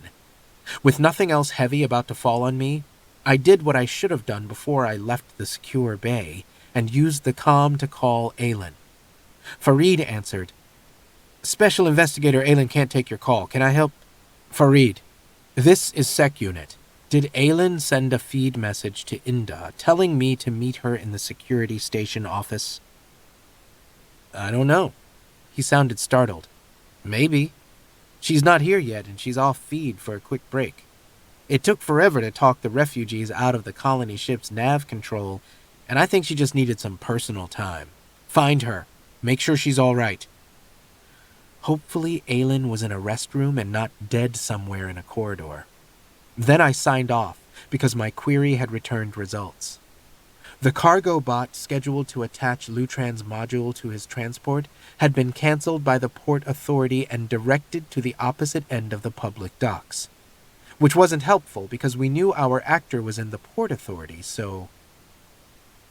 Oh. For fuck's sake. You have to be kidding me. Pin Lee tells me I have to make everything complicated, and wow, is she right this time? I established a secure feed connection with Inda and said, "A crane almost fell on me in the public docks. Aylin didn't send you a message. Someone spoofed her ID. Did you tell Supervisor Gamila about the trap?" "No." She was startled. "Of course not. Damn it. I told her we needed a Port Authority data dump. I had to. She had to authorize the transfer to the temp storage. It can't be her. We grew up together." "It's not her," I said. "But I know who it is." I had never been in a Port Authority office before, for the same reasons I had never been in a station security office. But there had been a lot of firsts for me on this contract. It was a multi-level structure, mostly private workspaces, with the public entrance on the second level opening inward to station side for humans who didn't want to do their business over the feed. There were secure entrances I could have used, but I took the public one, sending my drones zipping ahead as the transparent doors slid open. I didn't bother to remove myself from the surveillance camera at the doorway. I did remove the responder team and the special investigation team, who were coming in through the secure dock entrance on the lower level, and evacuating Port Authority workers in case a big structural integrity imperiling fight started. I passed through a large open room with only 2 humans working with display surfaces. They looked up, startled, but I didn't stop. I walked into Supervisor Gamila's office, which had a wide, curving window looking down into the public docks. The transparent material was interior port grade, but not hatch grade. I'd looked it up on the walk over here, along with the structure schematic. Gamila sat at her desk, a half-dozen documents and database results open in her feed and floating on the display surfaces around her. She was surprised to see me. Then her expression turned frightened when she saw the large projectile weapon I was holding. I said, "Run." Balin stood beside the window, pretending to be dormant. Gamila shoved to her feet, bumped into the desk, and bolted out the door behind me. My drone video saw her run into Aylin, who caught her and hurried her out of the office after the other workers. I said to Balin, "The humans think you're hacked, but we both know that's not true." Balin stood up and expanded its limbs. the top of its carapace almost brushing the curve of the high ceiling. It sent into the feed, query, would it make a difference if I was hacked? Then it launched a code attack to slam through my wall and hit my feed and comm connections and disrupt my processing. At the same instant, it extended a limb at high speed, right toward my chest. Nice try. I deflected the code attack and stepped to the side. The limb shot through the empty air where I had been standing and punched a hole in the office partition. My turn. I lifted my weapon and put 3 explosive projectiles into the center of Balin's carapace. I was hoping that would do the trick, but I had a bad feeling it wouldn't. But it would still confirm my working theory. I had run a quick check of Balin's records on the way here. It had been on Preservation Station for 43.7 local planetary years, and its original guardian had been the Port Authority supervisor at that time, who had taken it on when Balin jumped ship from a corporate cargo transport and asked for refuge. It had been the first and only bot to do that, which, should have told the humans something. The projectiles broke through Balin's carapace but barely dented the underlying shell. Yeah, I figured. In all its years on station, it had never requested maintenance. It couldn't, because a maintenance scan would have revealed its interior structure. Even a preservation human would have wondered why a general-purpose bot had been fitted with military-grade armor under its outer body. Balin dodged sideways and extended 2 more limbs to trap me in the corner. I ducked and rolled before another limb could pin me and fired 3 more bolts at its lower undercarriage. A non-standard configuration meant design flaws and gaps in its armor, and I only needed to find 1. Whatever reason Balin had originally been sent here for, nothing had ever come of it as far as I could tell from the historical search. The corporation that deployed Balin had been killed off in a takeover 27.6 years ago. Its second function must have remained dormant, until somehow Brehar Walhan had ended up with its command codes and, looking for a way to plug up the pipeline of escaping contract labor running through preservation and the other non-corporate independent polities along these trade routes, they had decided to activate it. Possibly there had been 2 distinct bots in there, and Balin, the general-purpose bot, had been erased once its secondary function had been activated by Brehar Walhan. But this was why I didn't want station security officers in here with me.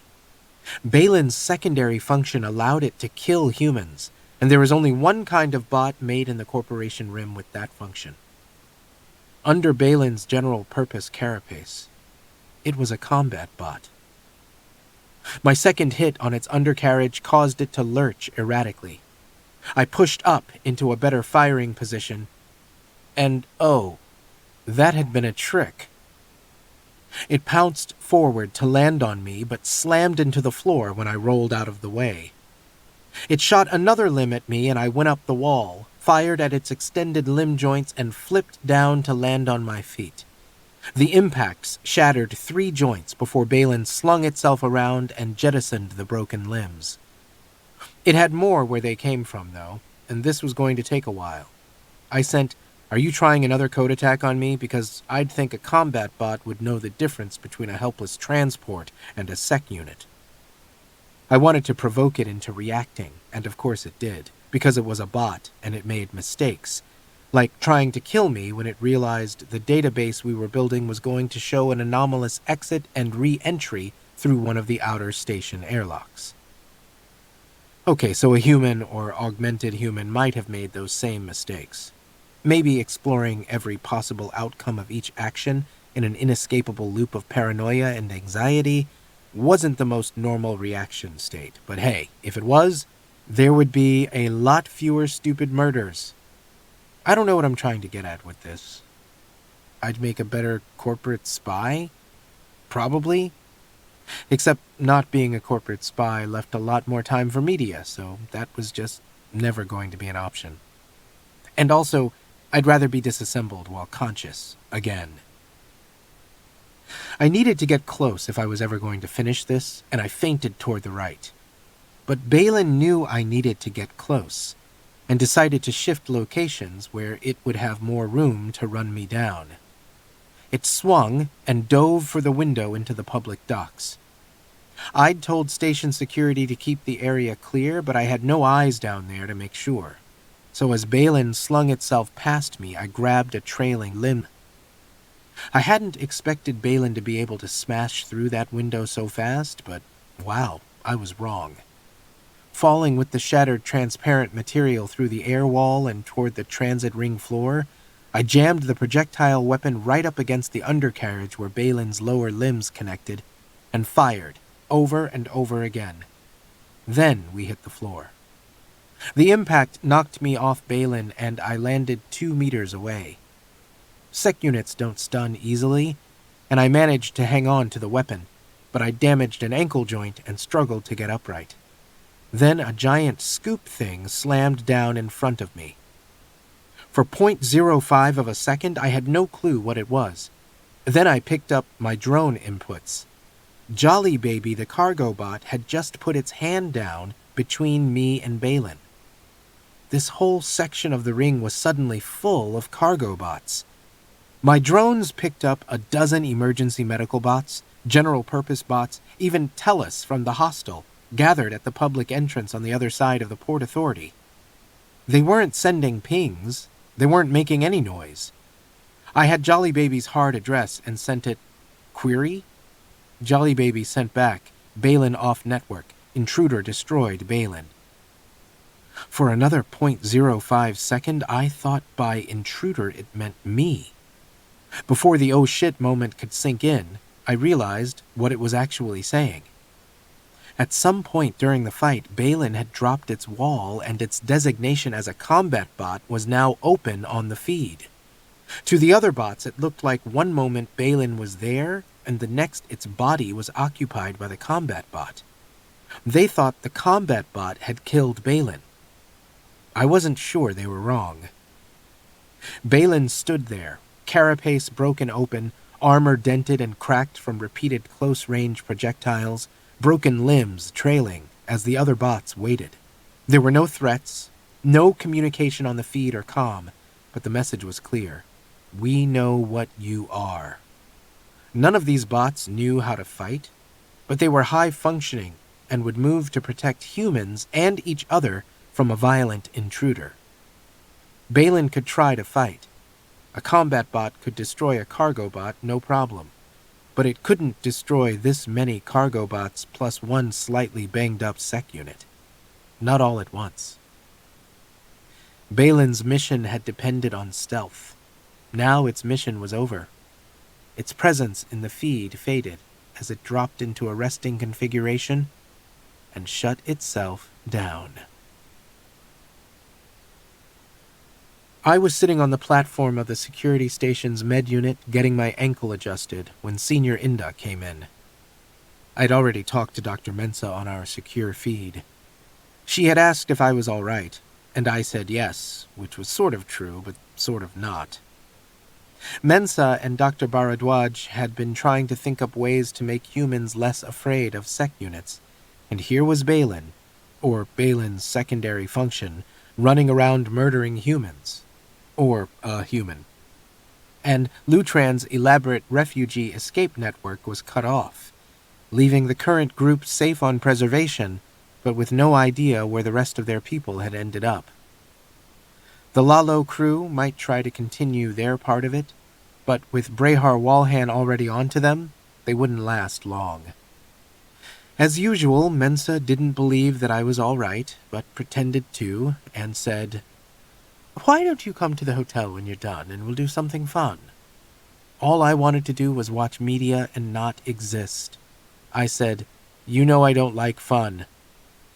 "Well, Rati has a reservation for the opening night of that new musical theater thing in Makiba Hall, and he wants us all to go." That was actually really tempting. Also, guarding her in the hall would be easier if I was sitting with her. Still trying to resist, I said, "You know you don't like musical theater." Yes, but I like to watch other people enjoy it. Are you coming? I gave in, said yes, and cut the connection. Inda said, "Good to see you in one piece." Yeah, whatever. You read my report? I did. She added dryly, "I'm glad you documented the whole process. It's good to have a reminder that we actually didn't do too badly, except for that one basic wrong assumption. The assumption that the perpetrator had entered the transport from inside the station instead of outside, she meant. Balin had redirected the cargo bot in that area to the other end of the docks. Then it had gone outside, walked across the station's hull, and come in through the transport's module lock and waited for Lutran. It had used the narrow rods in its hand, the rods that were part of its sealed hatch decoder, to stab him. Balin didn't have any DNA to conceal, but part of its onboard PA equipment included a hazardous materials sterilizer. It had used that on Lutran's body to make it look like a human had killed him and had needed to remove contact DNA and any other traces left behind. It had attacked the transport's bot pilot to cover its tracks. Then it had used Lutran's ID to call the delivery cart, put the body in it, and sent it to dump it in the station mall, meaning to direct attention away from the port. Then it had returned to the station via the outside lock. But it was a PA bot, combat bot, not a SecUnit or a human. Its orders had been to kill Lutran, conceal its involvement, and deliver the refugees to the bounty chasers, and that's what it had done. It could anticipate some countermeasures to its actions, but didn't have the capacity to evaluate all the possible responses. And the bounty chasers who were giving it orders hadn't anticipated the fact that Preservation Station, unused to casual or any other kind of murder, would put the port into lockdown. Unlike Inda, I wasn't happy with our performance, especially since I'd been the one to confuse everything by insisting the surveillance video on the transport dock had been altered. I just said, I didn't want anything to be left to the imagination. Probably for the best. Then Inda sighed and said, I wasn't the one who sent that photo of you to the news streams. It was unexpected, and it made me drop some inputs. I picked them back up again. I didn't know what to say, because obviously what I should say was, I didn't think it was you, except that was absolutely not true. I had been 96% sure it was her. She continued, I wouldn't use the news streams like that. If we have to fight about Mensa's security, we'll fight. But I won't undermine you, since we are actually both on the same side. I hate being in this situation, not knowing what to say, and I couldn't even figure out a query for a search of my media archive for similar conversations, because I didn't even know what kind of conversation we were having. But I didn't want to look like it had thrown me as much as it had, because I have no idea. The med unit was finished, so I rolled my pants leg down and said, I have to meet Dr. Mensa now. Inda stepped aside as I climbed off the platform. She wasn't making an expression anymore, as if maybe she had noticed how uncomfortable I was with the conversation, which made me more uncomfortable. She said, I'll authorize the hard currency card payment for you. And I assume you're open to another contract the next time something weird happens? I paused in the doorway. The expected wave of depression at the idea of ever doing this again had somehow not happened. Huh. I said, only if it's really weird. She said, understood.